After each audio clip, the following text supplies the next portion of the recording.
Previously on the Bubba the Love Sponge show. And every time Seth puts his arms down, he's not wearing a shirt under his jersey. And he has a lot of hair. Is he doing like a Freddie Mercury? Is he doing a Freddie Mercury gimmick? I'm wondering what's going on. I look over and Seth's like chest hairs all just popping out. Seth, what are you trying to do here? I got like this going on. Oh God! What is? You think? I'm sorry, Bubba. That was kind of distracting. We're gonna get banned on Twitch. What are you, Bert Kreischer? No, what it's just. What are you doing? What are you doing? A Jewish Bert Kreischer? I mean, is there a market for that? You're listening to the Bubba the Love Sponge show. Broadcast rights for the Bubba the Love Sponge show have been granted to this station by the Bubba Radio Network and is intended solely for the enjoyment of our listening audience. Any rebroadcast, retransmission, or other use of this production without the express written consent of the Bubba Radio Network is prohibited.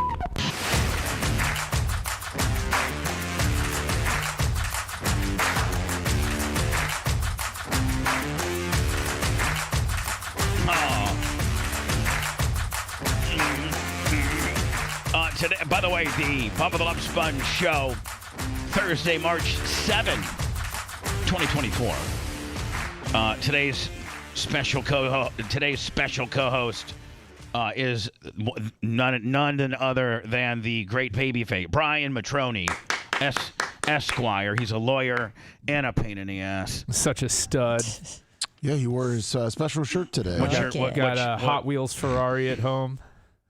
Hey, listen, I got to tell you, I'm all about busting your balls. I really am. Like, I don't want to give you any breaks at all. But that Lincoln, whatever the hell you're driving, that grocery getter you got. Grocery getter? It's a grocery getter. Let's be real. You ain't doing much else with that. No. But let me just tell you, what I was genuinely impressed with that car. Like, that is a badass car. It is a cool car. It is a cool car. My wife has a cool car. Yeah. I drive an Atlas. But I like my Atlas. Yeah, well, it's a practical car, and I'm a practical guy. See, I wasn't trying to go to the Atlas deal. You know what I'm saying? I got the world on my shoulders, and I feel it every day. Of course, Lummy, you know there's 25 coming in for the babyface, and who is Brian Matroni's biggest? I love my girls. Yes, your girl. Threw down a 25 because it's Babyface Thursdays. Oh, my girls. They're the best. PayPal, Venmo, Cash App at the Bubba Army. No, I was trying to put the cool car on you. We didn't have to mention that old girl drives it. I don't want people thinking I'm cool. I like being a dork. No, okay, all right. It's so much easier. If you're cool, you gotta keep it up. Can we it's go like on me record with small boobs. Can we go on record by saying I was trying to put Brian over a little bit? I really was. Yeah, but you know what? He's staying true to the character that he wants to be, and I get that. There's a lot of people here that are the exact opposite, and Brian isn't trying to be cool. He's just being him, which is a big, smart, rich dork. I'm a dork. Well, I mean, okay. Well, that's what we're going with. Big, smart, rich dork. I'm not rich. Okay, I do well. I'm not rich. I want to put an end to those vicious rumors. Hold on. You're a lot richer than you would at least agree that you are a lot richer than you play. Yeah. Are you trying to say he's good with money? I mean, I don't even know what that means. You mean like I don't buy like jewelry? I don't have like a Figaro necklace? I don't get what you're saying. Like if people knew. Go see Jacob the jeweler. Get some ice. Everybody has, like, if you have to do a personal financial David or affidavit or something like that. Like, when did you get your hands on mine? No. I just know how much you make. How? How do you know how much I make? I mean, come on. I got tentacles in that building. Come on, bud. Hey, babyface. He told me how much you make and what your bonus was at the end of the year. Well, I'm gonna have to have a long, hard talk with Tom Bean. That's because there's only one place he could get that info from. I told him I will tell you this, man. So it was Tom Bean. You know what? Hell yeah! Of course it was. Who else would it be? I'll tell you. So we were talking about something. Okay, I forget. We were in his office and we were talking about something. And I kind of like jobbed you out on money, okay? And Tom this wasn't all under the guise of sticking up for you.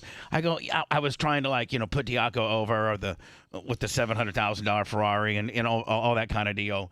And Tom looked at me and said, I promise you that Brian has more personal worth than Dan does. Oh, no way. Now hold on. No way. And he said, "Do you know?" And he blurted out. He gave me a general idea of what you make and your bonus. No, Dan has. It's not even the same atmosphere. Dan's got a lot of debt though too. Yeah, but Dan's got a. I mean, come on, man. They've got family money. No. I've got family living with me. There's a big difference there. He was just. He has a family trust, and my family trusts me. That's the difference. That's true. But he did give me a couple figures that I was like, wow, for real? And he's like, yeah. And it's it's really contingent upon they hit on a big case or not. And they've hit on a few big cases. The Colorado case was a big one for you. I think. Yeah, that was many moons ago. The glass one. I had the wrongful death one last year. Yeah, see, you play poorer than you really are. I mean, you're a millionaire. You would have been impressed with my you're a millionaire. Voir dire skills on that trial. On paper, you're a millionaire. On paper, but you may not have $1 million cash liquid to you, but you're a million. I mean, you're a millionaire. Woo! Today, Matt Hagan, the funny car driver for Tony Stewart Nitro, celebrating or promoting, I should say, the Gator Nationals. That's happening Friday, Saturday, and Sunday in Gainesville. Plenty of tickets still available. You can go to nhra.com. I'll be there Friday, Saturday, and Sunday with hanging out with my good friend Tony Stewart and my good friend Randy from Skag. Awesome.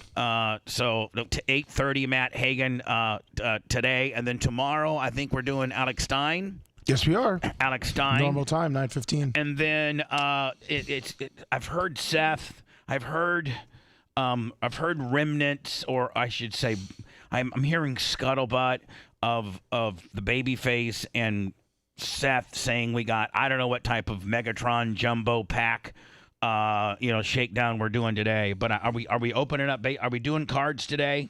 Yes. Okay. 10:30 on YouTube. We have our first ever break. It is sold out, and I'm looking forward to it. Okay, so we're doing a break. Yes. And it's sold out. Yes. So do you need, you probably don't really need me there, do you? Or you just need my phone because it's hooked up live to YouTube's? What do you mean we don't need you? We need you like we would need you for any other one. It's just it's just more of like a concentrated effort. But don't you need a guy to know what he's like? One of the we do this card thing. Seth's got me talked into this card thing, and Brian's into it too. And I don't really know anything about it, to be honest with you. What I think's worth, like, I see this Larry Bird card, and I'll be like, man, that's a Larry Bird card. But see, that's the beauty of this industry. That's got to be worth like $80. And Seth will be like, no, it's not. It's only worth 35 cents, F-boy.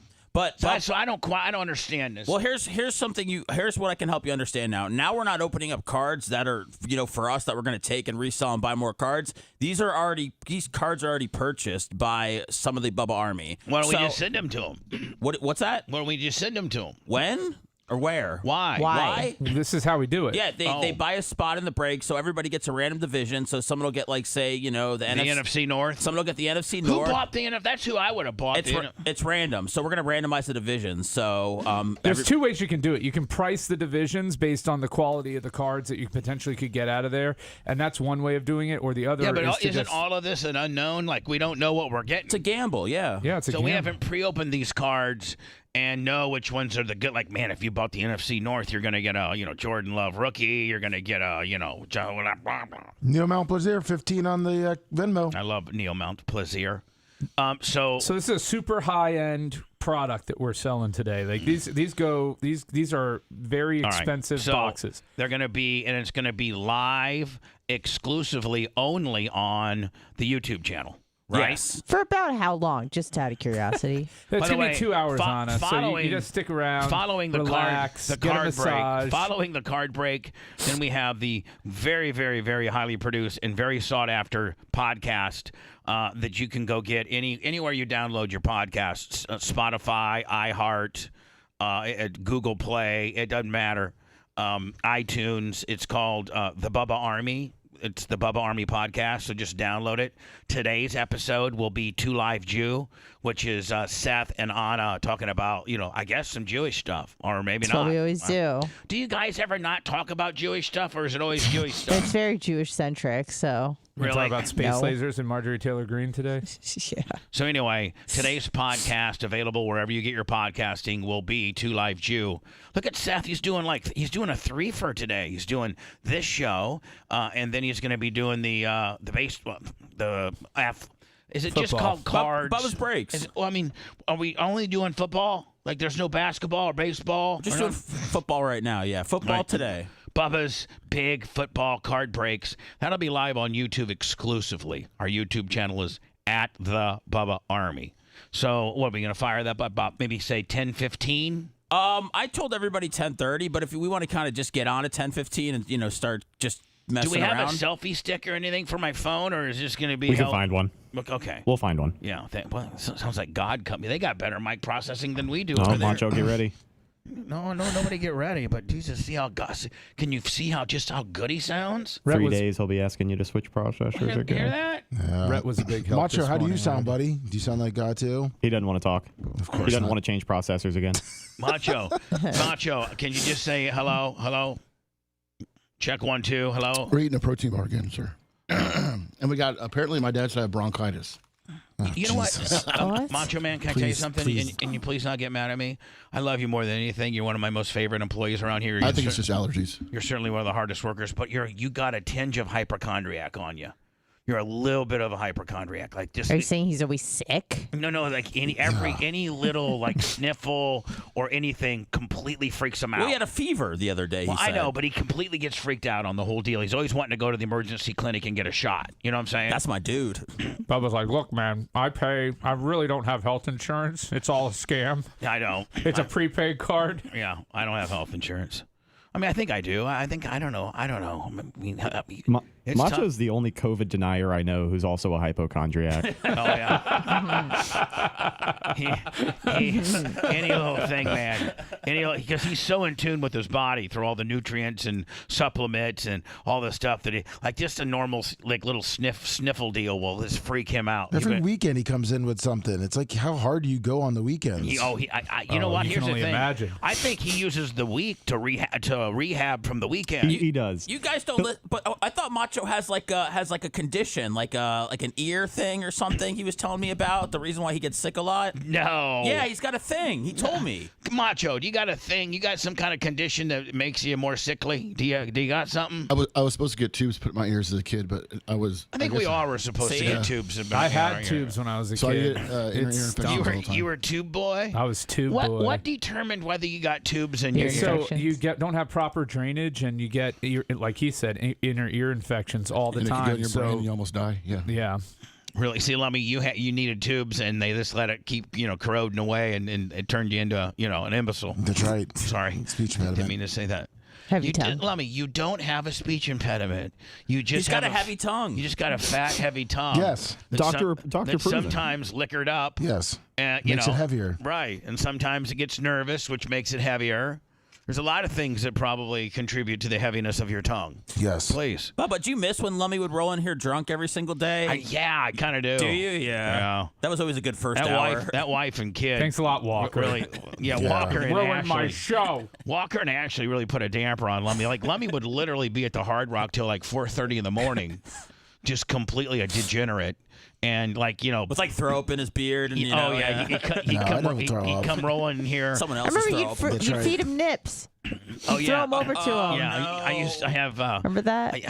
I had bottles. Like the airplane bottles. The little baby ones. I had a whole case of Touch vodka, and I would reward him if instead of now you getting a big time world heavyweight champion belt to denote that you're the most you're funniest or you had a funny one liner. I would just wing a nip over to him, a 1 ounce vodka shooter, and he would just down that several times during the show. Oh yeah, like 5, Another 6, one, 7. another one. You were DJ Khaled up there. Yeah, like it'd be like how many people go to work and get like 8 shots? Like your boss gives you Of 8 liquor. Strippers. 8 shots. That's about it. Yeah, strippers. That's right. Yeah. Alcohol and drugs. Was that the worst point of your life, Lummy? No. Oh, okay. It's the best. That was emphatic. What is this moment right now? Actually, that's a pretty intriguing question. If you were to go around the room and say, like, where are you now, and what was the worst part of your life? Because we all have a low point, don't we? Several, I'm sure. Yeah, exactly. I mean, I can start off by saying, like, my low point was probably 2017 when I had a federal trial with the ratings company and got thrown off of all the radio, was deemed a cheater. That was on the heels. You should have gone last. That's really hard to follow. That was on the heels of a sex tape that completely sold me out. The people that did it got away. You had a sex tape? I had a sex tape. Oh my goodness! That completely ruined my life because everybody thought I was. Not only did my home surveillance captivate it, but then I'm the one that took it and shopped it around. Like I was on the phone with National Enquirer. Hey man, you want to give me $8,500 for this time? No, the people that did all that, they got rewarded. And me, little old me, I got it just shammed right up my ass. So anyway, those were the low points of my life. And so right now, I just with the things that I got going on right now, and man, Seth, you look like a ghost. They got you so. I mean, if you were to. Telling spooky stories. I mean, it's like. Like you're a vampire? He's like Seth Ferratu in the corner. It's like over you're there. hosting a horror show. You know what I'm saying? Yeah. What do you want me to do? Like pigment up my skin? Pigment up my skin before I come in? I don't know, man. There's a well lighting, and then Dr. there's Paul Bearer over there. You're translucent. Look at. Well, I think that could really get people's attention. If they're just going through YouTube and they see a very translucent, pale man. Be like, man, Bubba's got a new show on it. The ghost-like dude. You need to start tanning before the show, Seth. That's a new rule. So anyway, my low point was like probably 2017. I almost lost my house. I almost lost the studios. And at one time, I was living in a 31-foot travel trailer behind the studios. That's where I was living. So, that was probably my low point. And I actually, with all the things we got going on and the new opportunity in Orlando and what the Orlando opportunity represents, meaning like if we do well there, then I think all of the industry is looking at that and saying, wow, maybe the Bubba the Love Sponge show isn't what we thought it was. A lot of people don't have any idea that I'm not, the old Bubba, meaning, I don't have kids on here trying to have sex with their mom and girls rubbing their vaginas on the phone and making fun of rednecks and having lesbian Tuesdays and things like that. I mean, the things that I'm synonymous for or what people grew up listening to. But you can't listen to that on BubbaHQ.com. Yeah, go to Bubba. That's right. Lives forever. We do have those elements available at Bubba Army HQ. Become a lieutenant, and you can download all that stuff, my friends. So anyway, let's say we roll into Orlando, and we are competitive or beat WTKS. I mean, I'm not afraid to talk about my competition. Russ is my friend. Well, we haven't texted since I started, but maybe I should text him after tomorrow and say, hey, first full week of competition, Yeah, what's the second part of that? First full Suck week. it, bitch. First full week of competition. Hope things are still cool with us. WTKS, more like WTKO. Knock your ass out. All right, shut up. Listen, Russ, don't listen to these people, okay? They're just being a bunch of dicks. It's Brian Petroni. So let's say we go in there. Let's say we go in there and we win. We beat them, which I think that our show's different enough from what they do that we can potentially do that. We're a pretty good, well-established brand that people have heard of, and they're going to be able to make a determination as to whether they like this type of show with the characters that are involved or not. It's far different than what Russ is doing. And we just have a chance to potentially win. We win in Orlando, then that changes a lot of things. A lot of things. And let's not forget, sometime in early October, I'm not going to, and don't you guys, none of you be a smart ass and even allude to it. I might just turn all your mics off because you guys sometimes can't help yourself because you got such fat mouths on you. So just everybody shut up, especially you, Brian. And Brian, what are you going to a gay luau with that shirt? I mean, what are you doing? Like, what's up with what? That's his money making shirt. Yeah, he knows how to. yeah. Okay. When there's these shirts, people donate. people love it. In October, I got my gimmick. So put me in my gimmick. You guys know what I'm talking about. Yeah, your gimmick. The thing that I've been working on for a while. Yeah, you're transitioning. You know, you've said it on the show multiple times. Okay, that's fine. Doesn't mean you need to. I'm not. She's out. With your big ass horse teeth. You That's just be it. quiet.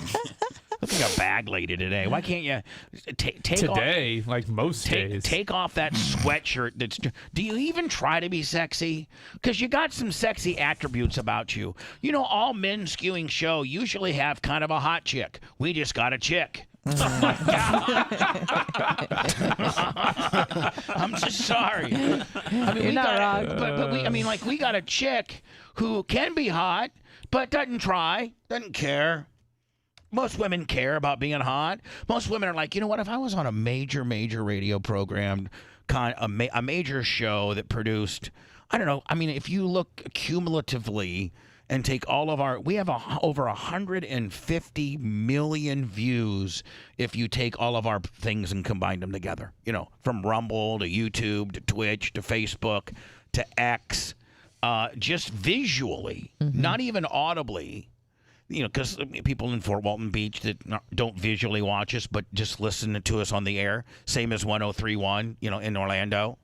And so there's a lot of people who listen to us who don't get an opportunity to visually see us, but just visually, we have 150 million views. So if you got that many people looking at you and you're kind of hot, why wouldn't you try to be more hot? Just asking for a friend. And your arms look jacked, like you might have jacked them up last night. Like did you roll? Did you roll? I did not. I did Tuesday, but not yesterday. All right, can you just stop the bag? Start flexing? See that works. Bubba, would you Instead want of you having a bag over your head, like a sweatshirt, like you're some college bitch going to her first class at 7:30. For real. I mean, that is the look. I mean, that's the look. That's your. Yeah, my style is just finals Right. week. That's kind of my vibe. Yeah, that is your vibe. Every day is finals week. A lot of us did go to college and lived on campus, and man, you know, when you had like a 7:30 or 8 o'clock class, every chick in there had oversized sweatshirt, oversized sweatpants, and maybe even a ball cap. You know, and their hair in a ponytail with like no makeup, they could barely make it. Mm-hmm. That's what you. I mean, meanwhile, you're cute. Thank you. Try to stay cute, okay? 717 JLR 999 super chat. Great shirt, babyface. By the way, super chat is huge on Facebook. I mean, on YouTube. If you have an opportunity to super chat us, that really. And Lummy, Ashley, you get credit for that on your year-end BARP deal. Yes, you do. Super chat. So super chat us. Do I get credit for all the ones that reference me, so I get to come to the BARP? Yeah. Are you gonna make it this year? I don't Might know. be a It's cruise always deal. MLK weekend. Yeah, no S. That's when And I do. and I've never withheld a ring for you. I get you a ring every year. You're the best. Even when I tell you not to, you still get it for me. I try to save you money, buddy. That's all. I'm not like other people that want it. What do you mean? Like, do you think Seth really doesn't roll? Do you think? I mean, Seth. God dang! Look at Seth in that lower right, man. He's just glowing at you. Look at him. So ghoulish. He is ghoulish. Seth, do you want a Bubba Army ring, or the year that you got one? Carefully. Yeah. The year that you got one. Best year of my life. Do you first of all, is that ring just hidden in some closet or some you've panicked? You might have moved 2 or 3 times since then. You've been to L.A. since you've gotten that ring. So do you even know where that ring is? I honestly have a very, very small box of jewelry. Like I have a chai that I got for my bar mitzvah and all what? that. A chai. I got it. Yeah. What's a chai? It's like Life. Jewish symbol. So It's a word. I know, but is it a Like necklace? l'chaim is to life. Is It's it a a Jewish gang necklace? symbol. Is it a necklace? Yes. Is it an Yeah, anklet? it's a necklace. What is it? Yeah, it's a necklace. It's a necklace. It's an anklet. It's an anklet. Who said that? It could be. Bubba. Yeah, so it's there. It's just I have a couple things and it's with that.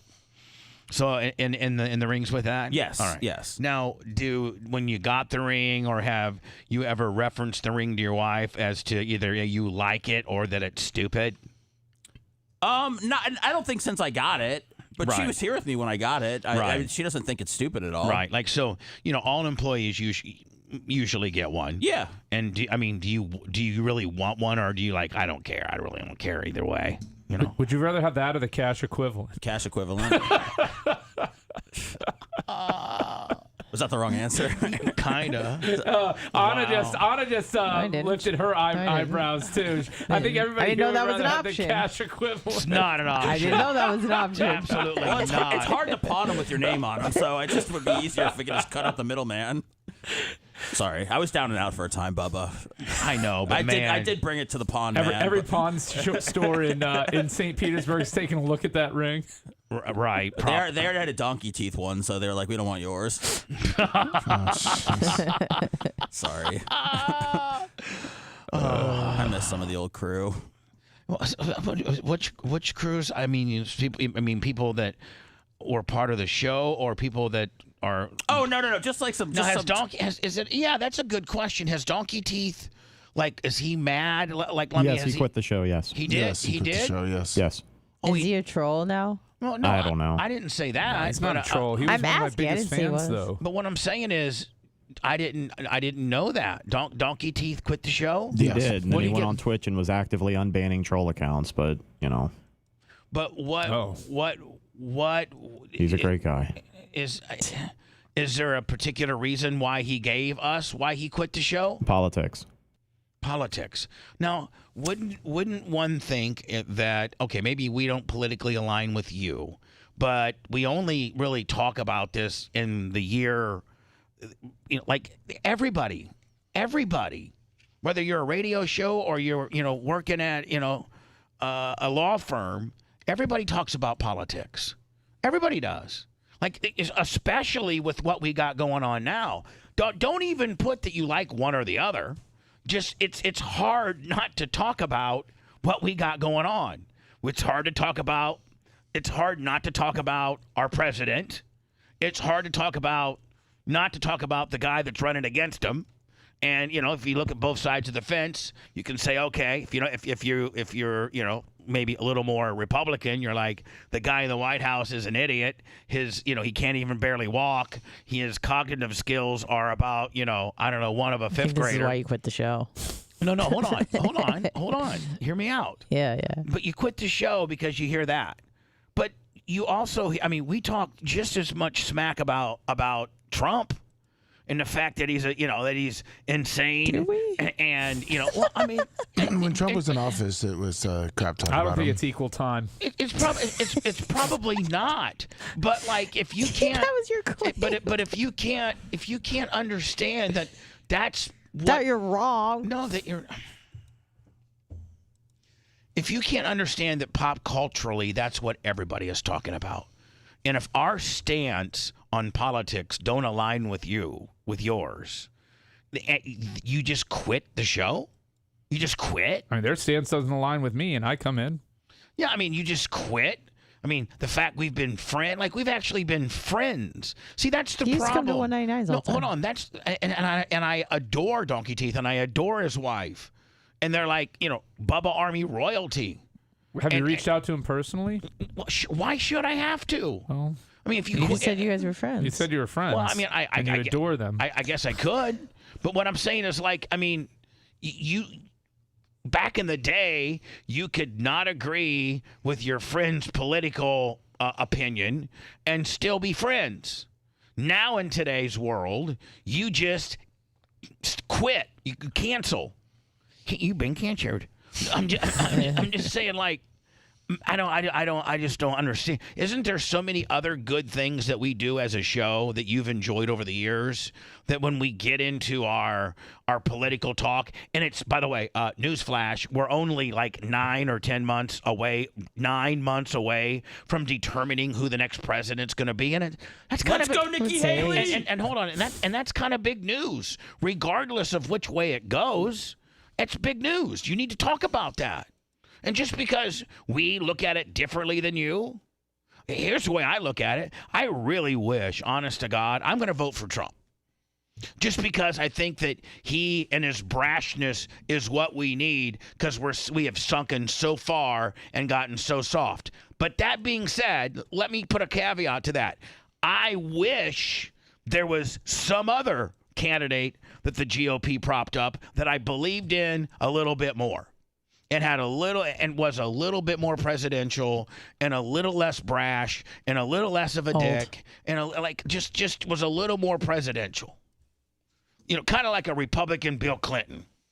What? Yeah, Bill Clinton was charismatic. Play the saxophone. So he got oral in the Rose Garden. Who cares? A few people, killed a few people. Who cares? Whatever. I mean, who cares, man? We weren't in any wars. Our budget was balanced, and he got oral in the White House. I mean, big deal. Things were going pretty good. We need a Republican Bill Clinton, but we don't. We're not going to be offered that. We're going to be offered these two bozos. And so I'm going to vote for one bozo, and you're going to vote for the other bozo. And guess what? At the end of the day, why can't we still be boys?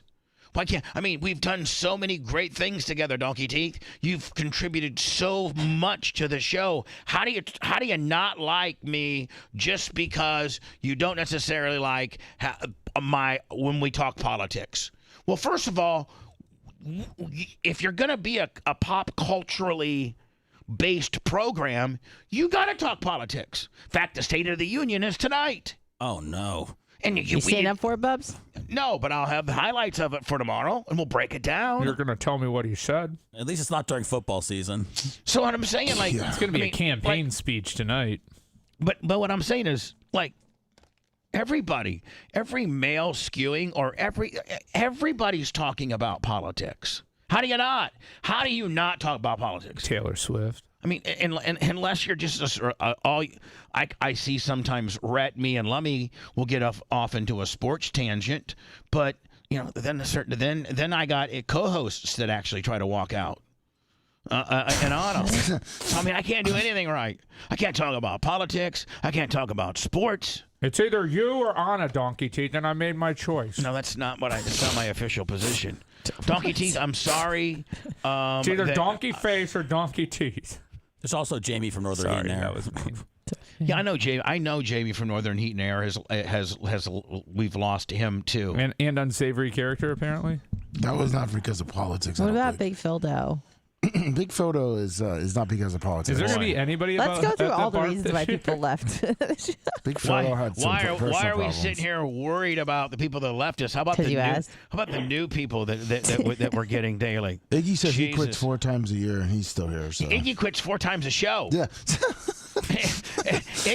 Iggy's like, he just starts liking us at like 5 in the afternoon for the next day. It's like, maybe I was a little hard on the boys. I think I'll listen again tomorrow. He roid rages, man. Oh, he's life raging. Oh, don't say that. That'll get you in some trouble. Iggy life rages. Life raging will get you in trouble? No, the other thing you said. Oh. Hi, who's this? By the way, doing? It's Zach. 813-90. Great state of Oregon. 813-90 Bubba. If you'd like to call. Yes, Zach from the great state of Oregon. How you doing, buddy?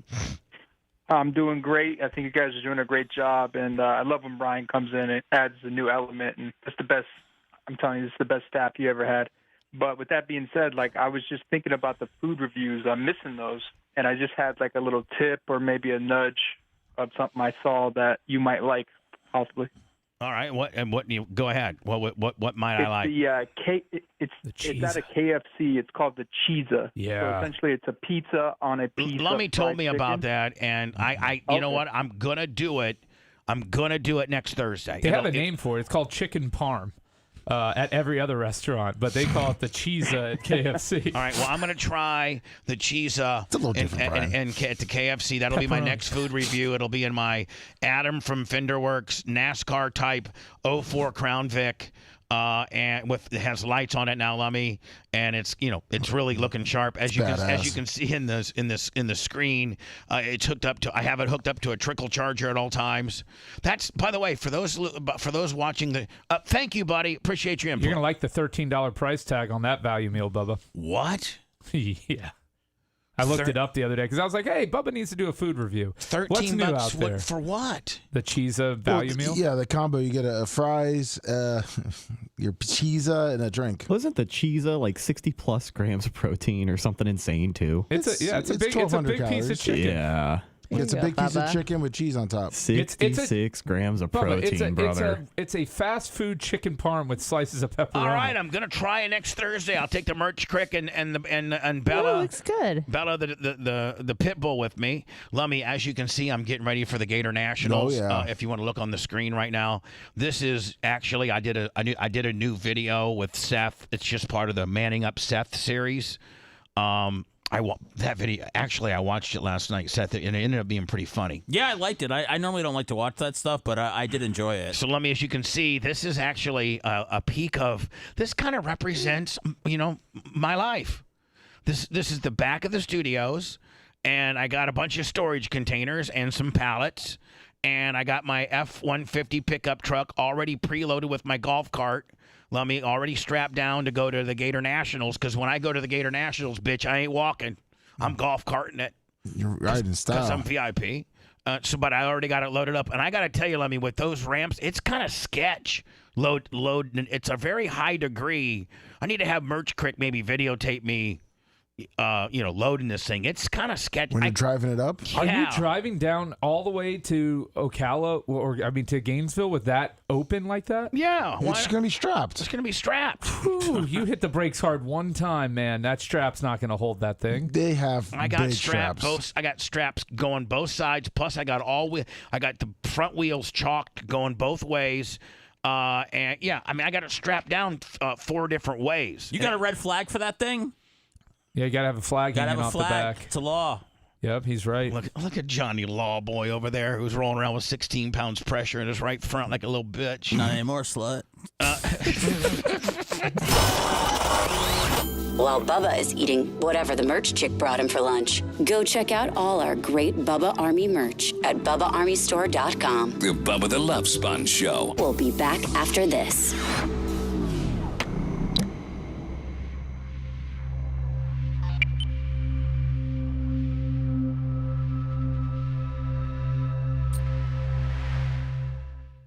Sweat. You going to take your shirt off again? Well, I don't want to because I'm wearing a Bubba Army shirt. I just knocked you down one. Thanks. Steph Kreishner up there. He's like, when you burn Kreishner, it's like, I just took my shirt off for one segment, and now I'm a drunk comedian. So that's pretty high praise, though. He's pretty See, let me famous. tell you something. Let me just tell you something, okay? Yeah. If you let me get you one of these, and we have them, one's facing me and one's facing you, come right here for a second. No, I know, but people are going to fucking kill me. Just shut the fuck don't up. wanna get killed. Come here, sit down right here. All right. Sit in my chair. Sit up to the board. Like you're on the air, and can you see? Just gives you just a little bit of breeze. Can you just enough to keep the air moving? Yeah. And it really makes a little bit of, and it's not. But like right here, I have it strategically so it hits like right there. Feels so great. it kind of keeps you a little cooler. Yeah. So I'll get you one of these. Yeah. And you can be. Are you sure? You can be the ultimate prima donna fuckboy. No, because then everybody's going to say I'm a little bitch boy. But that's okay. But do you want to be a bitch boy, or do you want to be a bitch boy that's comfortable? Well, you can just turn the degrees down to about 65. No, that makes. I got to be very country centric. No, I got a fucking system here, okay? But I got a system how I do I'm things. not mixing things up at all. After all these years. Mixing it up. Not atmospherically, no. Fine, I'm going to go piss outside. Portnoy did ahead, asshole. Yes, he was in Dunedin last night. Oh, wow. Well, of course he was done eating after he had the pizza. Yeah, he's doing Tampa St. Pete. Yeah, well, he's been doing the whole state, because I saw a few other ones. That was in Sarasota. I watched a bunch. He went to a gas station and did like the fastest one he's ever done, I think. Who? Dave Portnoy. He was in Dunedin doing a pizza review. Well, he's been all over like Tampa, St. Pete. He was in Sarasota. Yeah, he was down south He's earlier here now. in the week. Is he here right now? I think so. I think I wouldn't be surprised if he stayed for the Grand Prix, which is this weekend, right? Yeah, you should probably reach out to him, see if he wants to come on the show tomorrow. Yeah, right. I heard he's really good about cross-promoting with other people. Ask Alex Stein if he could hook it up.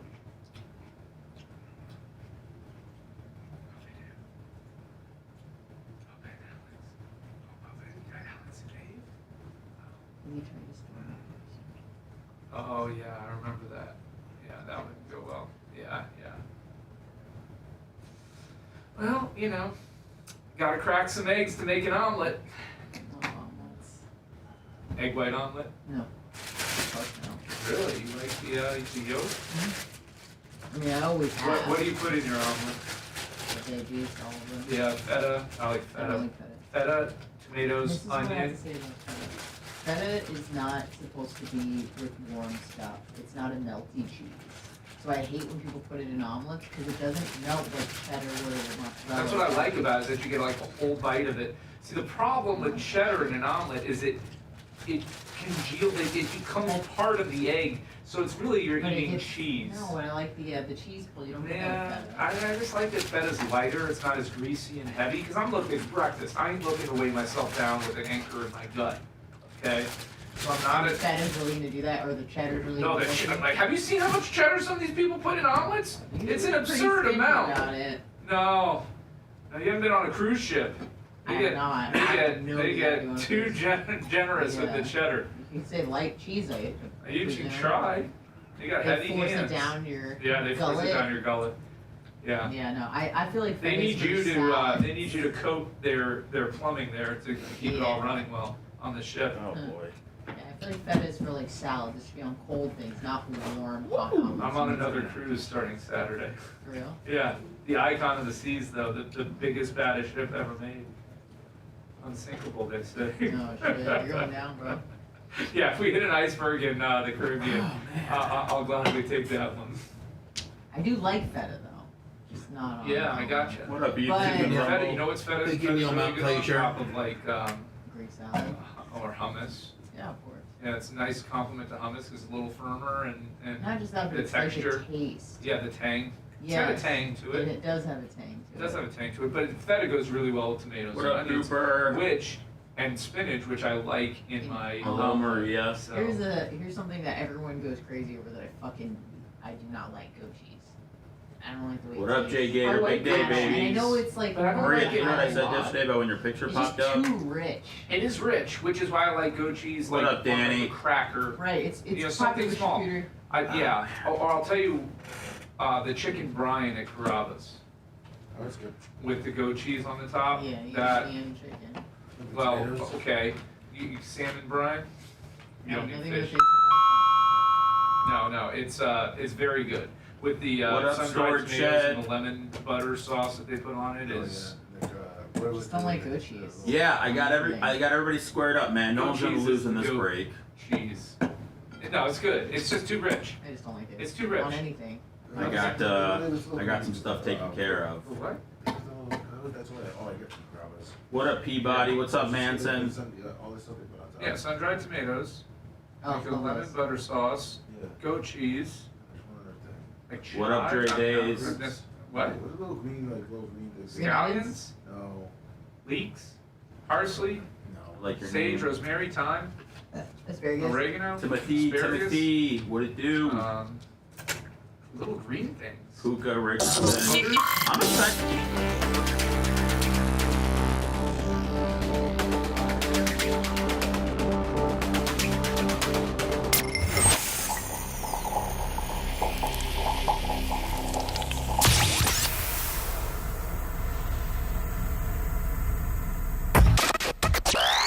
You got Bubba live now. If you go through withdrawals later, get your fix at BubbaArmyHQ.com. You're listening to the Bubba the Love Sponge Show. Now back to the BRN. Chuck and Leslie on the PayPal. Thank you, Chuck and Leslie. Love you. They say that's for Seth. They love Seth. Oh, thank you. Hell yeah. Snowflake and F-boy. Remember when you almost ran them off?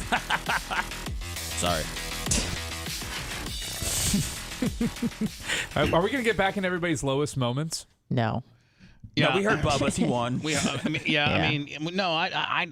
think we probably need to continue it on. Lummy, what was your lowest? Our lowest moment somehow segued into the fans that have all left the show. We don't ever talk about the new ones that we've gained. Oh yeah. All right, let's talk about Dre Days. Who are we talking about? Let's talk about We're talking about Lummy. Talking about Lummy and what was his low. We know what my low point is. And what I was trying to talk about was the fact that I have a huge good feeling about 2024. It's going to be your year. I got a huge feeling about 22. No, I think it's going to be our year. Oh, I like that. I think collectively as a show, and digitally we continue to grow. My one thing comes out in October.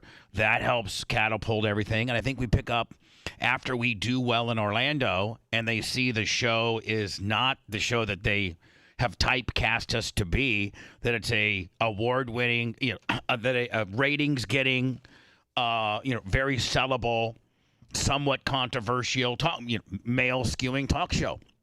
And when we're like top 5 men 25-54 in Orlando, then people are going to take notice to that. And I think that really changes our whole, I think that changes our lives tremendously. If we had, if we were all sudden in on like, say, 98 Rock in Tampa and, on a big station in Jacksonville, like kind of like the old days when I was syndicated, a little bit more efficiently than I am now. I'd buy some property in Lakeland. That's the dream. Is that what you are going to do? If we were spread out all over Florida, yeah. Just right in the middle. The studios are always going to be here, though. Oh, yeah, good point.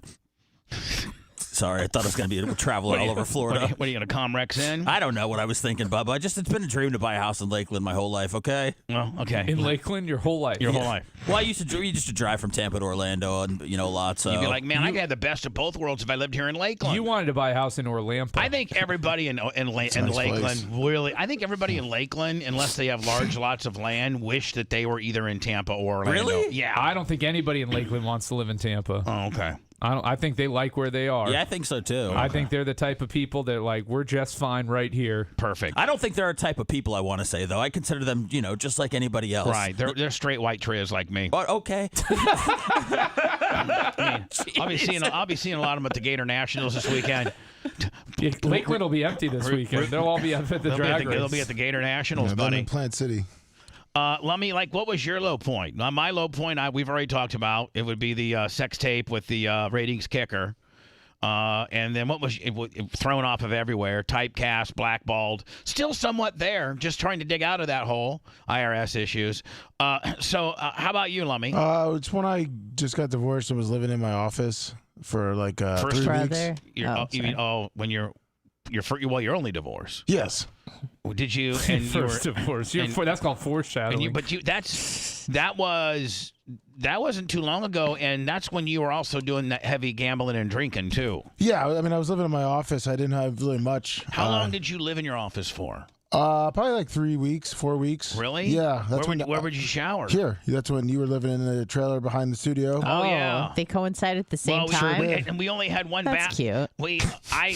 I just instead of using my bathroom sometimes in the trailer, I would just, because in my bathroom here we have just a little shower. You guys know that, don't you? Yeah. There's a little shower in there. So sometimes I would just try to shower in here. And that's where I think you showered, right? Yes, it was, yeah. You showered. That's not a bad little shower No, either. it's not. Especially when you don't have one. So that was your low point. Yeah. That was horrible. How about you? I mean, Brian, have you ever had a low point? I've lived a semi-charmed kind of life, but I would say when you were fat with your first wife. No, that wasn't even my lowest point. I would say when, just for me, the worst time in my life was 2012 to 13 when I was being pressured and investigated by the FBI. Yeah. And it's happened twice with me. Yeah. So it is just really. Now, hold on. The FBI is one thing, but throw on an IRS kicker and, man, you'll break out in hives. Whoa. It's worst. Yeah, but I didn't do anything wrong, so it was really tough on me because I was caught up in the middle of it there, and so it was, but that, and then that transitioned my career. But look, man, I'll be the first to admit it. I've been way luckier in life than I deserve to be. Me too. Even during those low points of my life, I've been very lucky. Maybe it's because I'm so talented. There you go. Yeah. How about you, Anna? What's your low point? Probably when you wrote about that girl having a seizure and got fired from the bone. Oh no! Oh. I mean, that was a little scary, but that wasn't like a low something point. lower than that. Of course. Like what? I would say my parents' divorce. That was really rough. I was living at home, and I was an adult, which you'd think would be better, but in some ways it was kind of worse because they shielded me from less. So when you're an adult, you kind of understand things and what's happening better. Well, I was, than if you you're know, a kid. I'm not going to get into details, but there was a lot of inquiries about what the other parent was doing, and I didn't want any part of it, but I was kind of put in the middle of it. Did you tell a parent, hey, listen, I don't want to snitch on how many times mom had Fred over. I don't want to do anything. Well, I didn't know. I wasn't trying to be privy to any information, and it was kind of. For once in your life, you weren't trying to be nosy. And No, I was shielding myself because there were certain things I didn't want to know. And can we go back to that here? No. Oh, at least as a kid, they can be like, you're going to have 2 Christmases and 2 Thanksgivings. Yeah. As an adult, you're like, I know what all this means. Right. I was told too much things I didn't want to hear. Right. And it was. So that was during your parents' divorce as an adult. January 2nd, 2012 is when the S. 2012 really wasn't good for me. Wasn't good for Brian. Nope. Lummy, I don't know what were you doing? Thanks a lot, Obama. What were you doing in 2012? Oh, don't blame it, Obama. We'll lose 5 more listeners. Brian, come on. I think you've lost all the liberals by now. No, we still got Except Gary. No, Except the one you want to lose. Well, I mean, He's a hate listen. And here's the thing. I hate being judged. You know, oh, you've lost all the liberals, or like, why do we got to be typecast? Why do we got to be a liberal or a conservative? And why do we got? Why does it even have to be? But why does it got to be a win or lose thing? Like, why can't we just all like, hey? Like, I remember back in the day when I was in 5th grade, some people liked Carter and some people liked Reagan. Of course, we made fun of the people that liked Carter, but we all got along and played together at recess. You know, nobody here like this. I gave them all swirlies, but it was all good. You know, they loved me. Yeah. Well, I prefer people just stop listening than turn into active trolls. So that's fine. Yeah, just if you don't like it's not for you. It's not for you. But I take it personally when we lose. Well, you need to not. Well, reach out to them and try to mend fences, when man. we lose, like the big Phildo, and we lose like Jamie from Northern Heat and Air. He was great. I really like Jamie. And we lose. Donkey Teeth. I take that personally because I know these people personally. I've spent personal time with them. They're not just a regular listener like Jamie from Northern Heat and Air. When I was renting that place in Odessa, Lummy, he came out, several times and helped me. Oh yeah. He helped put the K&N air filter on my F-150. Nice. So when you found out he was upset, did you reach out to him personally?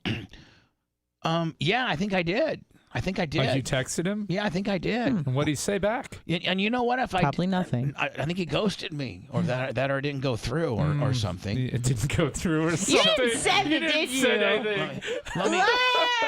I mean, if you give me a list of all the people we've lost and their phone numbers, I'll personally call them. Well, the big photo was not politics. That was his own. He liked the show. Well, then what happened? He had personal issues. No, he has Such as? Yes.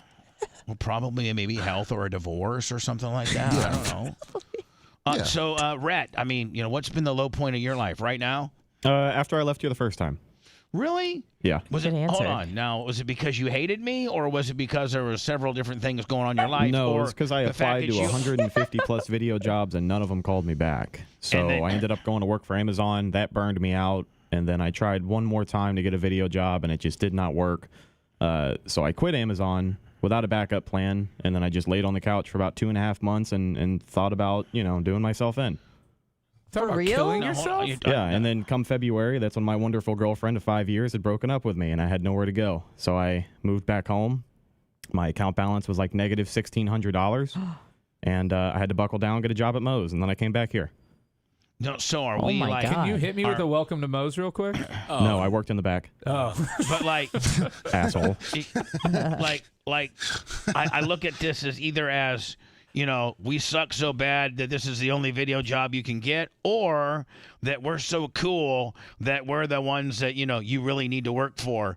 I'm a little confused in the message that potentially might be giving me as an employer. I don't think it's a message to you. I think you just asked me what my lowest point was. The good news is, Bubba, this is better than offing yourself. You actually thought about offing yourself? I did. I was pretty low, yeah. I did too, though. I did too. Like, did you the thought just enter your mind, or did you actively start? When you're in the house every day for 2 months. I looked at my gun. Okay. I looked at my gun. I did. Your sister told me a scary story about that. I looked at my gun. Maybe did some other stuff with it. And I don't think I ever would have done it. What about you, Rhett? Like what you said you thought about it? Like did you were you planning out how you would just like the thought of, hey, I could kill myself? Yes. No, I didn't plan anything out. I wasn't going to take any action, but it'd be one of those things where like you go do something in your truck and then you stop what you're doing and you sit in your truck for 2 hours and you just think about it. Did you ever think about all the people you know and all the people who would be affected if you weren't here? And, I thought about my mom. Wow. And I couldn't do that. Well, I'm glad you didn't do it, buddy, because, man, we have some pretty kick-ass videos that you put up for us. I need you to edit stuff, and if you killed yourself, think about me next time, not just your mom. Don't think about your mom. Think about all the videos I ain't going to have. No, I'm glad I'm here, too. Me too. Thank you. How about you, Rat? How about you, Macho Man? When he was a fat I have kid. no comment on the matter. Probably when you were a fat kid and they made fun of you before you turned into a bodybuilder. Perfect. Seth, over to you. We saved you the best for last, probably. Oh, man. God, that Rhett story. And pick just one. The Rhett story hit me hard. Just one, Bubba? Not all of them. Yeah, just one. I have 3. You do have 3? Yeah. But which one was the worst of the 3? They're all different things. One was, when I was, at the radio station and I was interning and I think I was in college and working some other job and got in a fight with my parents and I got kicked out of the house and I ended up being homeless for about a month. Where did you live when you were homeless? Like under the bridge? I've slept like under the desk at the radio station. Right. I slept like at my friend's apartment at like USF. It was like 4 girls, and when she wasn't there, she would let me like sleep on her floor and stuff like that. Right. So I had that. Then 4 girls. Where'd you shower? Did you like get a Planet Fitness membership or? No. I think that did I shower there? He's not big on showering. I showered there, and then from 2013 to 2017, Phoebe and I suffered 4 second trimester losses with babies, so that was horrible. And then I think this past year was probably pretty bad. Once I got back from LA. And I quit, much like Rhett, without a backup plan because I was like, I'll be able to get another job. And look where you brought you. It's the rehab of radio right here. Yeah, and when Anna couldn't get back into radio, boom, she came here. When you got thrown out of radio 4 times, boom, you came here. When Rhett quit me and couldn't get 100 jobs that he applied for, boom, you came here. I did have a job at iHeart before I came here. I wasn't getting payday, but yes, I appreciate being here. Your status of what you did there compared to the status of what you're doing now. Bubba, it's not even status. It's just that there's a path for me here to like be successful, to do different things. There's no path at iHeart. There was no path for me. It was just a job. But this is like a career. Yeah. So, and you've laid out a plan for me that nobody's ever laid out for me before, and I appreciate that. So, yeah, there's just different phases in my life where you look at homeless and you're like, hey, that wasn't a big deal because we lost babies and all that other stuff. So, yeah, it puts every other aspect of your life where you thought it was the worst into perspective. Rat, did you see, man? We're still kind of blowing up on Twitter today. Yeah, we are. I'm happy to see that. That's awesome. Yeah, yesterday we were like at 1,400 yesterday, and we're already at 500 today. When we first started going on, like, listen, you can visually watch the show live on Rumble, YouTube, Twitch, Facebook, or X/Twitter. And when Twitter's been the latest one that we kind of added to that. And for the first month or so, we get like 10, 15, 20 people watching us, and we just like, okay, it's just going to be a slow build. Just people, people, if they're going to watch or listen to the show, there's so many other means for you to do that. Maybe, the Twitter thing will take a while. Yeah. Yesterday, out of nowhere, we hit 1,400, and today, out of nowhere, we're at 5. So, like, what changed? Our show didn't get that much better. We still suck. You didn't hear it from me. No Dan, right? You didn't hear it from me, but there's also no ads on Twitter. Oh, so they're kind of figuring it out. A little more incentive. Oh, yeah. I feel like, too, Rhett. Sneaky bastards. Rhett, I feel like, I thought I was actually adding new people. I'm just regurgitating. You're just costing yourself money. They're going over to the ad free. Well, I need to dump Maybe all you that. should have these conversations off the air. No, it all helps. It all helps. Is there a way to force them to watch ads on Twitter? All right, let's just move right along. Here's me and Seth's new video from yesterday. It's part of the ongoing Manning Up Seth series. Today, as part of the I think you already said that, so there's that. series, part of the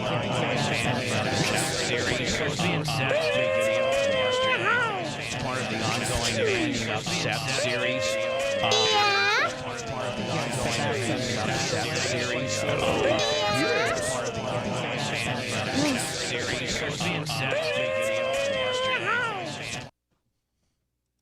Neil Malplaisir, 999 Super Chat. If you want 24/7 on-demand Bubba and the crew, go to BubbaArmyHQ.com. The Bubba the Love Sponge Show will be back after this.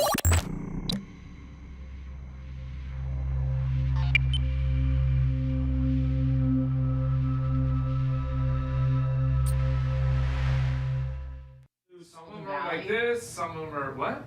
What's the brand? Fucking Nature Valley. I mean, come on, dude. Could you imagine, like, Mike Tomlin and John Harbaugh going out to fucking hang out? This goes to show you that even the fucking NFL's woke, where you gotta like your buddy. Fucking woke, man. I didn't even know what woke meant until I saw the two coaches in courtside. Now I know they're woke. No, I was just trying to think on woke ass bitches, say it. Fuck you, Eberflus, you woke bitch. You sit alone in a basketball game. You take an assistant coach. Don't take Matt LaFleur. He owns your ass and your fucking soul. Yeah, he does. I mean, the Packers right now own the Bears. Oh, I mean, it's the bad. last 10 years. It's been bad For the last decade, what is it like? 20-4 or something? I mean, it's like the Bears have won a handful. How many? Maybe.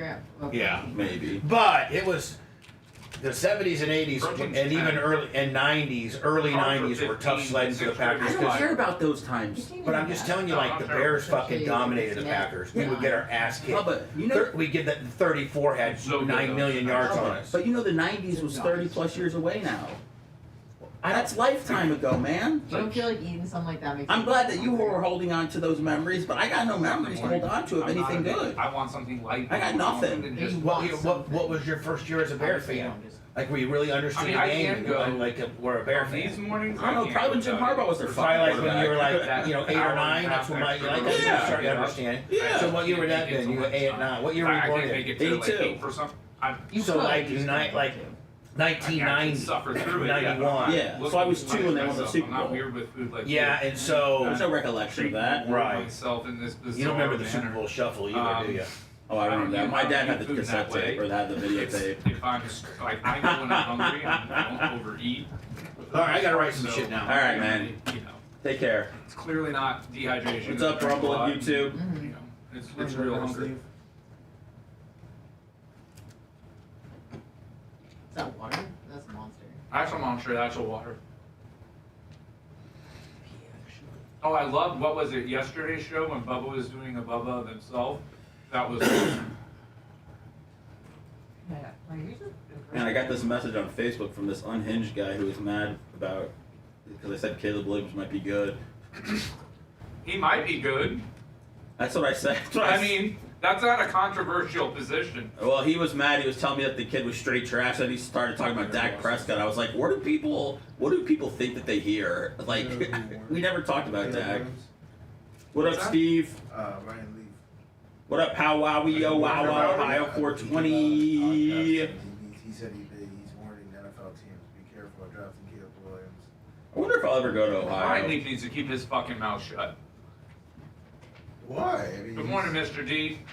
I had no idea Houston was the #1 team in basketball. They are? Yeah. Since when? I don't know. I looked last night on ESPN. I was like, what the fuck? Is that a 1? That UConn Marquette game was good. Oh, I didn't see. I just saw that the Bears and Packers coach went together to that. What's up, Travis? Assholes. What up? What up, Travis? Is there an echo in here? What? What's up, One Cole? dark match. What's up, Cole Wallace? Do you know Marcellus Wallace? I want to say Houston had a big win. That I think propelled him to #1. I just want my life to be where I've got money to pay for everything. I could just keep Pulp Fiction, Shawshank Redemption, American Beauty on loop all day, Curb Your Enthusiasm, LAG, with some fucking football, have the NBA ticket. So speaking of Curb, Yes, sir. Weren't you a little sad seeing Richard Lewis on there? And didn't that feel weird this week? It definitely felt weird. I mean, I'm glad he was on. I'm glad he's on a few episodes this season, but it's weird though, and it's only because it's a new episode, but you know he's dead, which is like it's so weird. It is, but I think from watching Curb all these years and like watching the reruns with Funkhauser and stuff, and knowing he passed, like I kind of feel, I don't know, it that would hit me, man. Like I just. Although seeing him in last night's episode, he looked awful. He did. Awful. He got a bad did he get a facelift? He might have. It was awful. He was looking rough, but he had a rough fucking life. And here's the thing: you have a bad ticker, don't go doing elective surgeries, okay? Yeah. Not that that's what killed him, but the less you can go under anesthesia, Well, the better. but that still puts your. I mean, even healthy people die under anesthesia. Yeah. So like, every time you go under, that's a risk. Yep. You know, even from an athlete perspective, anytime you go under. What up, Gene? Oh yeah, and Kanye. Yeah. So I watched the first episode of Curb the other day, and Lewis. It was the Pants tent. And Lewis is. I didn't know Lewis was in the first ever episode. Yeah, because Chi or I got. Don't tell me about. I'm watching Curb. No, we're not. But Larry got accused of staring at her boobs. And then Lewis was like, Lewis went to his office, he was pissed off, he's like, call me by sundown. And he's like, by fucking sundown. Yeah, that was a good one. But Lewis looked so good there, man. Yeah, he did. He looked really healthy and, like, well, I mean, that also was, 20 Has it cooled off for you a little bit? Yeah, I'm actually cold now. 24 years ago? Yeah, about 2000 was the first year. Yeah. So, I mean, he was like 48 there. We had him on the show. That's what we get a video.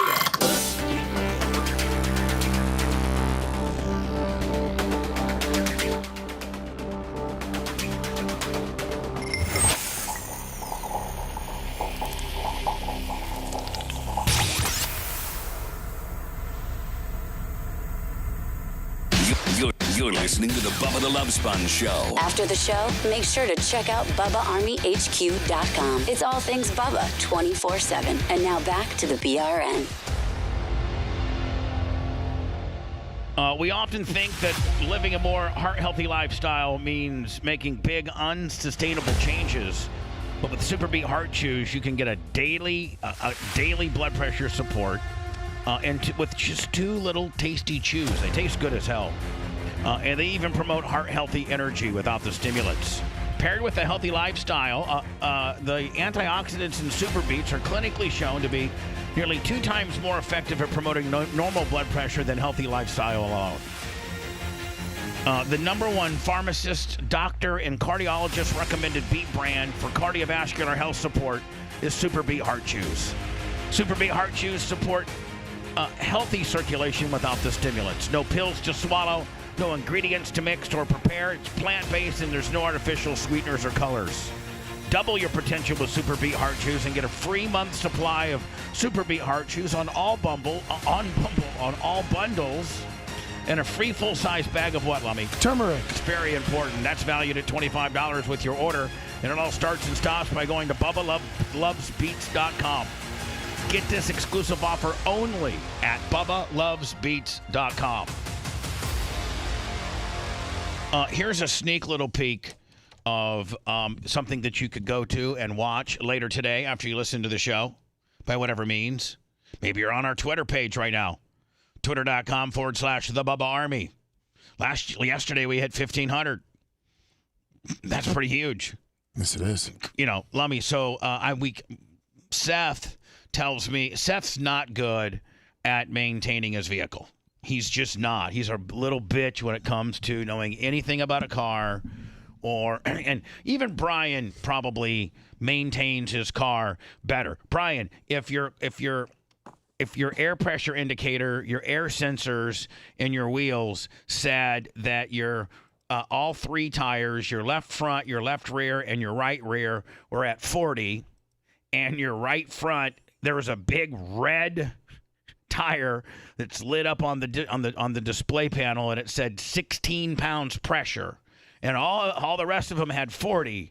Wouldn't you think, man, I need to address this immediately? Objection, leading the witness. I need to. Okay, let me rephrase that.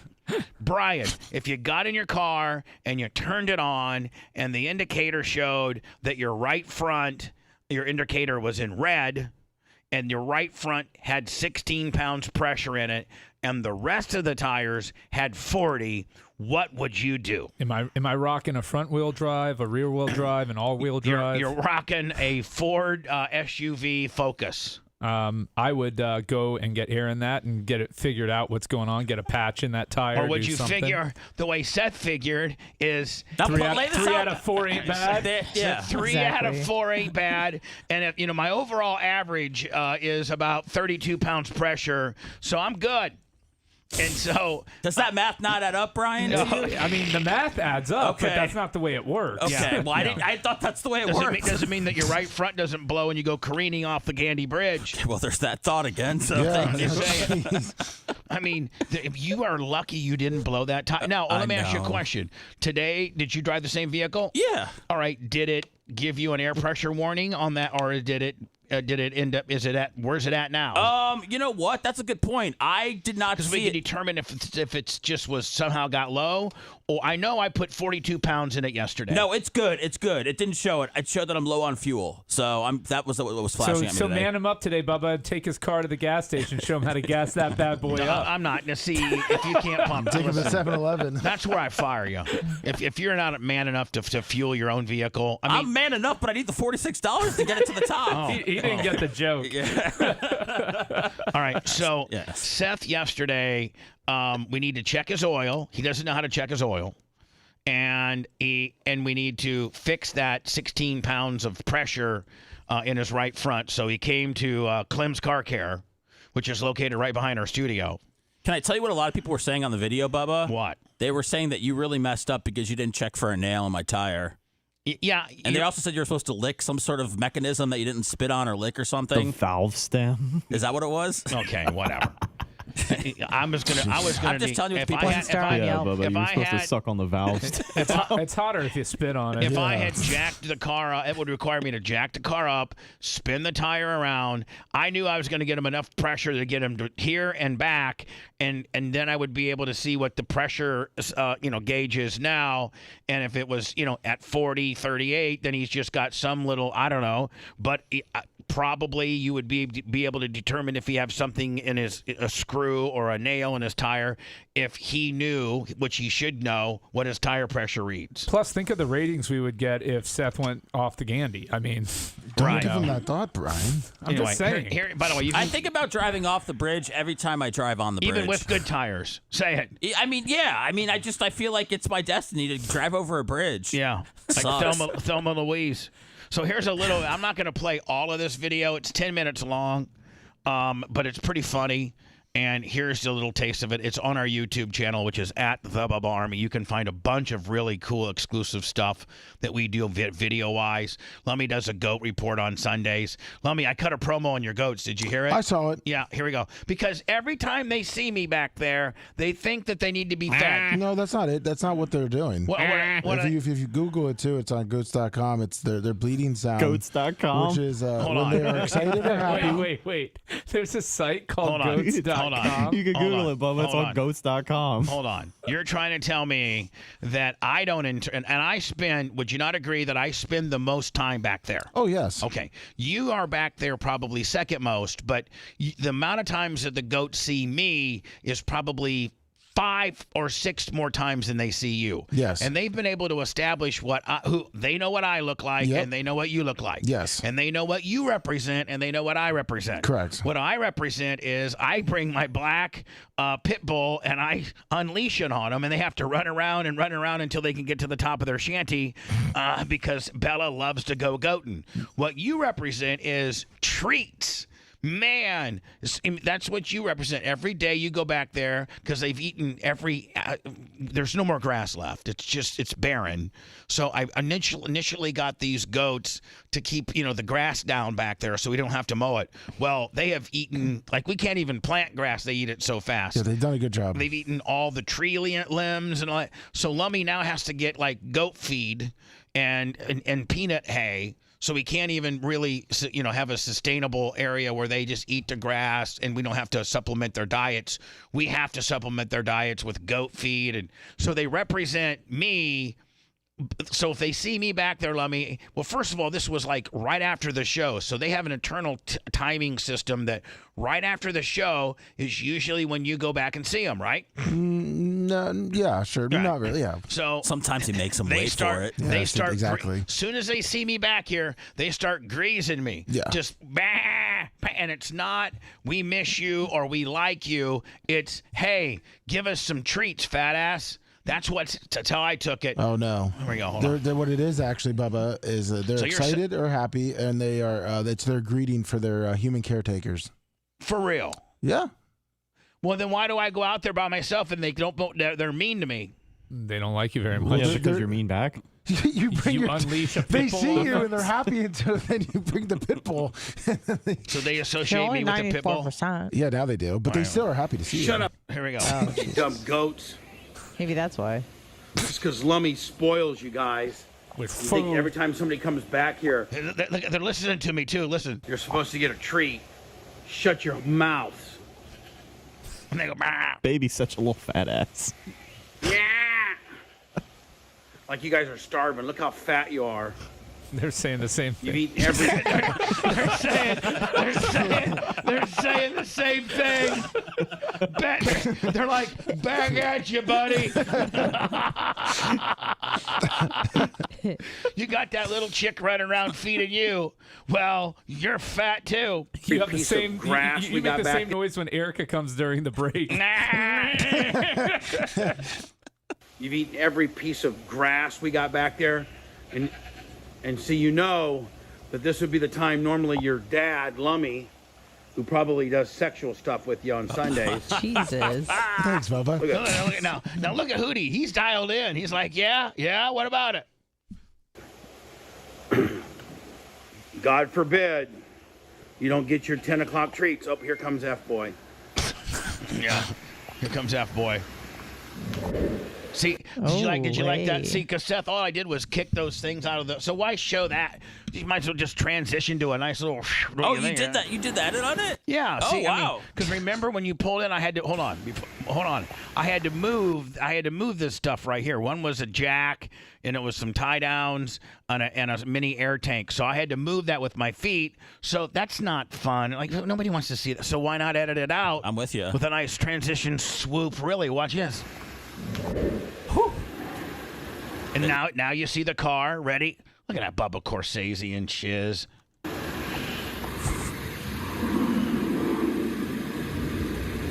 All right, now pop your hood. That's where my heart sinks for a second, right when you say that. Let's see how clean he's kept it. Because you can't find it, maybe? Exactly. Oddly enough, man, I'm very proud of him because when we changed his oil, I don't know, a month or so ago, his car was it was like a borderline hoarder. Yeah, but how bad could the under the hood get in a month? No. I'm not talking about under the hood. I'm talking about the inside of his car. Oh, yeah. The interior was borderline hoarder. And like little Sethy had taken like popcorn and like was just having a party with it. I mean, she literally like was like the Muppet chefs with like she would just go crazy with it. Seth would hand her like some popcorn and she rather than eating it, she'd just go like going crazy, like Home Alone crap. I mean, that's pretty much what happened. And so I was thinking, but we swept it all out and everything a month ago. And so I was thinking, Seth, he's not gonna keep up on keeping his interior clean. He's gonna let little Sethy have a popcorn party again. That's what you're thinking. What Seth really, really, really impresses me. Because I detailed it for him last time. Oh. Let's see how clean he's kept it. It's a lot. It actually looks cleaner. I've been keeping it clean. It looks cleaner. Now that's still a little cluttered, but this is way better than it used to be. Oh my God! That looks now. Last time there was an inch and a half full of Cheerios, Skittles, popcorn. Like it was the whole floorboard. Water bottles was just you couldn't even see it. pretty good. So I was expecting that, and look at the floorboard. Yeah, with the babe. That is so much. See? Just one little popcorn deal. Just one. I think it's like a sticker, Bubba. What's all that stuff in the door? That looks great. Thank you. That's a corsage from our dance we went to. Oh, cute. That looks great. Perfect. Now shut your door. Now you need to open up your hood. Here we go. You got this, Seth, right? You got it? Now, Seth, when I say, okay, now open up your, does that instantaneously give you anxiety? It's like you tell me to take a shower in high school. Yeah, I'm like very with your ween? Like no shorts on. Yeah. So Seth acts like just watch. This gets me. I know all my fans out there are rooting for me.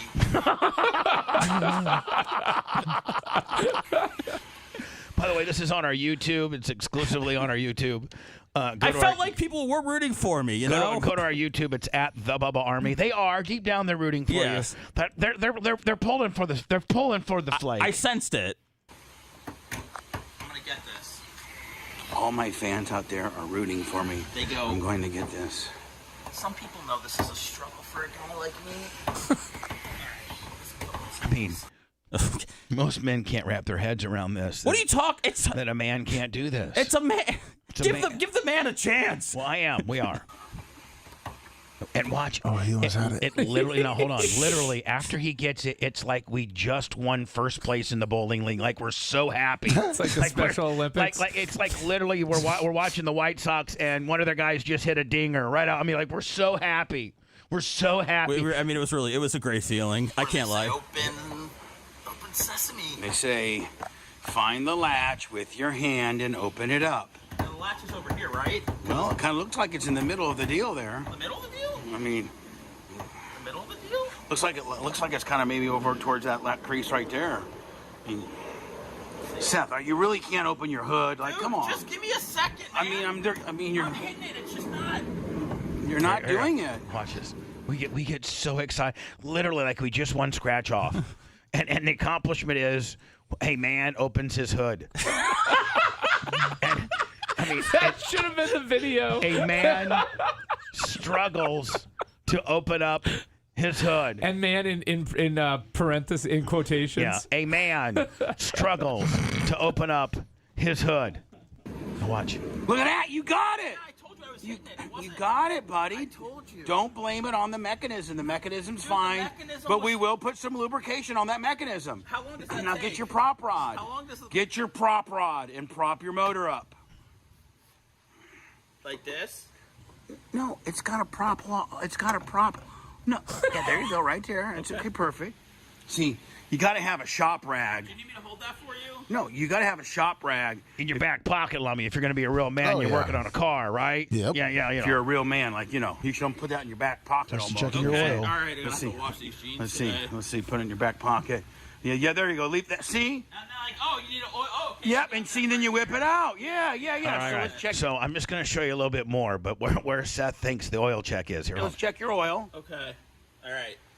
I know Because it that. just got done doing an oil change on this thing, but have you exceeded the miles? No exceeding of Isn't that yellow thing? How many miles? Yes, it's listen, I mean, literally, you could be in 4th grade and you're like, okay, let me see. Where would I check? Well, maybe it's this big yellow thing I know. that looks like you can put your finger between it and maybe pull it up. And then you have to wipe it and put it back in and then take it out and look at it. Yes. Even I know that. Yes. And I didn't watch this video. Well, so watch that. Remember what the I haven't even gone like 700. Okay, go ahead. So let's see if you change your check the oil. Right here? He's on the filler cap. This is where you put the oil in. Here we go. Well, at least you remember that part from. Shit, I was close. All right. Come on, hold on. I know mouth. it. It's not that one, but it's going to be... What you pointed to is where you put the oil in at when you're... Well, I need this, right? Yes. And just pull it out? Yes. He gets so excited. He pulls it out like there's going to be a magical, like Someone's going to pop rabbit? out at the end. Okay, now how do you read it? We're right there. No, you got to put it sideways. Okay, I don't know, man. Oh, shit, sorry. Sorry, I touched man, with man. it. We're all the way there. Party words in this video. And put it back in. Oh, yeah, I tell him. Yep. I do tell him. You're fine on oil. That's good. Actually, you should wipe it and then re-dip it. That's how you're supposed to do it because it may have... Let me watch this. What? No, hold on. Tell me to wipe it. Hey, buddy, why don't you go ahead and wipe your stick? All right, go ahead and take care of that, guys. Oh, yeah, that was right in your back pocket, ready to go. There you go. Let's go ahead and redip it. All right, yeah, I'm going to check that for you again. I got the oil change willy for you, sir. Yep, we got it. Dip it right in there. Right in there. Put it all the way down in the hole. Balls deep. Twist it down. All right, now come back and bring it to the side. Bring it to the side. Okay, let me see. A little bit. Twist it a little bit. Twist it a little bit so I can see the indicator. And as you can see there, quick. No, stop right there. See, there's 2 holes there. The bottom hole is the minimum amount. The car will blow up if it's below that.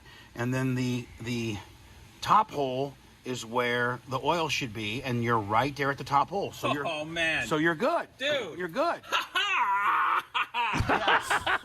All right. Anyway. That's enough.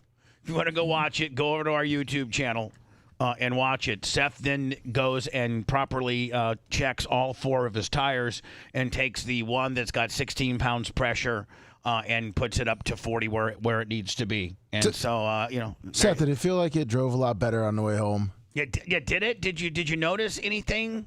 Did you notice the car wasn't pulling to the right or anything like that? Yeah. It was the smoothest ride that I've had home in a long time. Thank you. What? No, I'm just... I got to be honest. I finally felt like a man yesterday. Now I feel like a bitch again. No, why do you feel like a bitch? Well, because Anna knew how to change oil. Sorry. My dad showed me. See, it's because your paw. My paw didn't show me. Didn't show you. Man, your paw was showing you how, Bobby Douglas from the White Sox used to pitch. Yep. And wasn't showing you.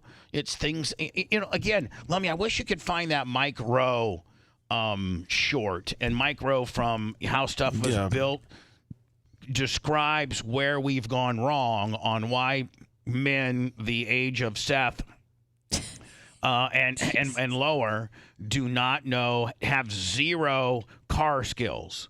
And it's because back in the day, they offered auto shop in high school, and they would teach you the bare minimums about a car. Yeah, how to change oil, how to change your flat tire, where, what were you going to say? Let's be honest. There's not a lot of Goldstein car cares out there, okay? Has there been a Jewish NASCAR champion ever? NASCAR racer? I think you're reaching at this I'm juncture. not reaching. I'm saying there are certain... We're more risk averse. I bet you. They're absolutely. It's a very, like that... They don't really gamble either. Yeah. We don't really gamble either. Jews don't gamble and Jews don't work on there cars? are people Jews who gamble, but mostly we like to play it safe. No, but I think I found the short. Yeah. I sent it to you. This is what... let me see. Here we go. My mom told me Jews don't drive trucks. What do you mean Jews don't drive trucks? That's what she told me. A truck driver? I don't know. Drive just Cadillacs. a bunch of no, I mean Jews. like an F-150. All right, let me see here. Just like a truck in general. Yes. Wood shop, metal shop, auto shop, all those things. Let me see. We told a whole generation of kids, in so many words, these jobs are so unimportant, you don't even get to look at them. Wood shop, metal shop, auto shop, all those things. We just took them right out. We arbitraged them right out of the curricula. What a voice. We did that on top of telling not only what a voice, but what a smart guy. Oh, this he's so John, is it Delaney? This guy here? Yeah, he's a psychologist, I think. I've watched the show a few times. But kind of sucks. Mike Rowe has such a great voice, a great delivery, very smart. Generation of 3, 4, and 5, and 6-year-old, especially little boys, you're the problem. If you can't sit still and shut your mouth for 8 hours and do this worksheet, you are the problem. You need to be pumped full of medication. You need to be set out aside because you're the issue. We told a whole generation of kids. I kind of agree with that. Right? School sucks. I'm with you. No, it's just the curriculum is not designed for practical living. Practically, yeah. Not just, going all the way to kindergarten. Finances. It's not practical for a 5-year-old boy to sit in the classroom for 6, 7, 8 hours. Or any kid, but especially boys. Or any kids, but especially boys. So what has changed tremendously? Let's go to what grade is your daughter in? Mine? Yes. She's in kindergarten. And Seth, what grade is your daughter in? First. Okay, so They should have a play date. We're close here. What are they in the educational system as she progresses, as both of your daughters progress through the educational system? What has changed since, let's say, I was there, or maybe even Brian when you were there? Like, what has changed fundamentally? Mike Rose said that we don't teach boys now metal shop, wood shop, or car shop.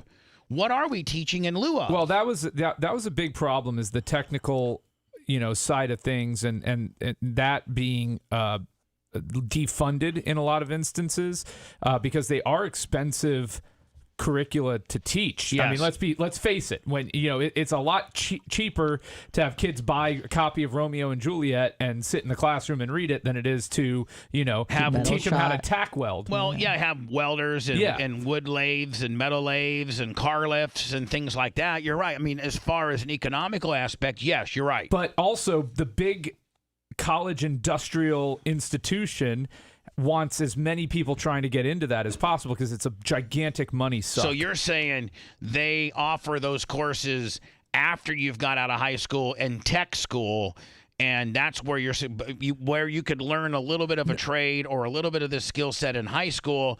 They're now saying graduate high school and go to a tech school. No, I'm saying that the school grading program, the way we look at high school success and measure high school success, is part of the problem in the state of Florida and nationwide. Is that just because a kid doesn't get an A on this aptitude test doesn't mean that they're not able to learn something in school. And if they're learning a trade, school's not for everybody. So if they're learning a trade and they're really good with their hands and they're technical and sound. See, I was the kind of guy that got a D in algebra, but an A in auto shop. Right. And why should the school? But in your case, the school is a failure. And that's not fair. No. They did a good job. They knew I would. They just couldn't control me because I didn't care. Here's I'm the thing: saying we were the told way we review schools now. In that school, you're a failure to them because you're pulling down their grade, which affects their ability to recruit and keep teachers and all of that. The way we look at success at the high school level and at the schooling level is very one-dimensional. And I was told, and I'm sure a lot of people here were told, that the only way to be successful is to go to college. Yeah, that's a lie. Vocational trade schools weren't even an option. They wouldn't even discuss that with the students at all. And Brian's right. College isn't for everybody, and people can make a great living being a plumber, a welder, an electrician, and it wasn't an option. It was told, if you want to be successful at all, you have to go to college. 60% of the people in college right now should not be in college. Maybe even probably 70%. More. Yeah, maybe even a higher percentage of that. That's how much of a scam. I was in college for 2 years when I wasn't even in college. My parents were still paying for it, but we're skipping a class. Right. And you're just doing roids. I was just doing steroids and lifting with Bobby Boys. You're living a life. I was paying $1 for Anadrol 50. So my fix for it at the college level is if you don't graduate and job place a certain percentage of your students, you are not entitled to receive any federal funds. That means a student can't go there on a Pell Grant. That means a student can't use their federal student loan to pay for their tuition at your BS school that is not doing what it's supposed to be doing. And if you did that and you eliminated half of these BS colleges that were out there, guess what would start popping up? More trade schools, more practical education paths for people, and that I think is the biggest problem. It's just such a big scam. The entire system is such a big scam now, and it shouldn't be a for-profit based. It shouldn't be a for-profit based model that they do it off of. But there's so much money in higher education that but here's the thing though: you go out and let's say college isn't for you. And you want to be an electrician, you go to electrician school, and there's so much demand for plumbers and electricians and finished carpenters and drywall hangers that you could literally go out and get your master electrician license, get a loan from a friend or maybe even a bank or something like that. They have a small business. They have the small business side of things. And start your own electrical company and kill it. Just absolutely kill it. Right? I mean, because we are so low on tradespeople right now. If I didn't go into law right now, knowing what I know, I would have gone into AC. I would have opened up my own AC. Because guess what? AI is not replacing AC. What's AI not replacing? A plumber.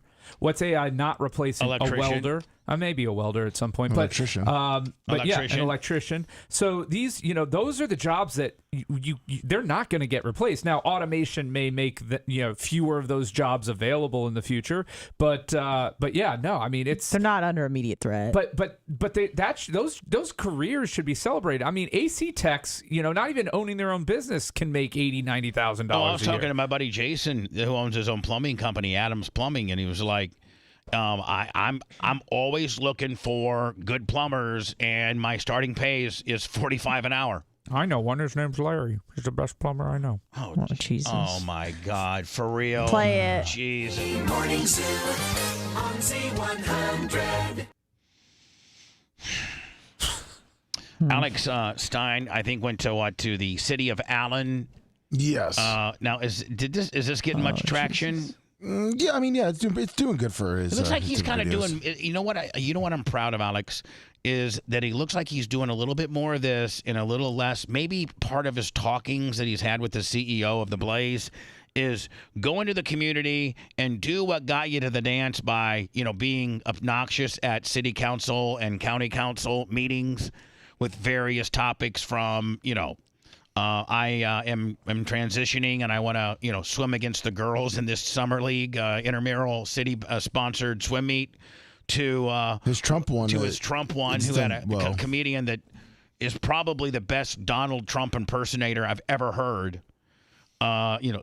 Dressing down the mayor of Dallas. Maybe they told him, hey, less stunts in the parking lot that's going to be problematic and more city council meetings, because he's done 2 or 3 in the past week, has he not? He's done 3 in the last 2 weeks. We'll play, we'll have Alex on tomorrow, but we'll play his latest next. Hold on. If you want a deep dive into the Bubba the Love Sponge show from the past, go to BubbaArmyHQ.com. The Bubba the Love Sponge Show. We'll be back after these words.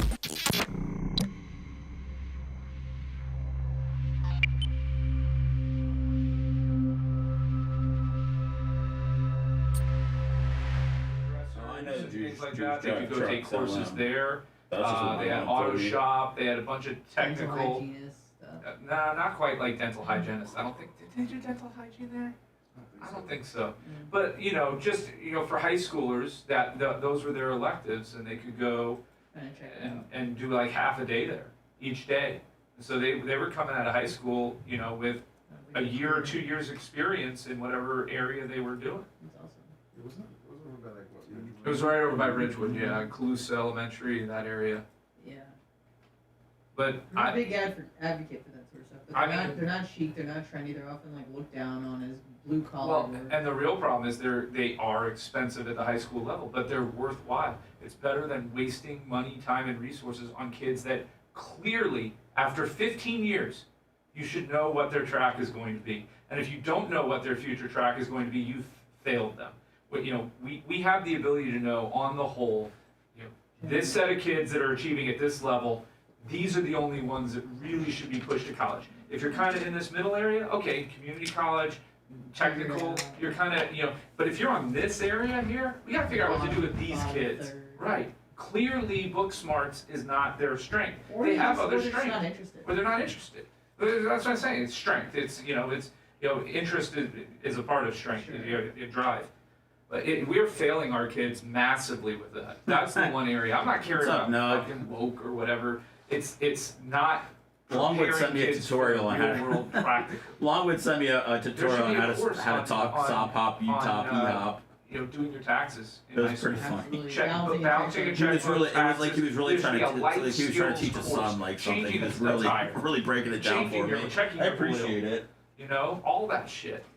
Each week should be like a different life skill that you're studying and learning. Weightlifting, which I know is an option, but it should be for everyone, not just the football team. Oh, it was for everybody, but it was hard to get into. The football players definitely got all the spots. Yeah. I think everyone should be required to kind of know their way around a gym, minimally. I mean, for a healthier, society, the Presidential Fitness Challenge was a good thing. Yeah, they took that away because it was, discriminatory in some way against fat kids or some shit. You know what? I don't, Doug. But if you just give me some time, I could break it down. Like it took me. You know how long it took me to open my hood? What you are, fine. That's how long it could take me to figure out what you don't need to said. make fun of them, but just need time. You can't do 30 sit-ups, okay? You can't do 30 sit-ups. But Nash, what it do? What it do? Can't get an 800 on his What's up, LM on Close? his SAT in English. So I saw your message about Hasidics driving good about himself. driving trucks. It was just funny. My mom said that back in the day. As a society, always make me. I mean, you have a young daughter. I mean, I know she's pretty young, but have you noticed that they're trying to push more like participation trophy sort of? Not really, not so much. I mean, the soccer program that we have her in is a highly competitive site. It's Tampa Bay. I gotta be honest, probably the best message I ever got from they Longwood. literally in one more Even year, after they we start exchanged weeding out the bad kids, messages after the they Stanley go Cup. find another league because it's a club soccer. Yeah, so we've got her in like the junior club soccer. I'm getting there, Grouper. I'm getting there. 5 He or can speed up the 6, process if he wants to. But yeah. Thank you, Rob. I appreciate it, man. I actually feel like no lie. Once she reaches a certain age, I kind of feel like I'm finally learning let her participate in a sport. The opening the cards are not so intimidating anymore. We don't keep score. Life's about keeping score to a certain degree. Yeah, you want to have fun. Yeah, you want to do things for fun, and that's the message that a parent. I feel like a Jay Gator because I'll probably end up showing my daughter stuff as I learn more. So you don't need to focus solely on the competition, but to not keep score at like 10 years old. I got far enough without having any skills, but I don't know that anybody's doing that same issue. I think at the younger age, I probably would, Iggy. Just them getting out there and doing it and focusing is a fucking win at 5, 6, 7 years old. You got any nice lounges in your shop? These kids are doing futon, perhaps? Kids doing somersaults and picking each other's nose on the field. Yeah. So if you have a kid What's up, Aaron? and focusing, that's a win. I saw, man, all the hockey cards sold out. Young Gun Series 2 or whatever that he was in. The way we were all raised, sold out. Psychologically. At my local hobby shop, which cards? The way that we're raising kids today, I mean, psychologically. Even Wembanyama doesn't drive that much. That nice balance, right? Business. By It's now crazy. we should have it figured out. It's the Goldilocks, like. Yeah. Yeah. It's funny because I got the by first now pick. we should be there, God, and that's the it part was that the kid Buffalo disappoints me drafted is a few that years ago. I got a box of Upper Deck and pulled a redemption card of his. Not an auto or anything.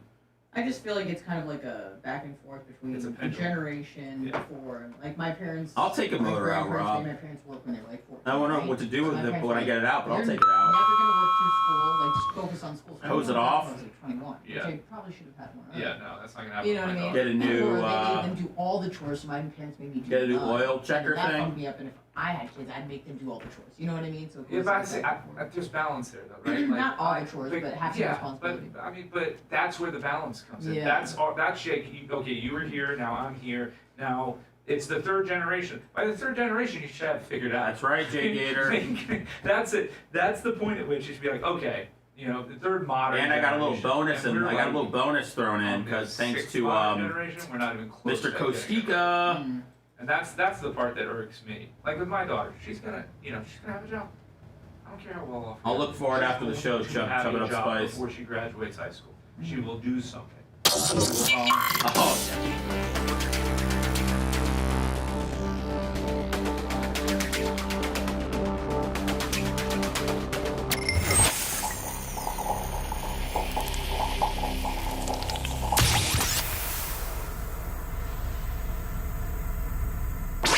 It's the Bubba the Love Sponge Show. Missed part of the show? We got you covered at BubbaArmyHQ.com. Now back to Bubba Live Worldwide. Remember, man, has society gotten worse about reminding us, fall back, spring ahead, fall forward, spring back, the time change? And Macho Man just texted me and said, don't forget. Don't forget. Don't forget that this is the weekend that we fall back. Did you guys? I mean, your phone automatically we spring changes. forward, buddy. Yeah, spring Spring forward, forward, fall back. You got it. Oh, all right. So we're losing an hour? Correct. Oh, that's not what Macho Man said. Yeah, Macho texted me that, and I was kind of confused. Macho said, time change this weekend. Fall back. Get more sleep. Fall back. He's so sick. You guys would be showing up Monday morning at 8 a.m. for the show. That's exactly what he sent me. Mach, you're messed up. Mach, It's the bronchitis. Macho, did you change it? He texted me spring forward. Oh, he edited the text. Yeah, at 7:42, which was 1 minute ago. Time change this weekend. ... Fall back. ... Get more sleep. I think he was screwing with you, Bubba. I don't know what he was. It's spring forward, but there is a time change. So we're moving ahead. Correct. So Saturday night, like at 3 in the morning, you're supposed to 4. You're supposed to move it ahead, and it's Saturday night at 4 in the morning. So Bubba, the reason why that's changed is because our cell phones auto update. It used to be that you had to manually go around your house and change every clock, and you would have otherwise you have. But now it's like you wake up in the morning, you're like, that's the time you're going. If you set your alarm, it'll ring But at the right you time. fundamentally got to know why you're extra tired. Yeah. Well, I mean, you fundamentally got to know. In order to set your clock, or well, right? think of the other way people used to get it. They would have it on the morning news, all week long, and a reminder. Yeah, all week. But now nobody watches the morning news. I mean, but it's been up there. I've seen it twice. Yeah, now. I know. They say that's where you get it from, but nobody watches that anymore. No, I mean, like I didn't even know. Here it is, Thursday. 2 days before I'm supposed to move my clock ahead an hour, and I had no idea. Well, it's not like you have to really prepare, Bubba. I mean, it's not like a hurricane's coming, I mean, it's Thursday. But I do have to prepare because I got somewhere. I mean, like I have a time-sensitive job. Bubba, your phone auto updates. Okay, the only thing you have to change is the time on your microwave. That's it. And your car. Sure. Well, some cars auto update now too, buddy. Yeah, well, mine don't. I don't have a Lincoln, whatever the hell you got. What do you think I have? A Lincoln Liquidator or something. It's the Lincoln Naughty Bus. Oh yeah, the Lincoln Naughty Bus, made for that liberal snowflake in your life. The Lincoln Naughty Bus. Where you don't even. That's what it is when I'm in there. It's a party. Yeah, you don't even get to drive it. Your wife drives it the majority of the time, so it is truly a naughty bus. And I give her road his. Hey, Bubba, I sent you. This guy's on fire today. Bubba, I sent you a picture. I just wanted to make naughty bus. Seth aware of it. What? From pollen to some ducks that are dicks. All right, hold on here. You sent me. No, hold on. No. Yeah. yeah. The ducks. That's with a executive dick parking, too. buddy. I mean, see when you park. Is that where you parked this morning? Yeah. See, if you should have parked where I told you to park yesterday, right across from the hose. Wait, did they go to the bathroom all over my car? Yes. That's what that is? Yes. They're using your car as their toilet. Yeah, that big one's a dick. You think that your allergies are bad on pollen? Duck poop is bad. Dude, It's worse. can we go club that duck to death? Yes, no, please. we cannot. Well, we can't. We're part of PETA. Yeah, it's protected. Yeah, that duck's making your car his bitch. Isn't that on my property though? Well, first of all, no, it's my property. Your property's on my property. Brian, we have stand your ground law. If that duck comes at you, you can do whatever you want to. And look at this one duck. Look Look at this one duck. He's already dropped a load. He's scampering out. That's right. Waiting for his buddy to drop a deuce, and then they'll go out there to the back and maybe get some laps in. They got a good old life here. Well, you know what? I appreciate whomever brought this to my attention. And stop parking your car there. Why? That's where because you it's can't. The only place. We had a whole debacle yesterday. Everyone had to move their parking spot so you can park over by us. So you can park adjacent. And you still to can't do that. Yeah, Think you're better so than much better than everyone So here. why can't you do that, Ghost Boy? Huh? We left the spot right across the hose for you. I guarantee I can go out there and it's open for you to have parked there today, but you got to roll in like the pimp and cross park over 2 parking spots. Trying to be a dark match Diaco with your Ford. Can we get like an F-boy parking sign and put it up on his spot? Reserved for F-boy. Yeah, we could. But Seth, Rick, get on that. We went through this yesterday. Okay, I'm sorry, Bubba. Why did you just come boss hogging your way up there? Because I was thinking about the break and stuff that we were doing later today and bringing some stuff in. I'm sorry. Oh, so you got cards in the mind. In fact, this show is getting in the way of your cards in the mind, isn't it? That's all you're only here doing the 4-hour show so we can do the 15-minute card show. No, I'm doing the 15-minute card show to try to bring in another revenue stream to try to help out and be more than just a co-host. And we were able to actually make money off this break. That's what I'm trying to do. Perfect. Now, I already one of your complaints yesterday was that your pollen allergies are really getting to you. So we went through this whole thing yesterday about depollinating your car. Did we not? I thought it was just a bit. I'm sorry. No, it's not a bit. I didn't know. Sorry. It's a lifestyle. Okay. My bad. I taught you a skill set, buddy. Yeah, commitment to the bit is what we do around here. We learn. I mean, you bitched about pollen, and then there's a bad pollen time, and it gets into your allergies. So I'm like, well, park across from the hose and come out spraying. Spray your car down, then put the hose back. You don't have to. The hose has a retractable gimmick, so you can just literally let go of it. It'll go snake right back to where it was, and boom. And then you go park where you're again in the F-boy spot, and now you got ducks. This is what you get. You got ducks laying deuces on your car. Yeah, no, it's I've learned my lesson. I'd love to see them do that on the Ferrari. Dan would go out there and blast them. Oh my God, he would kill them with the gun. He would absolutely kill them. And you know what he would do if he couldn't kill him? He'd hire somebody to sit across the street from when they did it the next day to kill him. He'd get that guy, Merch that Crick homeless from guy on the bicycle. tower. He'd pay Merch Crick $1.50 from the tower. Yep. All right, here's the latest, Alex Stein. Set me up on what we're looking at here. Oh, yeah, he went to the city of Allen, Texas. Town hall, and complained that he was sexually assaulted in the metaverse. Next, we have a. They know who he is. Yes. They must. Because, Because he's been there before. Because listen to the guy sigh. Exasperated when they introduce Alex. Next, we have a Primetime Stein.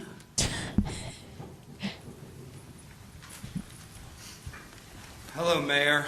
My name is Primetime Stein. I'd like to keep my address private for personal reasons. I work at a popular Chili's. I want to start off by.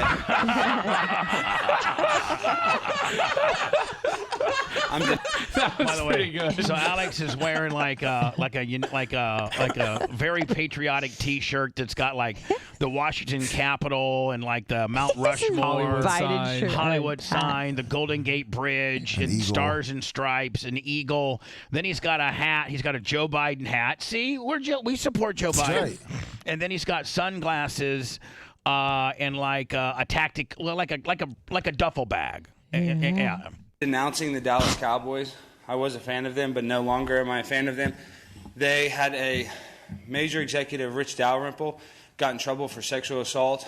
They had to pay $2.4 million to the cheerleaders because they were filming them illegally, as well as Jerry Jones has an illegitimate daughter named Alexandra Davis that he will not take credit for.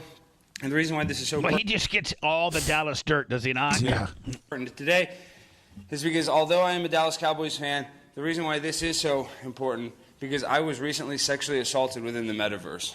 And I recently ordered a device from China that hooked up to my, there's some children in the room, so we have to be very careful of the words I use, but hooked up to some orifices of mine.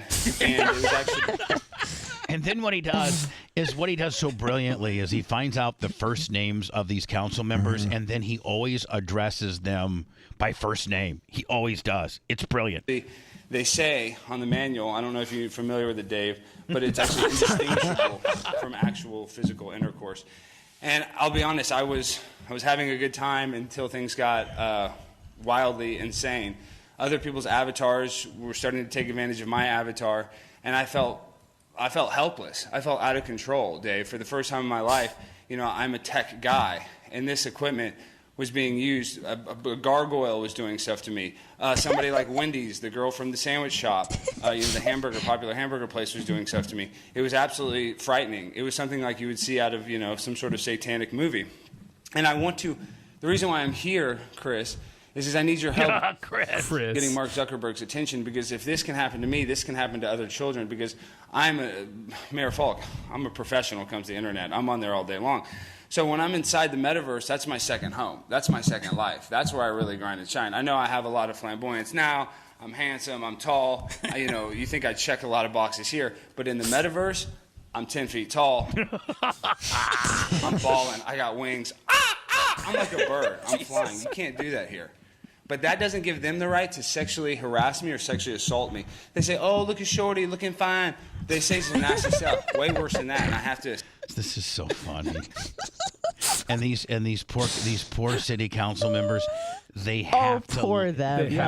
I know, but they have to legally let him, like, if this is the best part of their day, Bubba, because he's not making fun of them. He's just doing his routine, Right. I censor myself because of the, situation we're in.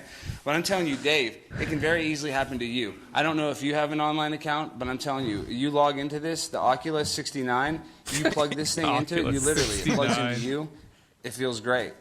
But somebody on the other end can take advantage of you, and they can go too far, and that's what happens. So I need your help, Eric, getting the attention of Mark Zuckerberg. I need your help, Mayor Folk, bringing attention to this. So if this happens again, it's not going to be me. I mean, the only criticism I would have would be just tell them stop pounding the podium when you're trying to make your point because it's distracting. It's distracting. It's going to be one of these kids. It's going to be you next time, Shelly. You're going to order it on HSN, Home Shopping Shelly Network. Oh, this is a great thing. I'm going to plug it in. I'm wearing it on my head. Next thing you know, you have a gargoyle doing stuff to you that you would never even imagine.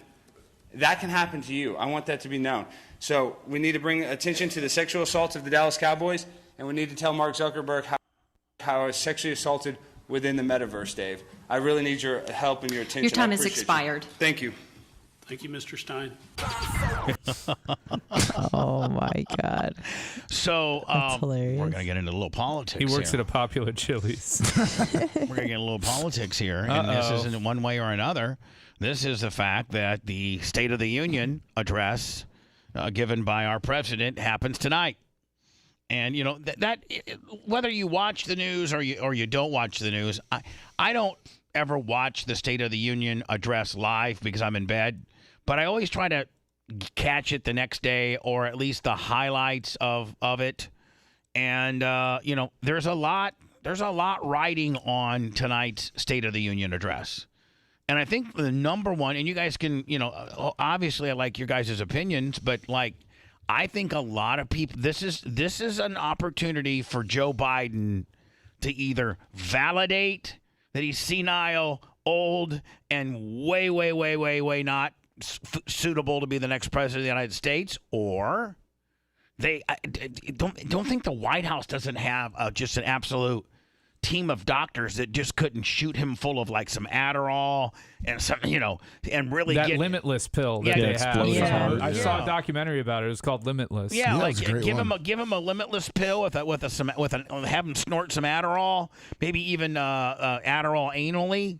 Boof it. And really boof, maybe have him boof it and have him really just dialed in. Now, if tomorrow morning we were talking about how President Biden looked like he was present, high energy, just nailed it, everybody would love to say that.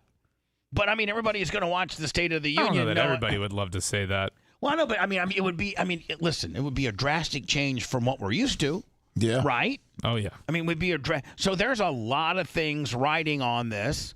I would say that his presidential livelihood is contingent upon how well he comes across tonight. If he nails it, he looks pretty sharp because they boofed him for Adderall and the limitless pill. Do you think that they might have something like that? Oh, yeah. I asked Dan about that. Special actually, magical drugs just for the president.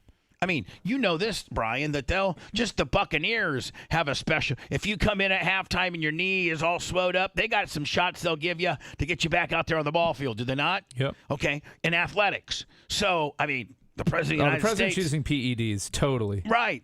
So do you think they're back there saying, man, we got to shoot him full of this and shoot him full of that? They've got the cocktail probably dialed in. They've probably been working on it for weeks now. Probably some B12 in there, some Adderall.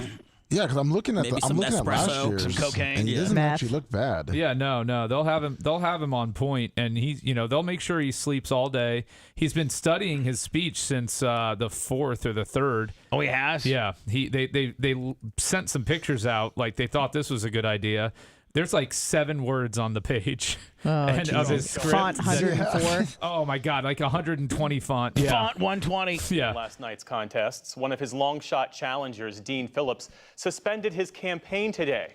All right, get out of here, Dean. It's just So gonna, did I, it's by the gonna way. Be, I dropped out. It's just going to Darn. be. I was as Listen, relevant as Dean. I think we can all agree. It's just going to be Joe. It's going to Yeah, be Joe it's versus Joe. Donald.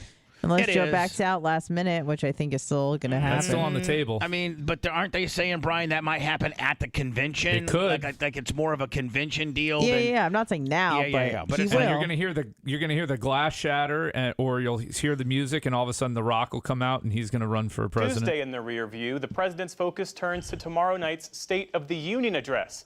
I spoke earlier today with White House Press Secretary Karine Jean-Pierre. By the way, one of my favorites. Bubba, I just sent for you the the scoring home. picture of what Brian said about this speech. You did? Yeah, All it's right. All right. kind of funny. And so let me see here. Pretty big. Oh, that's his font? That's the font, and look at how many words are on that page. Yeah, I mean. Can you read what it says? Because I can't. Yeah, if you zoom in. Good it's evening, super good evening, my fellow Americans, Mr. Speaker, Madam Vice President, members of Congress, and the cabinet, military leaders, and distinguished guests. Page one. Page one. But then you can see the font behind it, and it's not different. This is an AI or anything? No, this is the on his president's page. official. okay. They tweeted out the Look, POTUS everybody account. wants to automatically go to the AI deal. Well, you have to ask. I don't mind I mean, being you do have skeptical. to ask, I but don't you mind. do. Right. Like in today's I didn't know world, that he tweeted out his own team. In his today's team world, tweeted this man, you out. got to They worry thought about that was a good AI. idea. You got to worry about it being an AI. If you are worried about AI in a picture like that, just look at the text on the paper. Like if it's very uniform and it actually makes sense and the words are cohesive and it's actual sentences, then it's not going to be AI. About what to expect from President Biden's high Here's my favorite, Black Raggedy Ann right here. profile and high Love her. stakes speech. Karine Jean-Pierre, Whoa. Kareem Jean-Pierre. welcome back to the News Hour.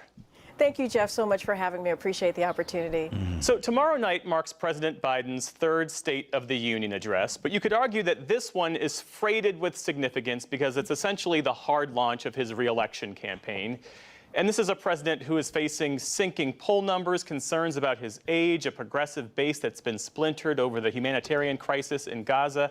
How is the president aiming to use this speech? Great question, by the way. I mean, awesome question. Yeah, I mean, like, couldn't and you know be what? any more fair and balanced. No, and that, you know why? Because it's from PBS. Right. And they're not bought and paid for. And, you know, but no, I mean, well, they're literally funded by the federal government. Public. You're right. You're right. Broadcast. So you're right. They are funded by the federal government, but I gotta not any one party, and they don't rely on super heavy Hold on, Brian, advertisers. just back it down a little bit. Back it down. What do you mean? Macho doesn't agree with it. Not at all. NPR is the left of the left. NPR, this they is hired PBS, the lefty, buddy. lefty, Well, I'll left. tell you this then. This is PBS, not NPR. Yeah, this is not Same NPR. thing. PBS. Well, they're different, but No, they're the same no, thing. hold on. Listen to this. No, they're different, Hold on. NPR Listen. is radio. PBS is TV, buddy. yeah, but they're run by different companies. They're the same thing. Listen. Everybody shut up. Listen, Linda. I got to tell you, man, whether you're Jamie from Northern Heat and Air or whether you're, Shannon Burke or somewhere in between, I got to think that these are some pretty fair and balanced questions. Yes. Yeah, because they finally have to ask him because he's an idiot. I know, but it doesn't matter why. I mean, you get mad when they don't ask it, and then you're mad when they do ask it. You're just mad. I am. No. Not you. First, I'm the host. And secondly, my position is I think these are some pretty damn good questions. And I think he's got the balls to ask them. And I think that this is what America wants to hear. From the press secretary. Right or left. And we're giving those questions to the press secretary. She should be able to knock them out of the park for us. Right? Yes. Here we go. Of the Union address, but you could argue that this one is freighted with significance because it's essentially the hard launch of his re-election campaign. I like this guy. And this is a president who is facing sinking poll numbers, concerns about his age, a progressive base that's been splintered over the humanitarian crisis in Gaza. How is the president aiming to use this? And every one of those are not questions, they're statements. They're facts. They're facts. They're facts. They're statements and facts. He They're not did forget one thing. What? The immigration. Okay, you're right. That's Yeah. fine. Ease it into him. Speech to address those concerns while also conveying his vision for the future. So he asked some very, very specific questions, right? Yep. Who just dropped something? Sorry, I dropped my Xanax. He's got to take one because that duck's on his car still. I don't blame him. Seth thought he was coming to work every day to man up. Now he's getting owned by ducks. Yeah. I help you, Seth. So thank you. Here we go. Hold on. Let's hear my girl. He's duck boy. Here we go. The president, as you just stated, third State of the Union address, he sees this as an important moment to talk directly to the American people. Just think about it. He'll be talking to Americans who will be sitting on their couch, sitting in their kitchen table, having that direct conversation. Millions of Americans are going to be tuning in, and he understands this moment, how critical it is, how important it is. He's going to talk about the last 3 years. We have seen some historic achievements from this administration of the last 2 years. If you think about the infrastructure bill, a bipartisan bill in the last administration, it was a punchline. Lummy, Fish and the J on the PayPal. Thank you. PayPal, Venmo, Cash App at the Bubba Army. She has done nothing but cheerlead and grandstand what he has done. She has not answered any of the question. That's her job, though. That the guy, I know. Now we're going to see infrastructure a decade. You think about the PACT Act, that's going to help veterans and their families. That was actually done in a bipartisan way as well. But you think about the American Rescue Plan was only passed by Democrats, which got the economy back on its feet, because when he walked in, it was a tailspin. All right, hold on. Let me just stop here. Be very bipartisan. Was the economy in a tailspin when he took over? I mean, it was coming out of COVID. It wasn't great. It was worldwide. And hold on, disturbed. Okay, so hold on, just asking. Yeah. And has he fixed it? I mean, because she said that he fixed it. How do you look at fixed? If you're looking at us vis-a-vis the rest of the world, we're doing pretty good. If you're looking at us vis-a-vis, 20 years ago, no, 10 years ago, let's look about 8 years ago. Let's look. Where Trump left off, compare it to his predecessor. That's what we're comparing it to. That happens to be the guy he's running against as well. I mean, how can she say it was only passed by the Democrats, which got the economy back on its feet? Is the economy back on its feet? I mean, it depends on what you look at. The stock market's doing well. What? Inflation's down, not to where they want it to be, but what was inflation? Down. What was inflation? What inflation did they inherit, and what is now? That's just a question. Inflation was probably just starting to spike when he came into office. All right, what it was maybe 4, 5, 6%, and then it got up to as high as 8 or 9%, and now it's back down to in the 3s.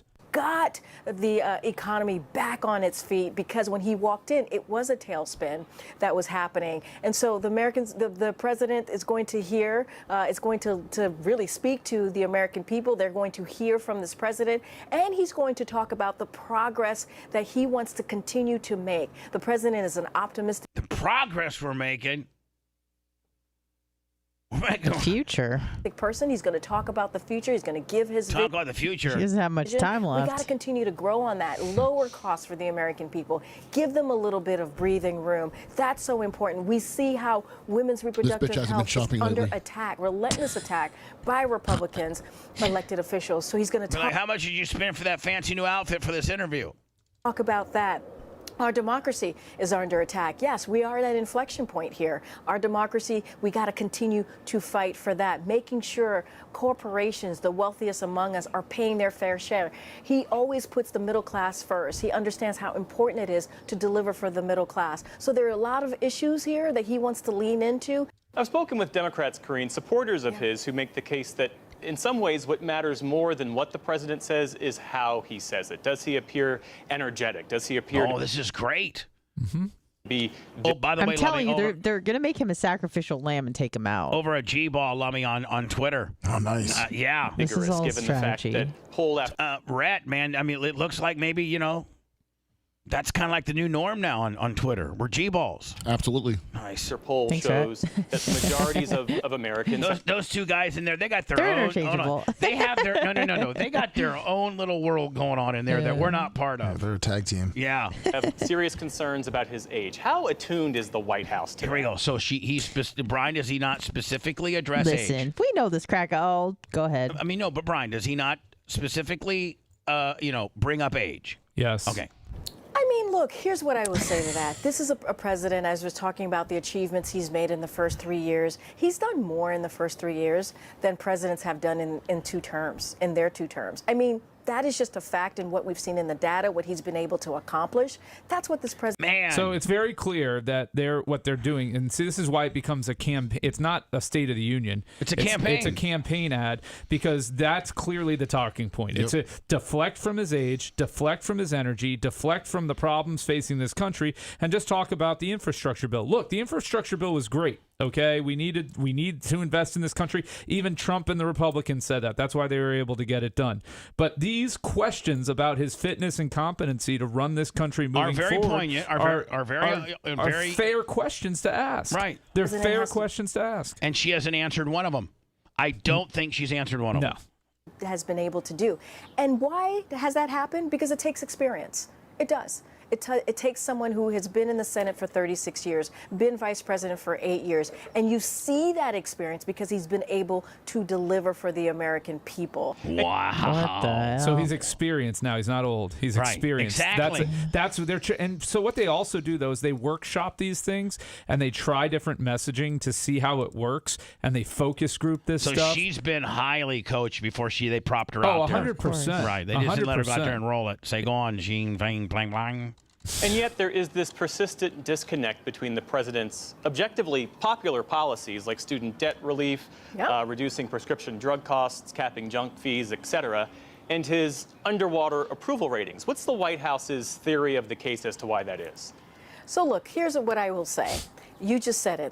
Every issue that the president is working on is popular, whether it's student loans, which didn't get passed. whether it is making sure that we're dealing with gun violence in a way Which nothing's happened on. that really helps to Zero. save and protect. Zero on the student debt. Well, no, it's not zero. He signed an executive order that Well, he just did something illegal, but he tried. Communities, save our young people's lives, right? He was able to get a bipartisan deal on a gun prevention deal that we hadn't seen in 30 years. That's also important. I don't want to forget that. Beating Big Pharma. Beating Big What? Hold on. Let me just get something straight. Nobody beats Big Pharma. Nope. I don't care if you're You're Donald their Trump, biggest fan. Ronald Reagan, Bill Clinton, or Joe Biden. Nobody. Because you know what? Big Pharma, they're on both sides of the fence, bitch. You can't beat Big Pharma. You're lying through your teeth. You black Raggedy Ann looking bitch. Okay. Take it easy there, I'm just buddy. saying. Jeez. You're Whoa. lying through your teeth. Nobody beats Big Pharma. Nobody. Ugh. Neither Sounded does bad. it. I apologize. Let's just move on. Raggedy Ann with a tan. Fox figures know it as binder. It's called a binder. I think that's a little more. That's there actually you go. pretty good. Raggedy Ann with a tan. Seth, are you offended by that? No, sir. Okay. It's a black woman deal that we hadn't seen in 30 years. That's also. Am I saying that she's doing her job badly? I'm saying she's lying through her teeth because she says. Then she's doing her job great if she's lying through her that teeth. She represents the man, Joe Biden, who beat Big Pharma. Bitch, nobody beats Big Pharma. Nobody. What is she even referring to? Deal that we hadn't seen in 30 years. That's also important. I don't want to forget that. Beating Big Pharma, in that Inflation Reduction Act, he was able to put forth a piece of legislation that obviously is a law now that really fights back Big Pharma and makes sure that Medicare is able to negotiate for itself. And that's something that Americans care about. Look, we understand what Americans have gone through this past 3 years. It is. Hold on. Do ya? Do you really? Because you got your own party not liking you. You got your own party that's coming up with K5 ways to get you thrown out at the convention. There's all types of different theories as to how he might not be the candidate in November. Am I right? If he was solid and as good as what she's spewing out of her mouth, then there wouldn't be all these conspiracy theories, all these different, talking heads, very smart talking heads, high up talking heads with how the Democratic Party may not end up with Joe as the candidate. Am I not right? Is there not a lot of that scuttlebutt going on? Oh yeah, there is. Right? So don't sit here and try to tell us that he beat Big Pharma and that he... Stop. We don't even know that he's going to be the candidate. In fact, most Democrats would prefer that he's not. Somebody else. Because this guy's a joke. I mean, even if you're a Democrat, you got to think this guy's a joke. Do you think tonight the big Taylor Swift endorsement's coming that everybody's been waiting for? You think they're going to have him rappel down like Owen Hart to the podium? She's going to fly from Singapore over to endorse Joe. She's going to sing. She's going to sing the Pledge of Allegiance or the national anthem, whatever they do before. She's going to do "America Beautiful" or something like that. Hopefully, she doesn't do an Owen Hart and dies in the middle. Hopefully, she doesn't know. Hopefully, she stings herself from the top. Because Sting never had a mishap. No. Stings from the top and one of her little golden outfits, and she has two big American, stars on her nipples. Oh Jesus! And she sings "America the Beautiful," and then sits on Joe's lap. I'd vote for Joe Biden if that happened. Complicated, and we get it. We get that it's going to take a little bit of time for Americans. You know what? Joe Biden can save his presidency right now with just one change. Taylor Swift replaces Kamala Harris. Woo! Then you know he's going to die, and Taylor Swift's going to be the president. Oh, no. Yeah. Oh, no. To see what this president has done. I mean, that's what Trump's going to do with Tulsi Gabbard. Throw her in there. I think Taylor would make a much bigger impact than Tulsi. Yeah, unfortunately, you're right. The president much bigger. Even though I'm talking about a woman that was a former senator and a U.S. veteran. Unfortunately, America would really, honest to God, if it was Swift versus Tulsi Gabbard, Americans would choose Taylor Swift. They really would. No experience. I mean, Clint Eastwood was the mayor of a big town in California. And all he did was shoot people. Saying that for the better part of 3 years, that once the American people start to feel the impact of these policies, once the American people start to see these shovel-ready infrastructure projects begin, then they'll fully understand the impact of the work that I've been doing. He's been saying that for years. Why hasn't that shifted? I mean, this guy's holding her to task. I mean, this is a fair interview. Very. In fact, one of the fairest. It's, you know what? And Brian, had she known that he was going to, she may not have participated in this. So what he pretty much just said to her is that what you guys are talking about, your accomplishments of the last 3 years, when are you going to actually see the polling results on that? When are the Americans going to change their tune and say, oh, we see what you're saying. Yeah. This is, our lives are better. And that, but I also understand, and we also understand that it takes time, right?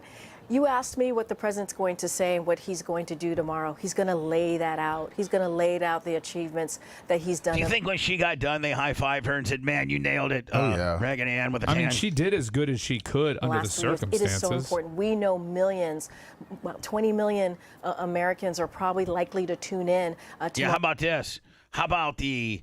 3 million immigrants that came in since fiscal 24. They'll be watching too. Well, Bubba, they will be. You know what Trump's doing? What? Tonight he's going to be watching it, doing a live play-by-play. Oh, he is? Yeah. Like Manning Vision? Yeah. Yeah. Oh, no. That's actually pretty brilliant, is it not? Jeff Laparo, 999. Where can you find the Trump feed? It's going to be probably on his Truth Social. So you can't find it. Yeah. That is critical. This is part of messaging, connecting with the American people, being able to say that over and over again, lay that out, lay it very, very clear for the American people. And that's what he's going to do. We see this as an important opportunity to talk directly to the American people. The president's certainly looking forward to that. Is White House Press Secretary Karine Jean. We got to be done with this. We just lost 4 more listeners. And that is White House Press Secretary Yippee-Yo, who did not answer any of my questions. None. 0. Matt Hagan in 15 minutes. Stand by. It's the Bubba the Love Sponge Show. Want to listen to the show on demand and on the go? Enlist today at BubbaArmyHQ.com and sign up and start listening. The Bubba the Love Sponge Show will be back after this.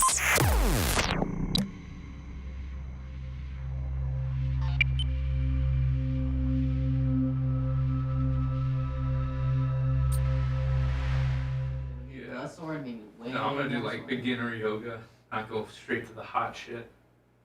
I mean, it wasn't like the moves were that crazy. It was a hot environment. Yeah. It wasn't Bikram, but it was hot yoga. Bikram. Yeah, that's good. I've been stretching a lot more. Notice the difference.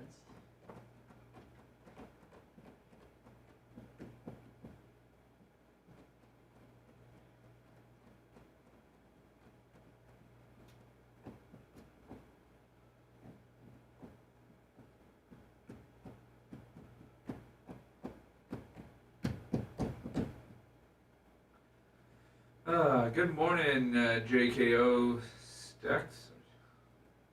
Oh, John Costeka. Jesus. Jesus, Brian. Jesus. Good morning, buddy.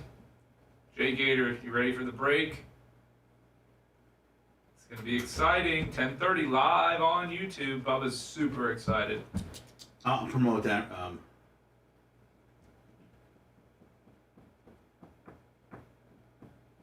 Yeah, BJ Click, and on that live feed, if you go back, I said that Trump needs to build a big lead in Pennsylvania because the mail-in ballots were going to swing the election. Nothing that happened in the 2020 election was a surprise. Nothing. Now what?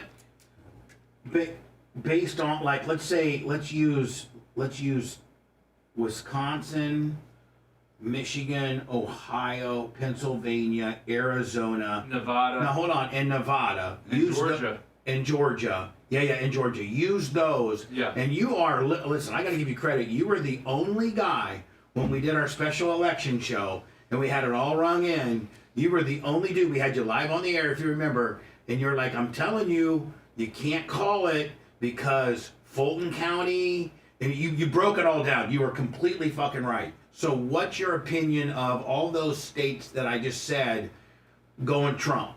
I think Biden's going to lose right now, based on the way. But those states are the ones in play. Yeah, but So, I mean, you know, it might as well be 4 years before the election right now. A lot can happen in 8 months. No, I understand that, but does he pick up Pennsylvania, Georgia? I mean, I can't say for sure. Right, if the election was held today, I think Trump would pick up 4 of those states. Yeah. Okay.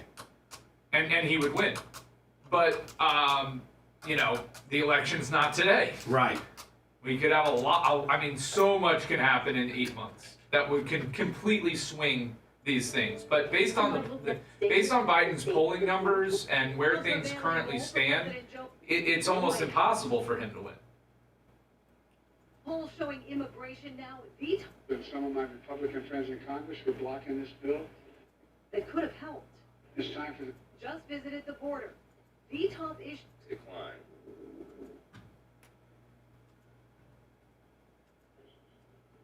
I better not start the questions. I'll get in trouble. Super Tuesday voters. Everyone, Super Tuesday said you have a message for voters. Come on.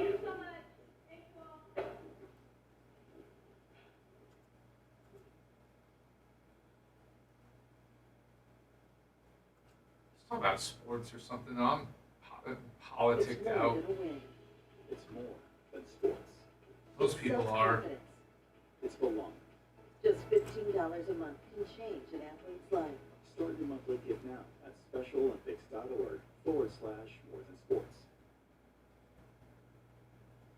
And, you know, somebody the other day said to me, and, you know, Yes, the Dems cheated, Ned's rusty thing. And I knew exactly how they were going to do it, apparently, because I called it. So that's how deep the conspiracy was. I was involved.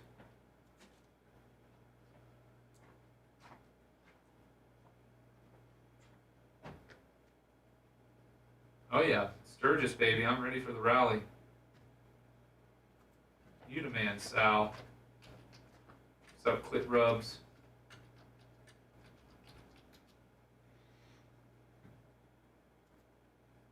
Yeah, people will be watching for the train wreck side of things.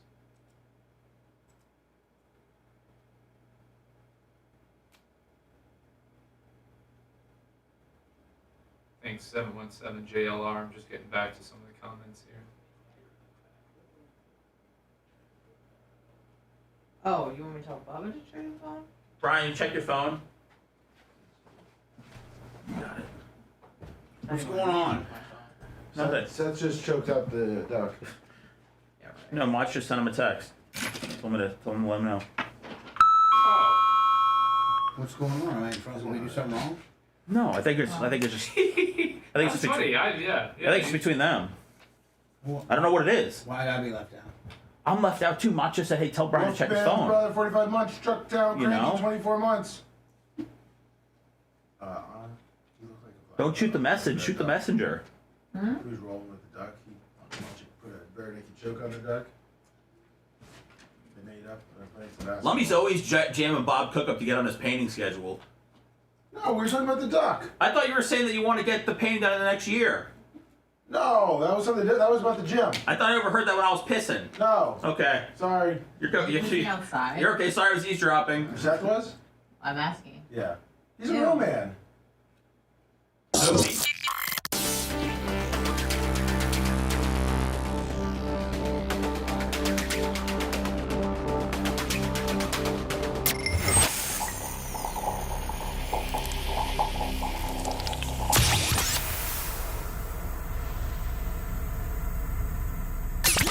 It's the Bubba the Love Sponge Show. Missed part of the show? We got you covered at BubbaArmyHQ.com. Now back to Bubba Live Worldwide.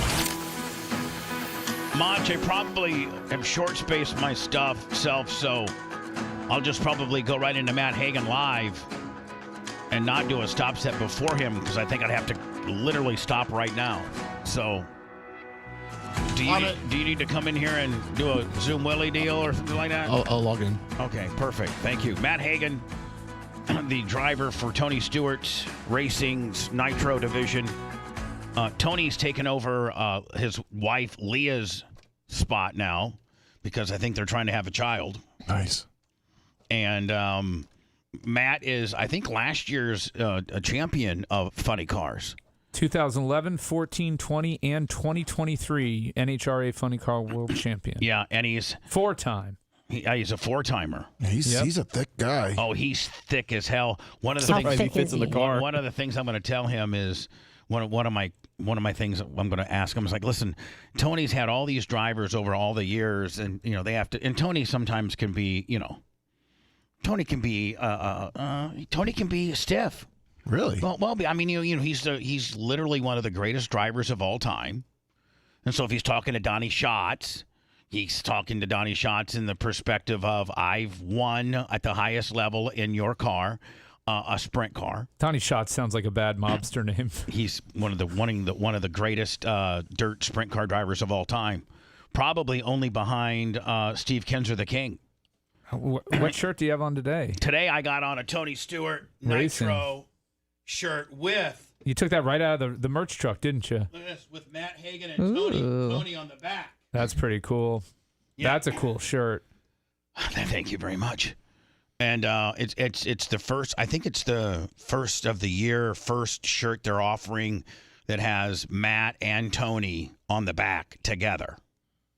So anyway, what I'm going to talk to Matt about is like, listen, you're thick. You're right. Have you seen how badass he is? Yeah. Like he looks like he could play linebacker for the Bears. We'll take him. And I'm like, listen, you know what? You kind of represent all the drivers that have ever raced for Tony. That you don't have to really. I mean, you can beat his ass. Like you can literally just say shut up and just.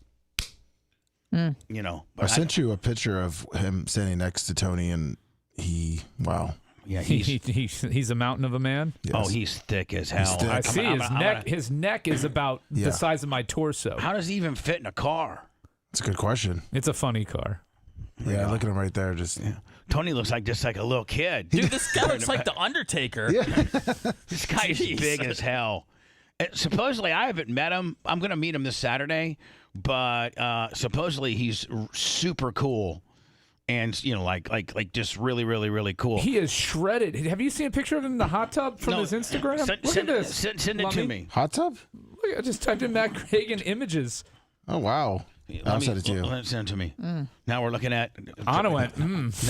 Now we're yummy. Hold on. Now we're looking at funny car drivers in hot tubs. This is from his own Instagram. So whatever. Did you send it to me, Lummy? I have to get on his Instagram. I'm sorry. No, you could just Google image Matt Hagan, and it's like the fourth image that comes up. I'm letting Lummy know how to find it quick. Sorry. This is the most sus thing we've done lately. What's sus mean? Oh, Jesus. Oh, boy. Oh, no. This is the generational divide Suspiciously gay. Oh, okay. Well, I sent you another picture where I find that what's wrong with being suspiciously gay? Nothing, man. It's cool as hell. I'm just find the hottest picture and put it up. I'm thinking if you aren't cool with sus, then you could get canceled. No, yeah. Yeah, right? No, we're very cool with sus because we're clearly trying to find the hottest picture of this dude shirtless in a male-dominated morning show. I'll tell you right now, he's not shy about putting it out there. Yeah. He may do the Zoom interview topless. Can we ask him to? He's waiting to enter. Maybe we should tell him to take it off before he comes in the room. Oh, is he in the room right now? Yeah, you got to admit him. I got to admit. Hold on here. So where I hit here, okay, and It's topless Thursdays. There he is right there. Oh. Hopefully he can hear us. I know, he looks pissed. Tell him to take that zip down a little bit. Practice must not have gone so good because he looks mad as hell. He's mad. Hold on, can you hear us? I got you, man. Did you blow a couple motors at practice yesterday? Because you look mad as hell. No, man. We actually didn't get to run yesterday. The rain was so bad that the track was just peeling up and stuff. So NHRA ended up just kind of like prepping the track all day, getting it ready for the sportsmen and stuff like that for today for the national event. Now, will you guys get a chance to get any runs in today at all? Nah, man. We kind of like we had one test session so far, kind of down at the protest deal in Bradenton, Florida. And I'm all about that Bradenton deal. That was a shot across. Let's not even try to pretend what that was. That was Randy from Skag and Tony, your boss, in a shot across the bow, telling NHRA, "Bitch, we can do it and pay a lot of money." So you guys better listen, Glenn Cromwell. You better stop half stepping around here and start paying us a little bit more. I mean, that's it, man. Well, it was impressive that they rounded the money up and the people, and I mean, it was a really cool event because it was one of those things where like the staging lanes, they were swarmed. I felt like I was like at one of those pro mod races. I used to pro mod race back in the day, and just people were up there with video cameras everywhere, and you were having a hard time crawling in your car because people were everywhere. So it's just I love that though. Like so, I'm really about the fan engagement and just fans having all access and all that kind of stuff. So it was really really cool event. I think NHRA obviously could take some notes from what they did, a few things here and there. But all in all, that was a cool event. But I'm really, really, really like ready to get going here at the Gators, man. I've won this thing two years in a row. Would love to win it 3 times, you know what I mean? And that's hard to do because I've won Epping like 4 times in a row before, and you're going like, well, what am I doing right up here? We need to transfer this everywhere. But some tracks just treat you some love, and some just let's not forget you won the championship last year. Don't get too greedy now, buddy. I mean, leave some meat on the bone for my boy, poor Ronnie Caps or something. Come on now, buddy. Yeah. Hold on just a second. I don't know if he's in his. I think he's in his hotel room. Sorry, man. My alarm to call you was going off. Was that your alarm to get down there and start doing some bench presses? Yeah, man. Well, we got to stay pumped for him this morning, man. I tell you what, it's media day today, so we get to kind of like. Put our cool clothes on before they get dirty and take pictures and all that kind of stuff, and then we get out there and on media day, will you be in full uniform or will you be in that badass tight clinging shirt right there? Yeah, full uniform, man. I get to wear that fire suit around all day and sweat a little bit. Now, I've known Tony I don't know if they told you or not, but Tony and I are pretty good friends, and I've known Tony for a long, long time, and I think that you represent something that nobody really else ever has, and the fact that you don't have to put up with any of his crap, you can beat his ass. You're so big. I mean, you got to think like when he rolls up to Donnie Schatz, he rolls up to Donnie sometimes, be like, "Listen, Donnie, I've driven 410 sprint cars, bitch, and I'm the best at it. And you need to do this, you need to do that." And he's rolled up to his NASCAR team and said, "Listen, Ryan, whoever, listen, you're not doing it good," and they got to sit there and put up with it. But you could just be like, "Shut up, Tony. 1, you've never done this, and 2, I'll beat your ass." Yeah, I'm 6'1", 257 pounds, so it's one of those things. I'm a pretty big boy for the most part, but honestly, Tony's like a big brother to me, man. Like, I mean, I love the guy to death. I was actually scared to come over and work for him because I didn't know anything about him, and I wasn't sure like if he was just hothead or what. Well, he is a hothead. You know that. He has been one of the best people to work for that I've ever worked for, and just a good dude, man. Like I love hanging out with him. We went on some trips and stuff together, and just a downright, just wants to drive a race car. He's like, man, I don't care what I do in life as long as I make enough money to be able to drive a race car when I want to. Well, that bitch is loaded. I mean, his house is $30 million alone. Don't let Tony cry poor mouth. I'll tell you that right now. I'll tell you what slowed him down. Leah, that's the boss bitch right there. She rolled up in there and took control. He is 100% in love with that gal, man. I mean, truly. Like when we were ready to win the championship, we just won the championship, and she had an opportunity to do it right behind us, man. That's the most tore up I've ever seen the guy in the world. He wanted it so bad for her, you know what I mean? Like, everybody did, but like, you could just tell, like, he was so emotional, and I've never seen him like that before. But like, genuinely loves that chick to death, man. You know, so well, obviously it's his wife. I've met them all, and they're all a bunch of bitches except for her. She's the only one out of all of his conquests. From I can go through all of them, but from Krista, who had the monkey, to the latest one, the Mexican. Leah is she's just like one of the boys, and she really changed him for the better. Really, most women will bring you down, but she actually is helping Tony. When you find a good one, man, you hang on to them, right? You know what I mean? And like they said, every great man has a good woman right beside him or behind him. You know what I mean? Like, and it's just one of those things where she's doing everything she needs to support what he's doing. I got a caveat to what you just said. My grandfather once told me, behind every good man's a good woman, which is true. Right. But behind every failed man is a bitch. I'm gonna use that sometime. You better give me credit. Do you even know who you're talking? Do you even know my name, Matt Hagan? Do you even know who man. Yeah, Love Sponge right here, brother. Yeah, absolutely. Bubba the Love Sponge. Now, did you ask Tony? Did you tell Tony you were going to go on my show? I didn't, man. I hadn't seen him. I saw him just a couple minutes in between when we were, kind of messing around yesterday. But this was kind of like, actually, I guess that you guys set this up here last minute a little bit. Yeah. And so I'm definitely going to let him know that I didn't realize you guys Did were you so see close. The shirt I had on? Did you see the shirt I had on? The TSR. Here we go. Get a 14-14, man.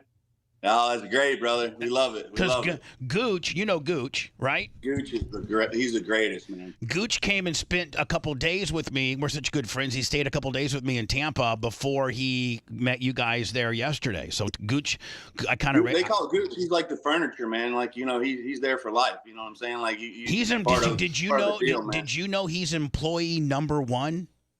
No, I did not know that. Yes, trivia question for you. He's the very first person before Eddie Jarvis, before any of the Freuds, before any of the Tony, the Mike Arneys, before all of those guys, Gooch was is employee number 1. Yeah. No shit. Wow. Yeah. That's badass.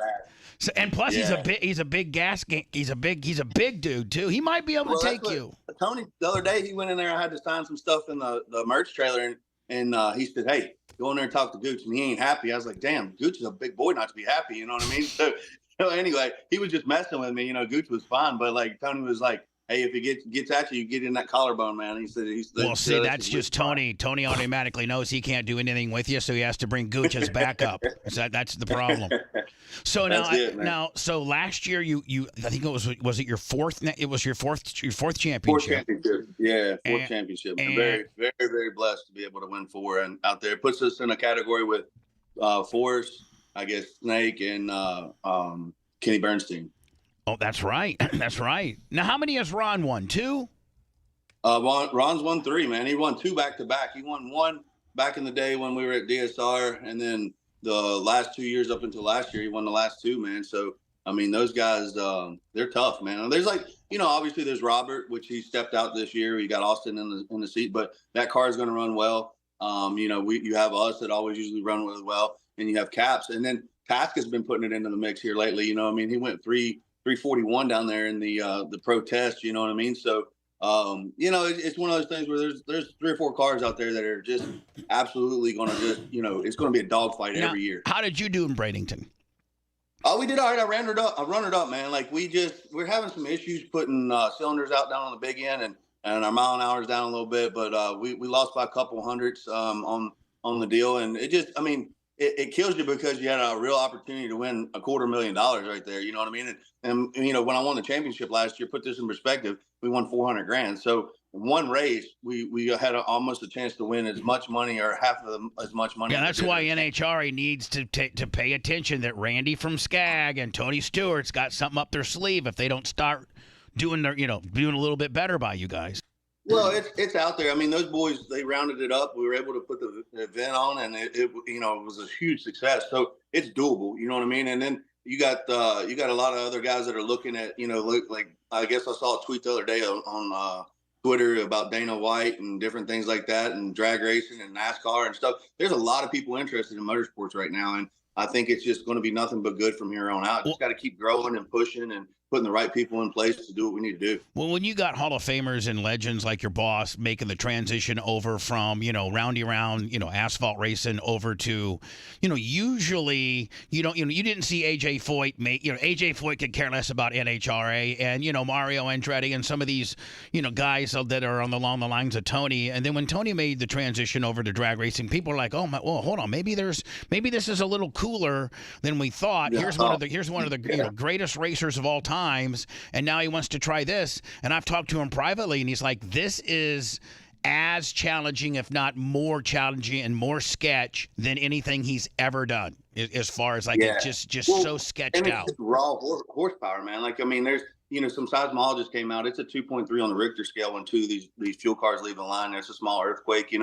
We pull close to 6 G's on a run, almost -7 when the chutes come out. You got almost a 12 G swing within 4 seconds. So I look really young for a second, and I really damn old. You know what I mean? When the chutes come out, but it's just kind of one of those things where it's just intense. And I think what Tony likes about it is now, the result is right now within 4 seconds. You're going to have a winner and a loser, and you move forward or you go home. Now, do you know, Hagan, as good as you are, do you know, and it's all about clutch.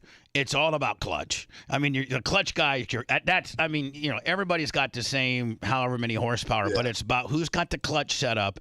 Do you know when you leave, within the first second, whether you got something that's going to stick to the ground or you're going to spin? Yeah, a lot of times, if you can get past the tree, you're doing pretty good. That's really kind of the rattle shake zone where everybody struggles, is getting past the Christmas tree out there. If you can get out past 60 foot, somewhere around that 100-foot mark, there, and then we're about 500 feet, 550, where the clutch comes into it. That's where the car gets real upset. My vision gets real blurred. And the clutch is what it's actually trying to go 1-to-1 and trying to weld out there in the middle. Everybody thinks we see the most G's at the hit, but we actually see the most G's out there in the middle of the racetrack. And it's actually, we make 12,000 pounds of downforce, and it tries to pick the front end up out there in the middle of the racetrack. So if you can get past those 2 points, you're usually pretty good. But honestly, some of these world records that I've set and different things like that, it's loose as fast, right? So it's got fast shaft early and it's spinning, and you're trying not to drive it too much, but you got to keep it in the groove, and you don't want to touch it too much. But you definitely know when it's up and floating and it's running and it's digging and you're just pinned. And you can definitely tell some of these runs where it's like, oh man, it's on a killer run. And then there's some runs you're just like, this thing's glued in and it's a turd out there. It's just not going nowhere. Now, Brian, do you really know anything? So as you've gotten older, and this is one of my co-hosts. How do you keep your RT up? Do you do anything special training wise? Have you changed anything from when you were younger? Yeah, there's a lot of stuff that you can kind of do. Obviously, as you get older, it's a little tougher. I feel like I kind of do a really good job of leaving first. I think my percentage was 80-some% this year of leaving first. But what a lot of guys do is they'll roll the car in and they'll make that distance shorter, so your reaction time they'll take a chunk out of it. Yeah. But I try real hard not to do that because I've won more races off of having lane choice. So what happens is you take a chunk and it makes ET bad. So what happens is then you'll lose lane choice. So for me, I'd rather get left on or not have the greatest reaction time if I had to, and still have lane choice because I didn't take that chunk. But I have a practice tree and different things like that. I hit a couple hundred reps every day with that stuff. But really, man, there's no replacement for seat time. That car is jumping off the ground. It's cackling, it's idling, and you're staging that thing. And everybody likes to play games up there and do different things. Oh, hold on. Play games. How about Johnny Force? That bitch does nothing but play. Yeah. He always stages. He makes you stage first. Do you know that going in? You're going against Force. Does your crew chief go to you and say, listen, we can only have this thing running a minute 50, and Force is going to be out there just playing his John Force game, taking a hunk out of it, staging late. So do you just stay in your routine and not let him get in your head? Actually, I try to get in there as fast as I can because I feel like that rushes him a little bit because he's used to everybody waiting and playing his game, and he's got time to do whatever he wants to in there. But if I get in there and get my bulbs on, he's got 7 seconds. He's got to come in no matter what. So for me, I'm always like, let's go, bro. You know what I mean? Come on in here. Once I turn my bottom bulb on, he's got 7 seconds to make his decision. He can sit out there 6.9 whatever seconds he wants to. But and he will. That bitch first, will too. He'll stay there 6.8 because it's just even when I used to have Selzy on or anytime I've had Ron on, they always bring up the games that the old timer plays. He just plays he plays the games, doesn't he? Yeah, and and it's tough because he is obviously a living legend, man. And sometimes me and him have had some real heated conversations, but there's always just that respect. I do definitely still have respect for him, and I'll even go back and watch some old YouTube videos and shit when he's on fire and upside down and all this other stuff. And back then those boys, they're real men, man. You got like Del Worsham and Forrest and Bernstein, all those guys back in the day that were they crawled in those things, and you had a real chance of losing your life every run, because there was no fire containment, and those things were just blazing fire everywhere, and you had to want to drive one, and so that kind of stuff for me is like that's where the respect comes, is like back in the day. It's not so much today because I feel like almost anybody can drive one of these things. I don't know though. Haven't they? I was supposed to ask you about the new body rules and how that is kind of pissing some drivers off with regards to their NHRA or whoever's got a new rule now where the body's got to stay on the frame and it can't blow off, and they're really worried about you guys catching a little bit more fire. Well, I am a massive advocate for not tying the bodies down. I told Don a couple years back that when they were wanting to first start to do that I quit. I said, I have nothing to prove to nobody. I'm a multi-time champ, other than how damn dumb I am to crawl on this thing with the body tied down on it. It's such a safety issue for our drivers. And because if you take a firecracker and you put it in your hand, you open your fingers up, it's going to burn you. You close your fingers with that firecracker, it's going to knock your fingers off. Great analogy. Somewhere, and those little burst panels that we have on the front of the car, not enough, man. Like did they actually make a rule stating that? Yeah, they're tied down, man. They're actually tied down, and it's aren't really you guys really throwing a fit about it?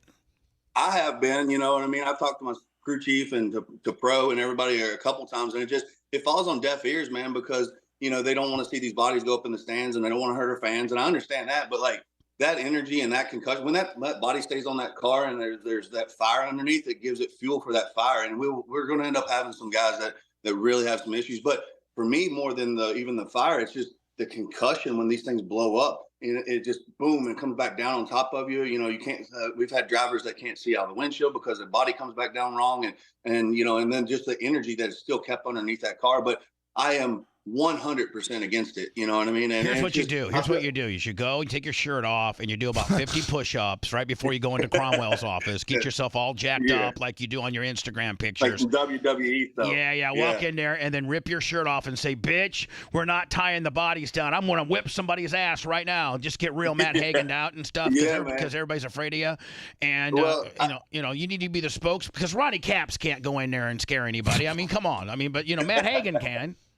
Oh man, I told an engineer one time that was at the shop that we were talking about that. I said, "You are the most educated, stupid person I've ever met in my life." You know what I mean? Like it just, I said I was going to pay to blow one up on the jack stands just so he can understand how much energy it is. I was like, I'll throw $100,000 at it just so you can feel how bad this is. You know what I mean? And he was like, "Well, I don't want to do that." I was like, joke, you don't want to do that. I said, because you're the most stupid, educated person I've ever met in my life. Now he's not a very big name, and my buddy Randy from Skag is helping him out now, the Versatran guys. But who's also a pretty rugged dude? He might give you a run for your money. Is that Dave Richards fella? He's a pretty big dude. He's pretty big. There's some big boys out here, man.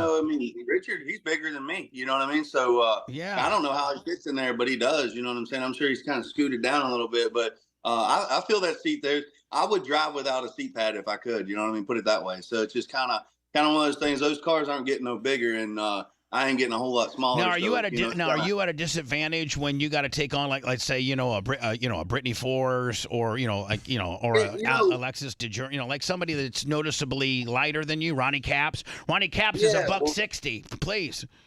Yeah, so I kind of went through this with my crew chief a while back, and obviously all crew chiefs, they want to as light as possible, and I'm like, look, dude, you got what you got. Here's what we're dealing with. But then I went around to all the teams like Caps. He weighs they carry like 80 pounds on top of the cage, just so they weigh pretty close to what we weigh. Robert was like 5 pounds difference between our car and his car. So the cars that are running heavy, that are heavy hitters, they all kind of weigh more, and I don't know if that's just because of it plants the tire harder and everything moves better and whatnot, but at the end of the day, I don't think weight's really been such a factor. You talk to a crew chief and they're going to tell you differently, but there's a lot of guys out here that are running weight on their car.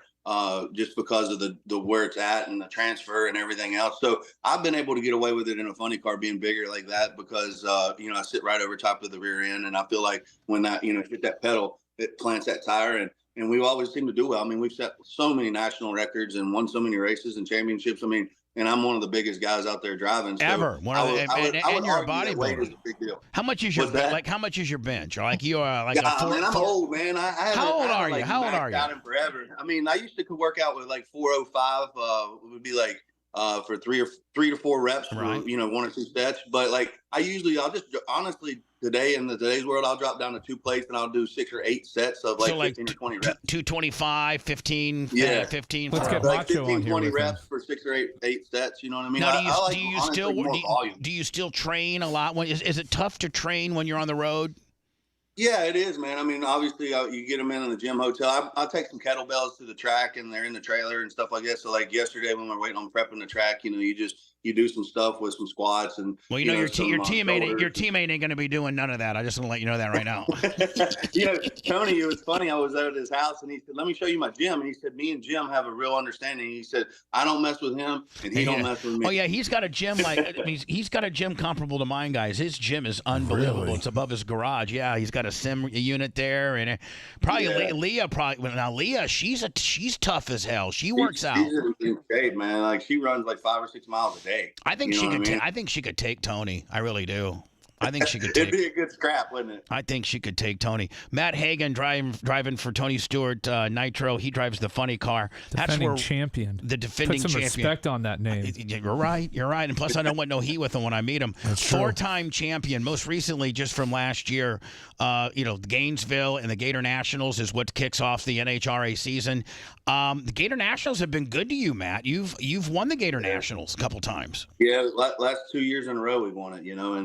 But it's so weird. I've been out here driving almost 15 years in a fuel car, and I couldn't win the Gators. You know what I mean? I'm like, what am I doing wrong? And then all of a sudden, boom, boom. And so it's just kind of one of those things where sometimes you get a combination and a setup that really works for the track. Every track we run to is so different. There'll be bumps and things that it upsets the race car here and there. And sometimes your combination just doesn't really work for that. And you have to, slow the clutch down here and do this to get over this lane and that bump and stuff. So I think right now our combination has been really good for the Gators. I mean, no different than Denver. We won Denver a couple times, but we have a certain combo that we just take up there for that. And obviously we're not going to do that this year. You got to you got to fatten that motor for Denver because it's running so. Right? I mean, it's like you have. There's no air up there at all, right? I mean, it's tough. If it sounded like that at sea level, I'd shut the car off. Put it that way. You know what I mean? Like it just. Meanwhile, Gator Nationals, you're at sea level 0-0. So I mean, the different pill you can run in that is far different. Have you won the U.S. Nationals before, Matt? I have, man. I was so sick that I didn't even enjoy it. I'd love to win it again, but the only track I haven't won at is Sonoma, and so I need to check that one off my list before my run's done out here. But yeah, I was so sick, and when I won the U.S. Nationals, that I actually hit the parachute and I had snot come out of my headstock and get my visor. That's a good sinus clear. It was that bad, and I wanted the day to be over with. Honestly, I've never, wanted to, go out so I could go basically back home and drink NyQuil and go to bed. But I was so exhausted and so sick, and it just felt awful. But we ended up going rounds, and I was just like, God hates me today because he was punishing me for something. But we ended up winning, you know what I mean? And it was a cool event, but I didn't get to enjoy it. One of the biggest races of your career that you get to win, because I was just so down and out, man. Like I was ready to just pull my driving suit off and crawl in bed, take a shower, crawl in bed, and everybody leave me alone, Matt Hagan, the driver of the 14 Nitro funny car for Tony Stewart. But Bubba, he's got 2 little girls. Do you think, Matt, would you ever let them get into motorsports or do what you do, like the Force family did? Maybe dragsters, because that's where they're not nearly as violent as, because the ongoing rib is that the real men drive the funny cars and the pussies drive the dragsters, because the dragsters got all that front wheel, and it's so much more forgiving. Meanwhile, your motor is like 5 inches from your penis, and their motors behind them. You know, right? Yeah, they finally put a carbon fiber little shield over top of the drive shaft that sits between your nuts. You know what I mean? So it's like that okay, little guys, I can't see it no more. like that little shield's gonna suppress 12,000 horsepower. Yeah, whatever. Yeah, you got a shaft that goes back into the rear end. You know, in between your legs right there, and you're like, oh man, that thing's still spinning at 8,000 RPM. 8,000 RPMs, 2 inches from your penis. Yeah. Now, so the question would be, what if your daughters, started taking a liking to the sport? Would you get them like in junior drags, kind of like the way Leah came up? Yeah, I would love to. I mean, I don't know that they really want to go that direction. They like my oldest son. He finally sat down and was like, "Hey, I'd love to drive." So kind of maybe moving in that direction a little bit with him and see what he wants to do. He's 17. He's been coming out to some of the races, but what do you stick a 17-year-old whose dad's a 4-time champion in funny cars? What do you start him like in a pro stocker? Like, what do you start, a junior dragster? Like, what do you start that kid in? Yeah, I think you take him over to Frank Holly's school and just see if he can even do that. You know what I mean? Like this stuff is not for everybody, right? Like some people get claustrophobic, they panic, they don't do well. So I think you take him over. Frank's a great teacher. You take him over there and you put him in some of his cars. He's even got an alcohol funny car over there that you could jump in, and it's it's not that expensive. It's like $4 or $5 grand for the weekend to go out there and learn some stuff from him. But I think that would be step one for if it's something that we wanted to do moving forward. Take him over to Frank's school and just let him educate him a little bit, and then just be there with him and kind of like, okay, now you've gone from a super comp car to a alcohol funny car. Now, what's your feeling? Do you like this? Did that scare you? Where do we start? So speaking of Tony, is Tony? I'm sure Tony is going to do well where he's at. He's in the big boy division. Last year he was in alcohol, but it was about a 60 or 70 mile an hour difference. You're looking at 260 compared to 330. And so is that a big difference for Tony? It will be a little bit on the top end, but Tony, everyone will have a learning curve when they go to any type of fuel car. But Tony is one of the most, I guess, he processes information differently than most people. He jumped in my funny car, made 4 runs, did great, and then went out and drove 4 hours to a dirt track, won that race with him and his dad. I mean, the guy he's a natural wheelman. And I'm not saying that just to blow smoke up his ass or anything like that. He genuinely, he processes information and he takes things and he applies it back to the racetrack differently than a lot of people would. You know what I mean? Like, so it just, he learns very fast and he picks up on things here and there. So I don't see Tony really having much of an issue at all. I mean, he's had, obviously he would like to have some more runs and would like to have got some more runs in this last couple of days, but I really don't see Tony struggling too much. I mean, his lights are incredible. As far as having a feel for the car, some of that stuff's just going to come with seat time, man. Like I told him, I said, you're going to make mistakes. It's going to happen. He was like, oh man, everybody's looking at me. I'm like, everybody's looking at you, period. You have to make those mistakes to learn. Yeah, I mean, you're Tony Stewart. You're Tony Stewart. All eyes are on you, but that's good for the sport. It really has accelerated the sport. It really has. Yeah, I mean, the guy's been it's a good shot in the arm for the NHRA. Now, here's a question I probably should ask Tony when I interview him next, but I'm going to ask you your opinion of it, and I don't think anybody's ever thought of it. But as the modern day Tony Stewart is obviously Kyle Larson. Obviously Kyle drives everything from dirt to late models to open wheel modifieds to sprint cars to NASCAR to now this year he's going to do the Indy car, which Tony did as well. Do you think, and Tony and Kyle, I think are super good friends. I mean, Tony wanted to hire Kyle when he had his little slip up there and Ford stepped in, wasn't real cool about it, but Tony loves Kyle. Can you see like Kyle coming, like Kyle has done it all that Tony has done. Can you see Kyle coming to Tony and saying, "Hey Tony, get me in an alcohol dragster and sponsor me up a little bit and let me see if I can run one of these up and down." I think Tony would say, "Yeah, I really do."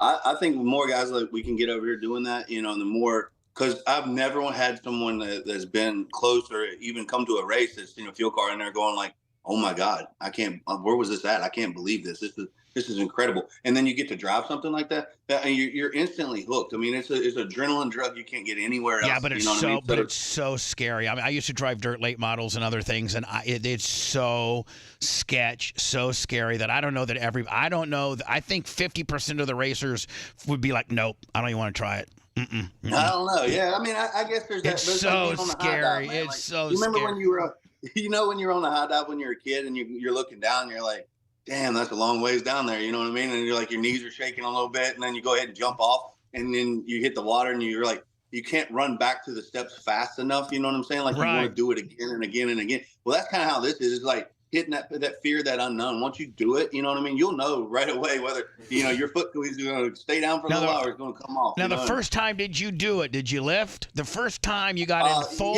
the full blown nitro, not alcohol. The first time you're in full blown nitro, did you lift? Yeah, so I was actually my dad. We flew in and we bought a car that was turnkey from Tim Mokerson, and this thing is jumping off the jack stands, warming it up, and I was thinking, what the hell have I got myself into? I said, I don't want to do this. You know what I mean? Like these things are unbelievably amount of power, and so the only thing that my dad was there, and I was like, I cannot be a puss in front of my dad. I was like, I have to go do this, you know, and so basically I went out there. And I was breathing so hard that I fogged up my visor. And they were coming over the radio. They're like, go. I was like, I can't see. So I finally was like trying to wipe it out to where I could see. I went out there. They're like 330 feet. You know what I mean? And then I clicked it off. And I was just like, okay, I can do this. You know what I mean? But it's just that fear of the unknown. You know what I mean? But you know, I was definitely, you know, if there was any more fire, I looked at like the State Puff Marshmallow Man. You know what I mean? Like I had like 2 layers of everything on because you hear all these stories about being on fire and stuff, you know. And you know, realistically, like, and I'm not ever wanting to recreate any of the bad, you know, the Daryl Gwynns or any of the bad wrecks that NHR, you know, the Scott Colettas, you know, I don't want to. I'm not trying to bring any of that up, but there comes a point with your sport where doesn't matter what kind of fire suit you got on, it's so dangerous. I mean, the fire suit wouldn't have saved any of those dudes. I mean, it's like well, you know, I realize why people jump out of skyscrapers when they're on fire. You see that on the news, and you're going like, "Oh man, that guy just jumped to his death." But like, I've been in that situation. One of my first fires was one of my worst fires, and I honestly, it came across my mind. I was like, "Man, you're not gonna make it out of this one," you know. And it was just like I was panicking. I was taking in smoke. I hadn't hold my breath. My legs were getting so hot, it was blistering them up. I mean, and I was trying to jump out of the car. I didn't care how fast the car was still running. I wanted out, and I hadn't even unbuckled myself. So like that fear, that panic, that fire puts into you when you are on fire and when you know that it's burning through your suit. And what happens is the heat transfers through the suit and anything that's wet. Like right. So if you're sweating underneath it, you're now boiling. And what people don't realize is you're not on fire with regular gasoline. You're on fire with nitrous oxide. You know. Yeah, it's one of those things where like that process that you have to go through it to get yourself like. So my next fire, I was like, all right, man, hold your breath. Don't take in all this carbon smoke. You know, you're on fire. Put the car on the wall. Scrub some speed off. You know, do what you got to do to get these things, you know, slow down and stop to get out of those situations, you know. And I've even had it to where I've gotten out of some bad fires and I jumped off to the wrong side of the track and I almost had the safety guy run me over with the truck. You know what I mean? So you're like, you just never know when things are how they're going to go and end up. But like, truly have been in a few of those situations to where you're going like, man, this is not going to be good for me. And I don't know if I'm going to make it out of this, you know. So it gets hairy pretty fast, but for the most part, gets hairy real fast. When the whole event's less than 4 seconds. So yeah, it gets hairy fast, right?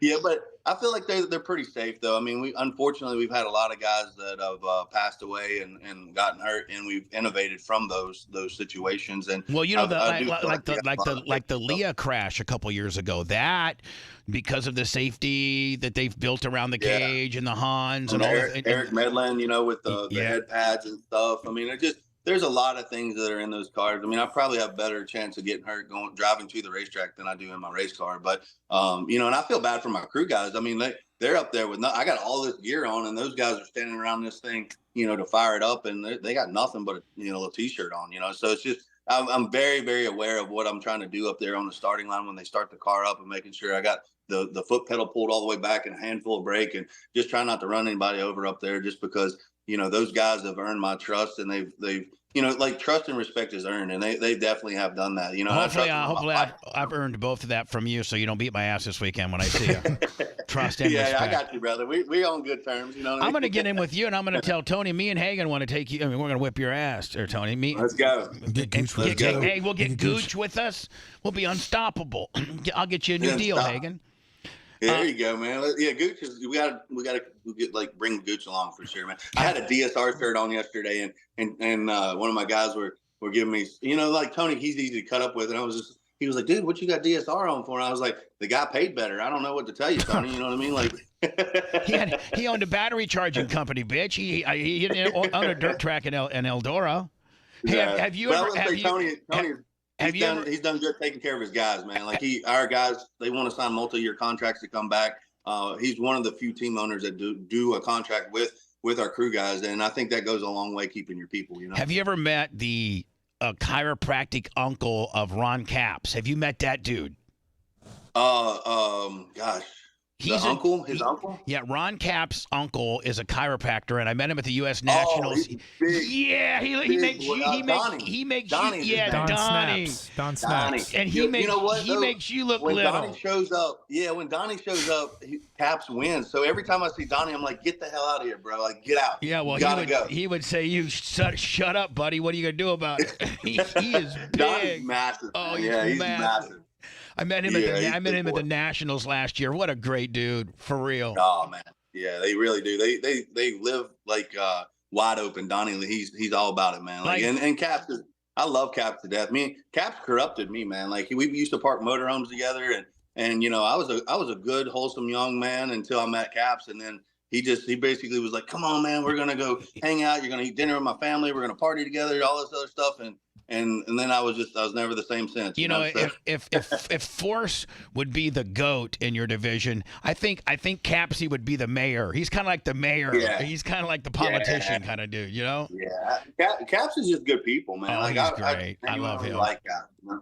Anyway. Yeah, he was the only guy that ever called me when I first started on 15 years ago. And he said, hey, man, no, you don't know nobody out here. But come eat with me, come hang out with me. You know, we'll take you in like family. And that went a long ways for me, you know, way back when. Hey, Matt, appreciate you, my friend. Appreciate you going on with us. And I'll be up there tomorrow through the weekend. Yeah.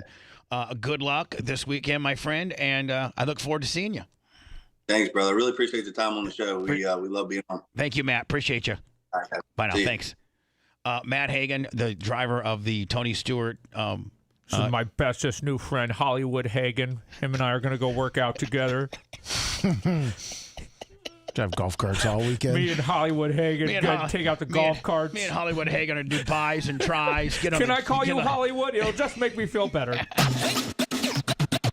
Yes, this is a daily telethon. We got to keep the lights on somehow. So don't forget PayPal, Cash App, and Venmo. All at BubbaArmyHQ.com. Bubba the Love Sponge. We'll be back after this.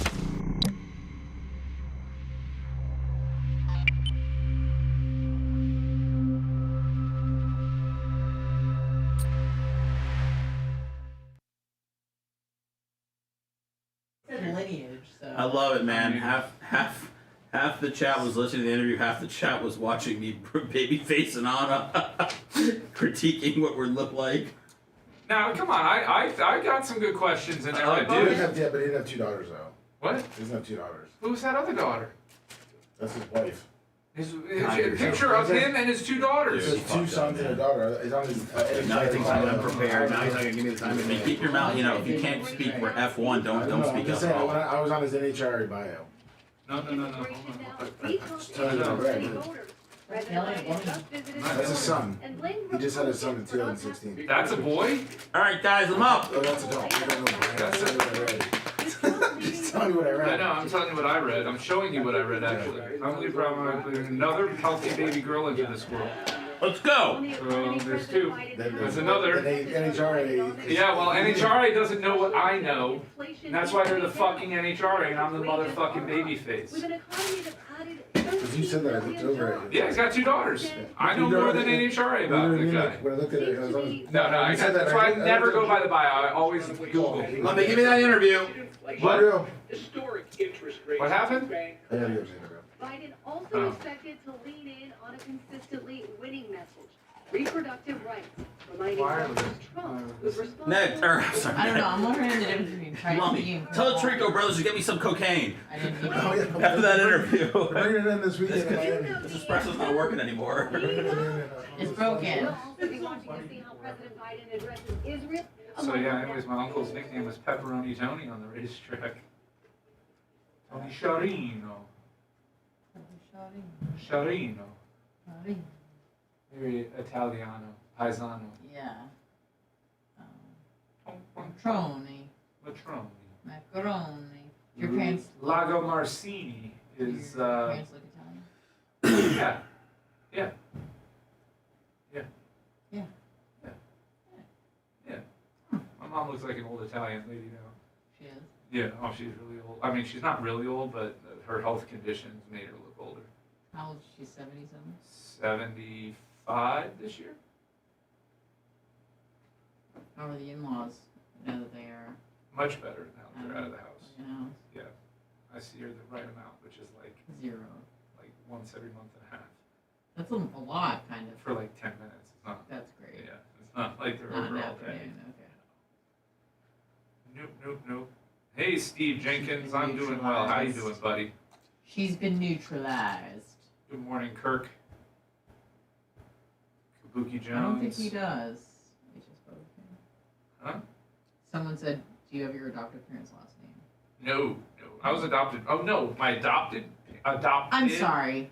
Yes, you do. I have their last name. I was thinking who you were adopted from. No. Yeah, I was HS Bubba fan 69. I was adopted from birth. That's fucking awesome. Through the Catholic diocese. That is best case. Now you weren't in the system, no foster care. Yeah.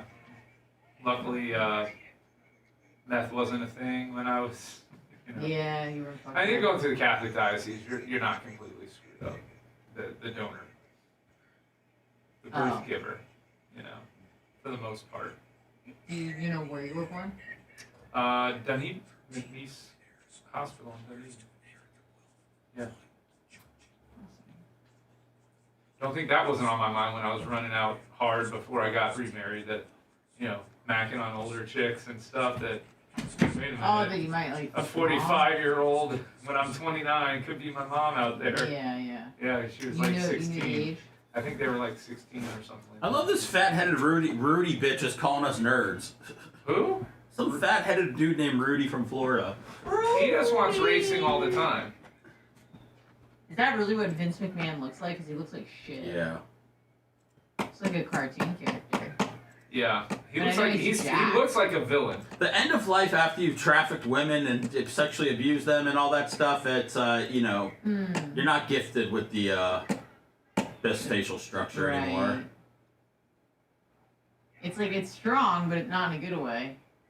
Rudy looks like a nice guy, Seth. If you pull up you go to his channel. Who, Rudy? Yeah. He looks like a cool dude. What's up, Diagos? I'm trying to learn the difference. Listener. Show me He what said the it nerds came back to looks life. like. Listen, Rudy, I was involved in that interview. I don't care what anybody says. You said Rudy from Florida? I asked 2 poignant questions and then made a joke at the end. I mean, what more do you want from me? You said Rudy from Florida? Yeah.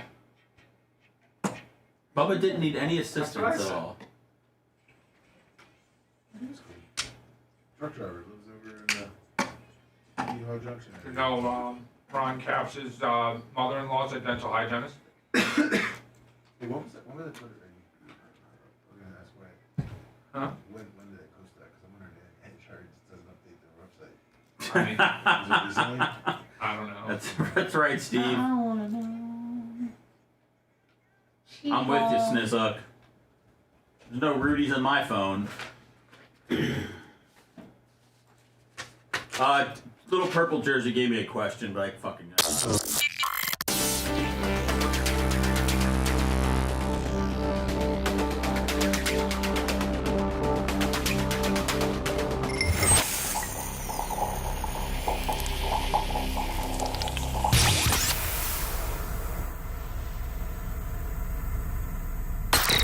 You're listening to the Bubba the Love Sponge Show. Were you sleeping in and missed the first hour of the show? Don't worry. It's all at BubbaArmyHQ.com. Now back to the Bubba the Love Sponge Show.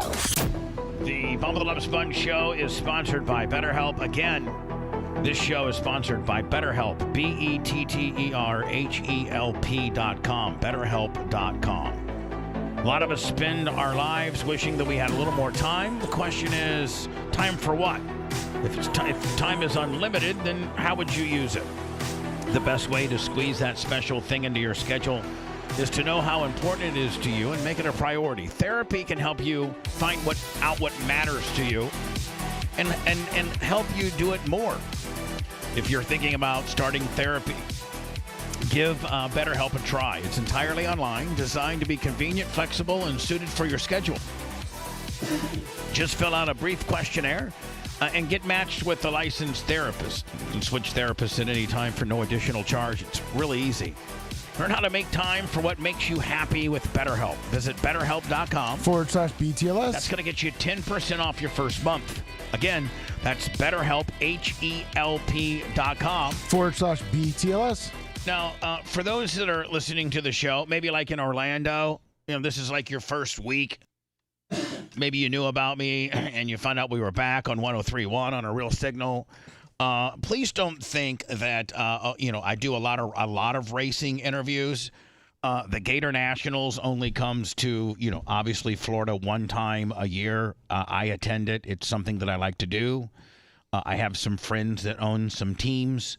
I work with the NHRA. I go to 2 NHRA events a year. One in Gainesville for the Gator Nationals, and then one in September for Labor Day for the U.S. Nationals in Indy, and that's when I kind of build my Indiana vacation, my Indiana vacation around. Bubba, that's some breaking news. But otherwise, I don't have a lot of racers on for interviews for those that don't like it. Some probably do, but probably at least half don't. Thank you for sitting through it and being fair. What's your breaking news? They just announced Mike Tyson's fighting again against Jake Paul July 20th on Netflix. That's the best. Netflix. Do you know why? Because Jake Paul can never fight an actual boxer that's his age. No. I sent you like a little trailer teaser. No, because if Jake Paul wins, then it really does show that that he pays. He's not going to win. Nope. No, I can't. I mean, this is Mike Tyson we're talking about at 57 years old. I'm sure that he's better. Mike Tyson at 57 years old should be able to annihilate this guy. And so if Mike Tyson loses, then that just shows you that this Paul character pays off these people for him to win. Okay, yeah, I'll co-sign that. Because Mike Tyson is probably in a position where $5 or $10 million would change his life. Oh, this is way more than that. He's probably getting $25 million. Yeah, this is way more. So there you go. So the $1 million question, or the multi-million-dollar question is this just going to be another BS exhibition like we got a couple years ago, or is it going to be an actual boxing match? Well, here's the thing. For Jake Paul's brand, it needs to be a bona fide, legitimate boxing match, and Mike Tyson comes out as mad as he used to be, where he was going to eat your children's hearts out. I'm going to eat your children's hearts out. I'm a warrior. I'll F you till you love me. I'll F you till you love it. He needs to come. I mean, if it's actually your best impersonation you do, Bubba. Thank you. And he needs to come out and because I got to tell you, Lummy, I've watched when he was getting ready for other fights. Yeah. And he has still got it. And if the outcome is anything less than Jake Paul getting his ass kicked, then this whole Jake Paul boxing deal is fake. Is it hard to believe that Jake Paul might actually be a good fighter? No, he puts in the work. He's probably a decent fighter. Yeah. Is he a champion? No. He's the biggest box office draw there is. But not because of skill set.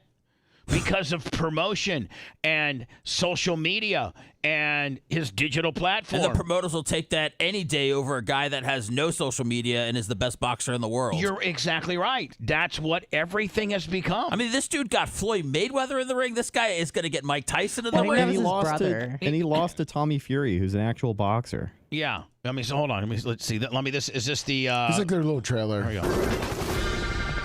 Again...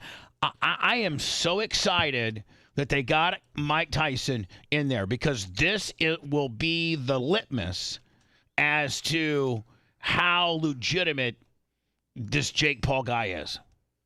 And his head is so inflated. The fights are real. He truly feels he's been able. In my opinion, he feels as if he can promo and buy his way through a sport to be considered, I mean, he doesn't feel that way. He's done it. He's made a lot of money on people hoping that he loses, and it's going to happen again because the whole world is going to be rooting for Mike Tyson. I they feel the same way you do. Mike Tyson destroys him. I also sent you a video of Mike Tyson training from a couple months ago. Oh, he looks so good. I saw that one, yeah. He looks so good. Yeah.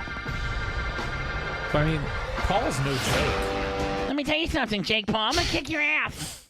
I'm going to eat your children's hearts out.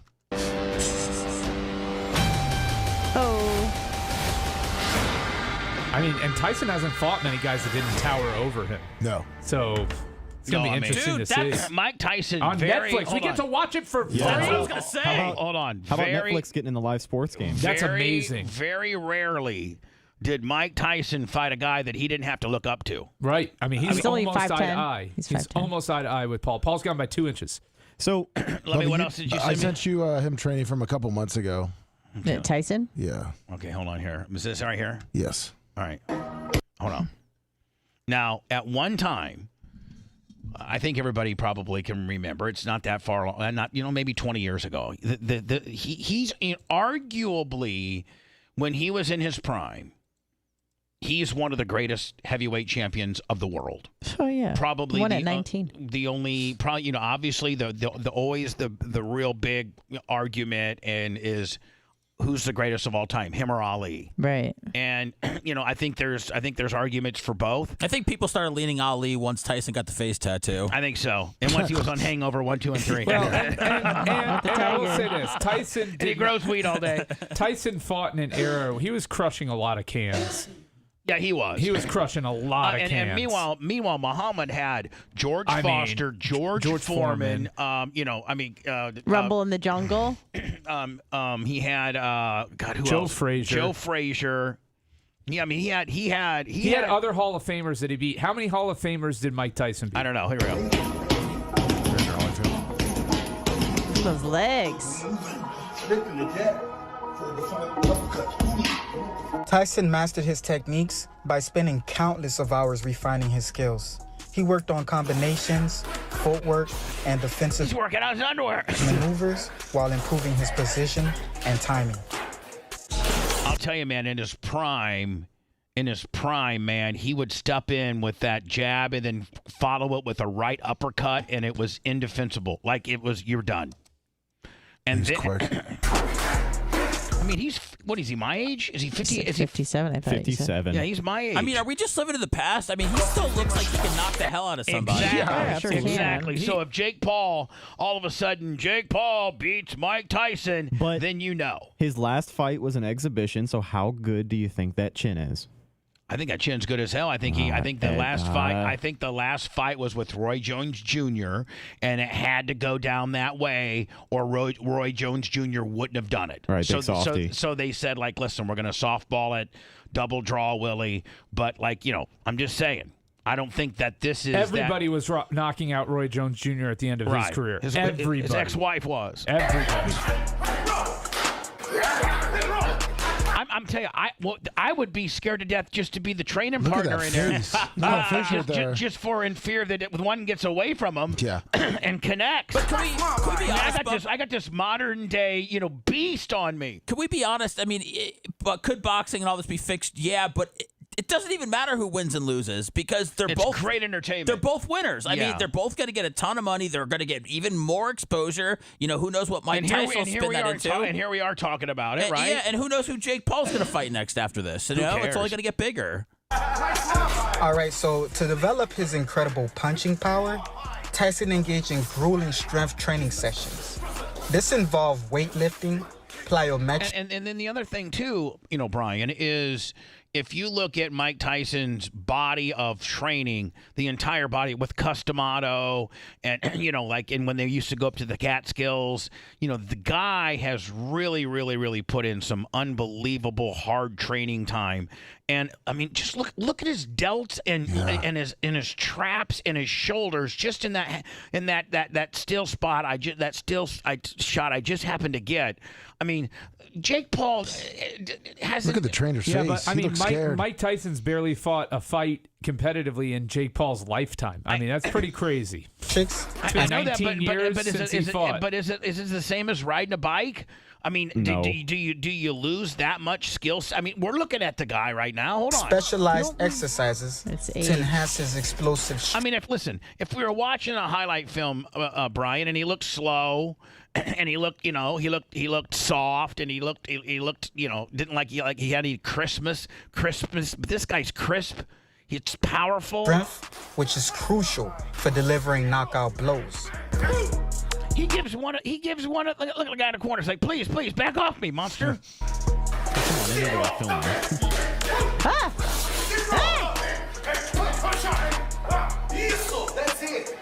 Tyson also sparred frequently, facing various opponents to adapt to different styles and to evolve his own style. I mean, he's just all muscle. He is a beast. He's a phenom. Did you see a picture of him when he was 13? He looks like a jacked man. I mean, this guy's 57 years old, and you can't fake, how hard you're punching or not. I mean, like if he was just And like he's this, staying in He's been more of a man than me since he was 10. Do you give? Yeah. This guy. That's hard. Do you give Jake Paul props for having enough money to get Mike Tyson to do this kind of one last time? It is an absolute phenomenal promotion. Absolute. Give him every ounce of the credit that he deserves to be able to get. This is his biggest. I hope they're doing it in Vegas. This is his biggest coup. Texas. Like this. Okay, I know we're late.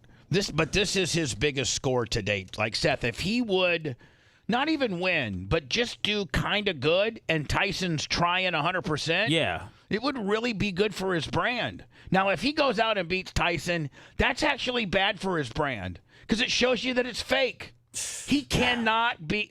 Okay, hold on. Let me go to words. Find me Jake Paul sparring, and we'll back it up to this. Okay. Yep. All right. While Bubba is eating whatever the merch chick brought him for lunch, go check out all our great Bubba Army merch at BubbaArmyStore.com. The Bubba the Love Sponge Show. We'll be back after this.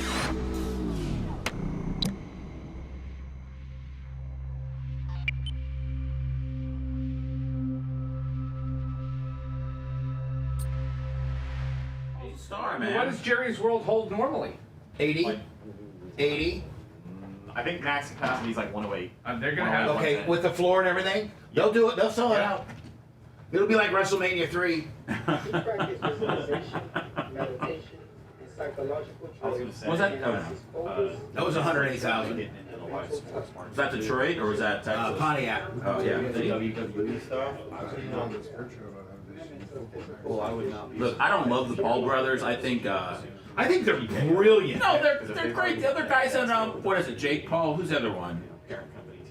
Logan. Logan's in wrestling. He's great. He's a Now great here's the thing wrestler. about Logan. Logan legitimately is a pretty damn good wrestler. Very good, yeah. So like with a strap on him. No, I know. So Yeah. and he's worthy of it. Yeah. I've watched many of his matches, and he's a fucking hell of a Bubba, worker. he's good. He's a very hell of a hand. He's very good. But that's in a world that is more controlled and supposed to be not nearly as real as this boxing world. But they're But Jake Paul, don't take anything. I mean, Logan Paul, don't take anything away from him. That he's fucking good. I know they're YouTube guys, but I think they're an athletic family. You know, I mean, I think Absolutely they are. Yeah. And Logan Paul's a fucking. He's as good as any of them right now. I mean, I know he looks like a giant douche, you know, but I When mean, are they going to take the strap off Roman Reigns? it's supposed to happen this WrestleMania. Cody Rhodes. Aren't wrestling fans over it? It's supposed to be Cody Rhodes is supposed to get it now, and then they're supposed to be setting up a feud for The Rock versus Roman for next year at WrestleMania. They somehow think The Rock is with Roman Reigns right now, but they think Why is The Rock all of a sudden wrestling? he wanted to come back to wrestling. Why? Because he took Vince McMahon's spot. He's on the fucking board. Yeah, it's the transition away from Vince to guy in there said to remind me Yes, of Kat, about good being morning. a ceiling guy. I'm not going to do that. ER 96. No. Thank you. We Yeah, that's how I'm going to do a different route. Not getting involved any further Yeah. in this. This is how you know it's a huge fight. Anna's gonna watch Tyson. Lovey, did you find I don't mind. That's what we're looking for right now because he kind of doesn't have the same kind of work go out that of your way Tyson to does. make plans. Well, we're trying to find you a recent one. What up, Steve? All right, no big deal. I got to come back with the Vince story next. I mean, that's in depth. You want to watch WrestleMania together this year? Don't like other Night 1 and 2. They're not boring. You find them boring. Okay. Like I could fill you in on the storyline. I don't really care. I really did. Well, it seemed like you did the way you perked up about Roman Reigns. No, I just know the pulse of the community. Yeah, that was fun. It's fucking we're That at the was top right now. exciting. Yeah, no. Somebody, yeah. Spectacles are always. I There's got a just bad something taste about it. Like I'm going out. I understand. That's how I feel with the Lightning. So I got. Those fights are just amazing. They're spectacles. Even if. Well, the Lightning, didn't ruin your Even life. if the, well, 13. Yeah. Wrestling didn't ruin your life. I mean, Hogan did. Yeah, I'm going to Vegas for it. Yeah, whatever. I mean, dude, let's not blame The Rock for anything that's happened in your life. You know, Rock's a good dude. Before tickets went on sale to the public, I found the contact. I see you trying to look into my fucking little refrigerator over there. Cotton candy grapes. Do you need me for today's shoot? Do you really need me for today's shoot? If you don't want to do it, it's our biggest one kind of yet. You know, I think people enjoy it when it's a bigger deal to some of the listeners, like when you pull a card. Oh, okay. Somebody told, I think it was Mario in Vegas, was like, he's like, oh man, this card's even better because Bubba pulled it. Oh yeah. So one person's gonna have to film, one person's gonna have to sleeve in case, one person's gonna have to open. I'm planning on sleeving the case, and so you and Brian could rotate opening and filming if you want. He gets mad how I open it. Well, I mean, you know, roped off and barred off. I'm not good at opening, okay? I think I'm good at radio. I think it'd be cool to open a pack today. I'm good at radio. I'm not good at opening. You could open a Double pack. seats are 15 each. I don't know how we got such an amazing deal. And I secured. Berto, you got a Tyreek Hill signed card? No VIP status, nothing. I didn't. You little You rascal. saw them, they were listed and you called No, I them. just found her. Did you get that in a pack or did you buy that? Power picked But it. where did you see that? You said 4 tickets were available. Where did you find that? Now I'm cold. Oh, I love Gunther. Gunther's gonna lose the title so he can get into the the main title picture. Before, okay. I think Gunther's be great. And so I had to wire them the money and everything, but the tickets are in my account. Like the service fees on them were like. Show Dagger kind of $15. gets me every time though, Snook. I can't $12.65 lie. ticket out the door. Kind of scary. It's you, your wife. No. Me, my buddy Asher, his. Oh, you got a Tyreek man? Hell yeah. And their friend Martin. Okay, so It's a guy strip. I got you. Yeah, my So you wife's- secured all of it. And Let's see what you got today, Mr. Hoff. Little purple. But I've got a free room there at the Park MGM with my. Has anybody seen Kostika I'm actually today? getting $150 food and dining credit, $100. Yeah, he was in there for a minute. Okay. $100 gambling credit, so $250 for that. My I flight can't wait out for there is WrestleMania. breeze, round trip. I hope it's 300 Bianca Blair bucks versus Tiffy time. with luggage, so I get to pack whatever I want, and then.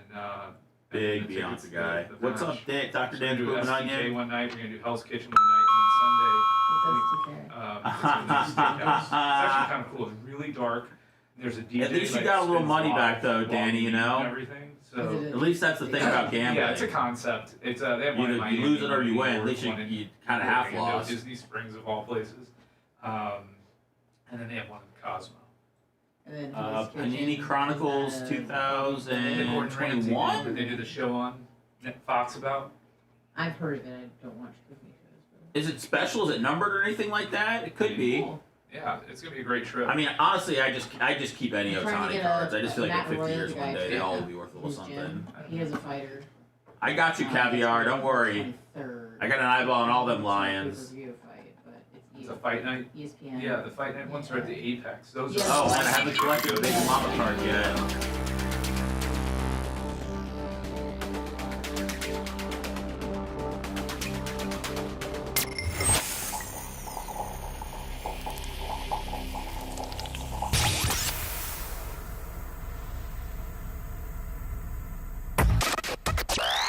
You got Bubba live now. If you go through withdrawals later, get your fix at BubbaArmyHQ.com. You're listening to the Bubba the Love Sponge Show. Now back to the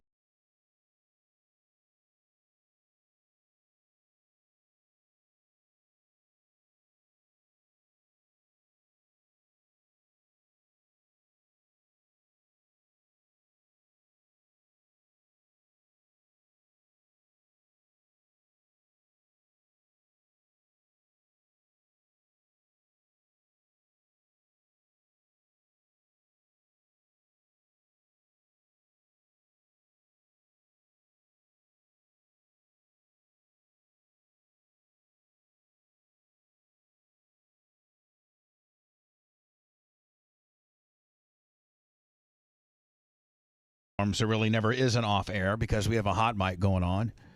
and you can hear us talk what we're talking about privately. Kevin got a little bit crazy on what he was talking about yesterday. Yeah. Jesus, God, forgot where he was. Yeah. Cost us all types of editing and having to take a show down and everything. Jesus, Kevin. I can't believe nobody said anything. God. Do you think the listeners would be into wrestling cards, Bubba? They have some really nice products. Well, I mean, we're trying to, we're Daniel fast talking. Daniel Rose is, working on my whole TNA card gimmick deal. Yeah, there's a wrestler. I've had a few people buy wrestling cards from me. He Brian. should have money with all the money he made off Merch Cricks cards. He didn't make any money off of Merch Crick's card. You just better shut your mouth right now. It's a very, very bad subject in my household. Okay. Pepe's not happy about it. Pepe is full hot. Probably the only person that's sadder than the Merch Crick is Vince McMahon right now. Great segue. Vince McMahon. Just when I thought my wrestling woes, pro wrestling kind of screwed me over a little bit with my Hogan sex tape and things like that. I'm actually setting better than Vince right now, right? I mean, well, he cashed out for $400 million. What'd you cash out? More than that. Yeah. He just, by the way, Vince McMahon, in the midst of these the latest sexual, he's been able to buy himself out of these other sexual, situations. But once he sold his company to the TKO Corporation, and all he was I don't know if he was I think he was maybe the CEO of WWE and a board member of TKO. Yeah. And, which he still was pretty much running WWE, and after this latest sex allegation, it's gotten pretty bad for him, and he sold $400 million worth of the newly issued TKO stock, not to be confused with that. He also, did you see that earlier this year or maybe late last year he dumped like another $300 or $400 million? Yeah. He's worth $2.7 billion. I don't feel for him at all. Is he really? $2.7 billion. Vince McMahon pocketed over $400 million in an instant on Monday, selling a chunk of his TKO stock following his departure from the company. Now, amidst the sexual allegation charges, according to an SEC filing, he dumped 5.3 million shares. He still has 70. This was only 25% of his holdings. Jeez. Did you see, Bubba, on all WWE stuff, like past, pay-per-views and on the video? I don't know if video game, but they're blurring his face out. It's on the video game too. Yeah, so it's on WWE. And why is that? Well, Brett? it's on This specific image is from WWE 2K24, the new game that came out, and in all the showcase modes, he is blurred out. They don't mention him. Since he is not an employee of TKO or WWE but anymore, who would have ever thought? They don't have the rights to show the recent footage. The only time he's visible in the game is during WrestleMania 17 in the showcase mode when him and Stone Cold did the whole heel turn thing. But if somebody would have told you, hey, by 2024, Vince McMahon will have completely lost the WWE to the point where in video games they're blurring his face out like he's not even WWE is not acknowledging him at all. No, they're not. They said that Pat McAfee, much like Hogan when Hogan got thrown out. They said that Pat McAfee was undefeated at WrestleMania a couple of weeks ago, but he lost to Vince McMahon in a match. So they just kind of disregarded that as well. Going forward, they won't mention him. They did the same thing to Brock Lesnar in the game. He was going to be a playable character, but he's not playable. Yeah, he's only playable in one.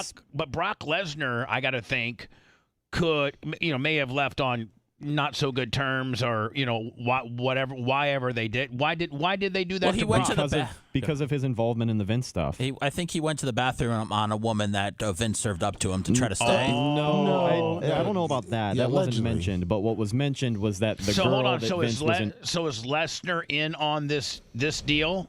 Alleged? Allegedly, yes, he is grouped into it because he was not explicitly named, but he was alluded to being one of the guys that Vince had sent pictures of this girl to, and he had allegedly responded asking to get a video of her urinating. Yeah. Oh dear. Well, I mean, since when's a girl peeing a bad deal? It was supposedly right into a coffee can. It was supposedly to entice him to re-sign with the company. It was during the negotiation period when they were trying to figure out a new contract. I got a video for you, Brock, that's going to make you want to sign on the dotted line. Yeah, I don't know if you've read the Vince text messages, but they're sicker than you think they would be. I read them. He is a gross old man. Now, hold on. We knew that. Where are these text messages, and what after show can we read them on? I'll find them. We sent them 2 weeks ago, Bubba, when the story came out. Yeah, when we talked about it initially. Shut up, Seth, before I smash you in the mouth. Shut up, Seth, before I smash you in the mouth, and not do your Ooh, you're taking Bubba breaks away from him? Yeah. I'm not taking Bubba breaks away from him. He can just host it himself. He's going to sit here and try to say that I don't. I try to prepare the best I can, so I didn't see that part. Yeah, Bubba, you know what? You as a co-host should have brought it up if it was so important. F-boy. I don't produce the show. Yeah, but if I'm not hitting on something I should, you should tell me. Okay. Well, I didn't know. You haven't talked about the Vince McMahon story much at all, so I was surprised that we're actually talking about it right now. I know. It's our thumbnail. I figured we got to get it out before the show ends. I mean, he had text messages to her where he was talking about all the things that he wanted to do to her, all the things that he wanted all these other guys to do to her, how he was going to share her with Bruce Pritchard on Tuesdays. John Laurinaitis a couple of times a week. Johnny Laurinaitis from Palm Harbor. But I've been sending you the text What was messages. so funny about it is he would write like this novel, and she would be like, "Okay," and have like one word uncomfortable answers, and then he would just keep going. Was she setting him up? I'm so excited to show you. No, this wasn't a setup. This was him just really being. You can tell that this is who he is at his core. Yeah, he's just a deviant. All right, let me see. The last one I sent you sounds like he's reading a Penthouse. Let me see here. Let me if I can find him here. All right, so. Oh, you can't. It's not safe for radio. You're gonna have to edit. Oh yeah, it is filthy. I'm going I can't wait to read them. I'm not gonna even. I think that last one you probably can. I mean, I'm gonna put it up on screen so you guys can read them, but I don't think. Oh man, I have an astigmatism. Do you want me to read it and edit? No, Okay. I will read. But I don't think we should broadcast. Meaning we shouldn't plaster them so that people can see them. So these are texts. Oh, I can't see any of that. People can read these. Okay. All right. Exactly, baby. He's not the only one. Can Brian read him? I feel like he's a better reader. I can't. I mean, I can barely read Oh, that. damn. Johnny wants Tuesdays. Okay. I can't see. Wow. I'm not reading now because you called me stupid. I didn't say you're stupid. You're just not the smoothest reader. Bubba, you're great at reading. Please go ahead. Exactly, baby. He's not the only one. Blank called me this afternoon begging you to eat blank and F blank with his nice blank. And then she says, "Give me another week, baby, and I'll be ready. I'm feeling more like myself. It's not great, but I'm getting better soon. Tell him soon." I already told him soon, baby. By the way, Johnny wants Tuesdays, but not this coming one because the occasional Saturday. Maybe I can shift to Thursday nights. Johnny would like all of the above. Yeah, Johnny is in John Laurinaitis. Who lives in Palm Harbor, by the way. Yeah, so he actually countersued. He says this is all, defamation, hearsay, blah, blah, blah. So he is countersuing. Well, that's what you got to do. Yeah. All right, so back over to Seth. Now, Seth again. Oh, yeah, good luck. Seth. Popcorn Seth. Seth, be careful. Yeah. Be careful. You're a radio veteran. You know what you can and cannot say on the air, so go ahead. Maybe he wants 2 other guys to join you with him. You've told him you would do anything with him, so if he surprised you with 2 others, you would have no alternative than to take him on. OMG, the stories you could tell me then. It would make you blank right now. By the way, I just thought of what I think is an excellent idea. Maybe you can hint that if he knows someone who can be discreet, it might be better if you and Johnny try him out first so he can be more comfortable before he is introduced to me. Actually, that makes total sense, doesn't it? Wow. This is like almost sex trafficking, It is. isn't it? That's what It's like it's 50 exactly Shades what of it is. Grey. Yeah. No, I mean, is that what the charges are? That's Yeah. some of them. All Yeah. right, go ahead. And this is what they settled. They settled on like a $3 million deal, and he only paid her $1 million, and then she decided to come out. And the against context of the situation this girl was in is pretty awful, too. Like, they clearly took advantage of her. Both of her parents passed away before she got her job with WWE. Was she cute? Yeah, she's very cute. Do we have a picture of her? I showed you once, and you said, oh. What did he say? I'll send it to you Send me again. I don't again. know if I can do that again. All right. So, Seth, take it You away. know what noise I'm talking about. All right, this is from Vince. Those compliments will keep on coming, baby. Just wait and see. I totally understand and agree being scared of communication and photos. Johnny gets drunk and sloppy and could easily make a mistake that could cost him his job and yours too. Verbal communication is the way to go. That said, have you and Johnny talked about breakfast tomorrow? The sex trafficked lady. We haven't discussed it at all. It's up in the air. Johnny complained about getting a new phone and it just arrived. I haven't set it up to coordinate IT because I need him to assure me that he's erased everything he's ever saved. Truly, I regret that he ever got those pics. It's not worth the stressing I'm feeling. I'm done with it. Now, before I put the last one up, I mean, how much trouble is Vince in with his wife? Oh, they've been on the rocks. Since she's known about it. They've been essentially separated. But this is nothing. These aren't even the worst ones. I want bad. This gets into it, but then the one with him talking to all the guys backstage. Now, hold on. Now, this is probably one that Seth cannot read. At all? Well, you want me to do it, and then I can put in the Iggy words and everything. You mean the bop lop a double cop? Look, I think you can do that, Bubba. Why don't you do this one? Champagne Sumo, because it feels more real coming from you as Vince than it does Seth. All right. Well, I don't know. I could see you saying this stuff more than I could see Seth. Right. Well, here's the deal. I'm going to read it, and I'm going to use some op and some carny to hopefully insulate us from any type of issue. I sent you the picture of the girl. Ooh, I'd like to see that as well. So she obviously had, Vince tore up. She had Johnny Laurinaitis tore up. Is that her? Yeah. Wow.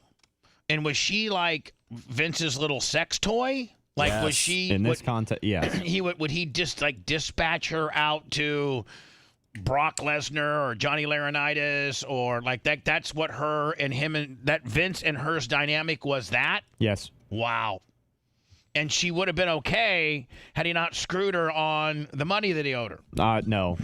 Or was she going to come out and destroy his life regardless? I mean, I can't say for sure, but I mean, did she sign the NDA for $3 million? Yeah, and then he didn't pay it. Yeah, that's what I'm saying. So pay your NDA. Idiot. So if you pay your NDA, things go away. Yeah, maybe potentially. Well, there was a whole dust up about hush money and Vince McMahon, I think a year or two ago as well. Yeah, with the referee check. Yeah, and unfortunately with, that story, this story, even since this has happened, there's more stories that have come out about even talent. Ashley Massaro was a women's wrestler, and she unfortunately killed herself a little while ago, but she had stories about stuff that happened overseas at, tribute for the troops on a plane with her, Vince, and John Laurinaitis, and unfortunately, she's not around. But John Laurinaitis is in trouble, too. Yeah, there's Johnny Ace. Nobody has anything good to say about him. Head of talent relations. So this is kind of why they brought the Rock back, or the Rock came back to try to just wipe this all. So the Rock now is well, the Rock's a board member. He's on TKO's. Yeah, that's what I'm saying. So is the Rock going to be like, okay, listen, not only am I a board member of TKO, but I can kind of come in here and play the Vince McMahon role. But the one thing that I have is that I'm legitimately a tough wrestler. Well, Triple H has kind of taken up that role. He's been doing a lot as COO, and I think he has a different position now. I know, but he can't work. Sorry? I don't think Triple H can work, can he? Is he working at all? No, he's got a heart retired. thing, yeah. But that's what I'm saying. The Rock can still work. Triple H is the head of creative. I understand that. He just doesn't wrestle. But The Rock can work. The Rock can wrestle. Yes. Right. In 2022, Janelle Grant signed a non-disclosure agreement with Vince McMahon, who agreed to pay $3 million on 2020 in January of 2025, 2024. So that's just what? A month ago. 2 months ago. Grant filed a lawsuit stating that McMahon had only made an initial payment of $1 million. It's almost like Warren Sapp. This is Warren Sapp's itis, where you just pay the hookers what they want and they go away. You don't. Or Wander Franco too. Yeah, you just pay them and they go away. It's always worked for me. Well, no, that hasn't worked for me. The lawsuit also included accusations against McMahon and others regarding sexual assault. Here's a below is a message sent from Vince McMahon to this girl. Okay. Sorry, what's her name again? Her name is Janelle Grant. Okay. She's cute, little dark-haired cutie. Reference your last picture. You need your panties ripped off with 3 bop lop a double cop dop I double cops. You just said it. Well, you know what? Here's what I'm gonna say. I'm going to say it. I'm gonna say it in medical terms, and I think that's okay. I prefer that. You need your panties ripped off and 3 big black penises.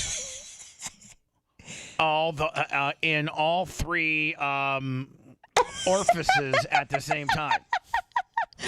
Way up your poppy double sop yop, and way up your a double sop, and as far as they'll go, and even further. And the thickest of penises goes down your top hop rop o a toppy. So it makes you gag and convulse as those big black penises pound away.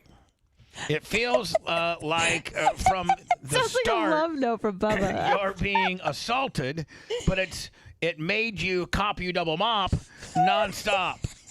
Just one continuous orgasm. And just before you pass out, those big black penises, sop cop UIR top, their lop o a dop sops, yeah. Oh, what a sick bastard. As you lay on your stomach, the cop you mop is coming out of different places. I'll turn you over and chop a double cop, double fop all over you. I mean, I'm not laughing at because this is terrible what happened to this girl, but listening to you pop the sizzop on this is making me giggle. If you want 24/7 on-demand Bubba and the crew, go to BubbaArmyHQ.com. The Bubba the Love Sponge Show will be back after this.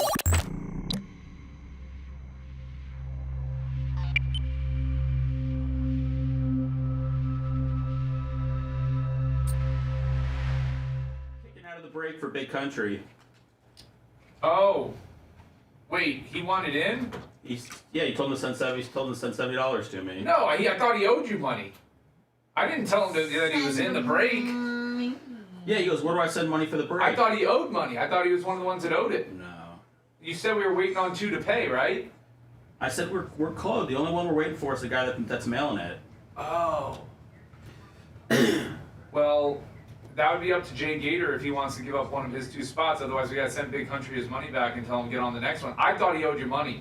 He just said, where do I send my money to Seth? He didn't ask me, is there a spot open?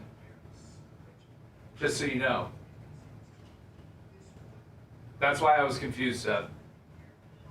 He literally said, how do I send money to Seth? Which normally is a good thing because that's what Seth loves, money. Well, who doesn't? But I don't have a fucking dollar from this thing, man. What? Hey, buddy. What? I'm trying to organize something, for the whole. Well, organize it, bitch. About to get mines. Oh, I think we got a phone call. It's Vince McMahon. He was turned on by the last segment. Sorry about that, Seth. I thought it was not done in the context of, can I buy into the break? It was said to me in the context of... We got a big card whodunit here right now. Seth's spun out. Seth's mad. I hope he's not mad at me, because he's mad at me. He is fucking mad as a fucking hornet right now. Are you mad, Seth? Poor little guy. Because all Big Country said is, how do I send Seth money? He didn't say, can I buy in on the break? So, and I remembered Seth, we had left it at, there was 1 or 2 guys that still had to pay. So I thought maybe it was him paying. Maybe we postpone this next week until we get the, No, we're good. We're not postponing anything. We have too many, well, we didn't sell a spot to Big Country. He can get on the next one. Well, do we have any spots available to sell? No, they're all sold out. We're at 1,499 on Twitter. We got to get one more on there. Can you give me one more, please, somebody? Why, you get to 1,430? No, I want to get to 1,500. I thought you said 1,429. I'm at 14. Mine says 1,499. But I could be maybe not the latest update here. I think some. No, I'm at 1,500 now, bitch. About to get mine. I think some of those are from Yizu Tizu, because those numbers are down. But we'll build those motherfuckers back up. Is there a program on there, like a notepad or something where I can type? There's a program where you can shut the fuck up. Oh, so sorry. There should be. No. Yeah, there should be no pad. Computer here. Just type it in. See if it shows up.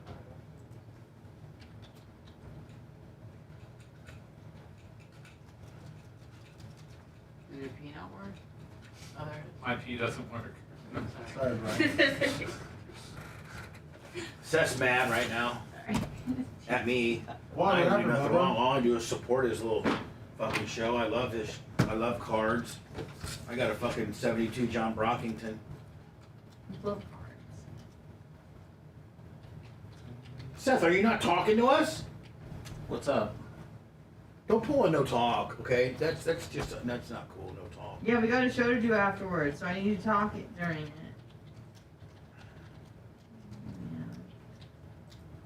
You good, Seth? Yeah. Which means no. I don't know. I don't know what happened. I mean, I had a little miscommunication with Big Country, but it should be, I think, relatively easily fixed. That's not what Seth said. It says it really fucked things up. I get what Seth's saying. He sent me the list and put a couple of people's names by it, but he didn't put everybody's name by it, so I didn't know. That, You're fine. I'm just not. We just can talk about it when we get off. I don't want to. You don't want This isn't really. This doesn't need to be a hot mic issue. Okay. Power track. I will leave it alone.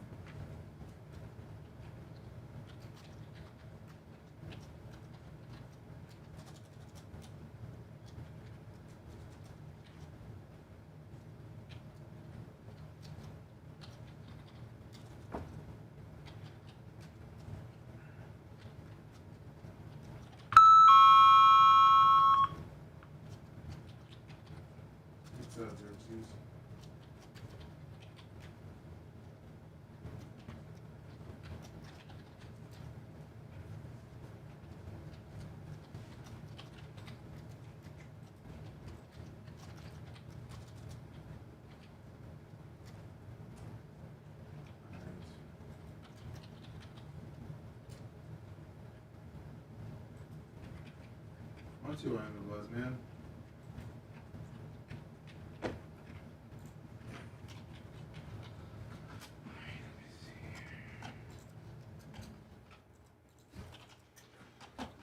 Hi, Seth. Hello, Sponjo.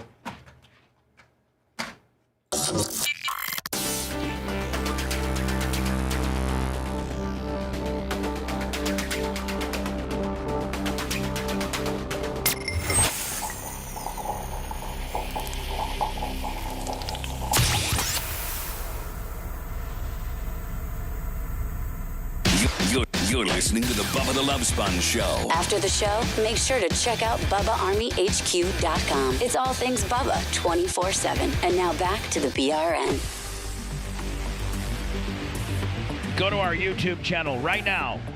As soon as I say goodbye. Oh, somebody on the phone line. It better be a quickie because I got to get out of here. We got a card break. We got a Master Blaster, a Super Packer, a Megatron. We got all kinds of things. Seth's full hot on some stuff. There's been some miscommunications. I don't know. He may flake out and not even come back ever again. Oh, no. What did I miss? Hi, who's this? You're on the air. Only if you get that tractor.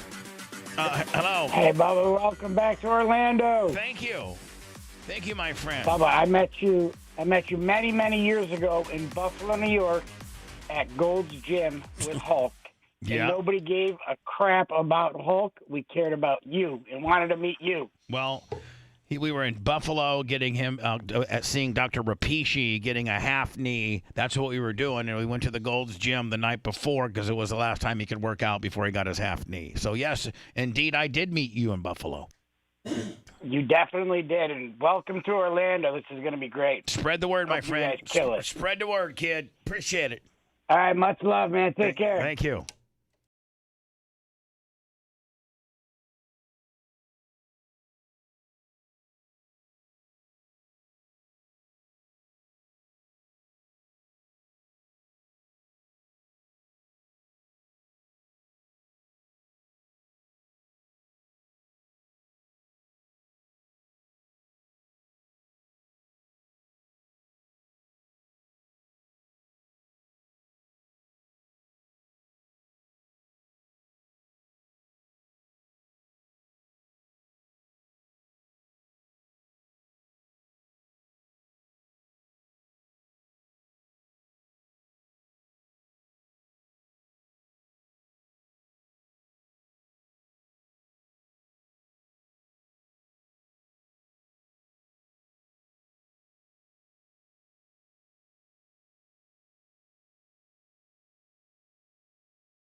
Thanks for letting me finish. You've been listening to the Bubba the Love Sponge Show, starring me, Bubba the Love Sponge. Co-host and show historian, Lummox. Co-host, Anna Hummel. Co-host, Dr. Dan Diaco, Esquire, of Council. Co-host, J. Diaco, Esquire, the Spitting Cobra, of Council. Rhett, the Filthy Ginger, video editor. Yeah, back here wiring up. It's Mini Macho. The BRN agent, Thomas Buttoned Up B. And for everything else, go to thebubbaarmy.com. Now, time for the legal disclaimer. Exactly. The Bubba the Love Sponge Show is intended solely for the enjoyment of our listening audience. Any rebroadcast, retransmission, or other use of this show without express written consent of the Bubba Radio Network is prohibited. We must dissuade him of this delusion. Until next time, always remember. I'll repair the law.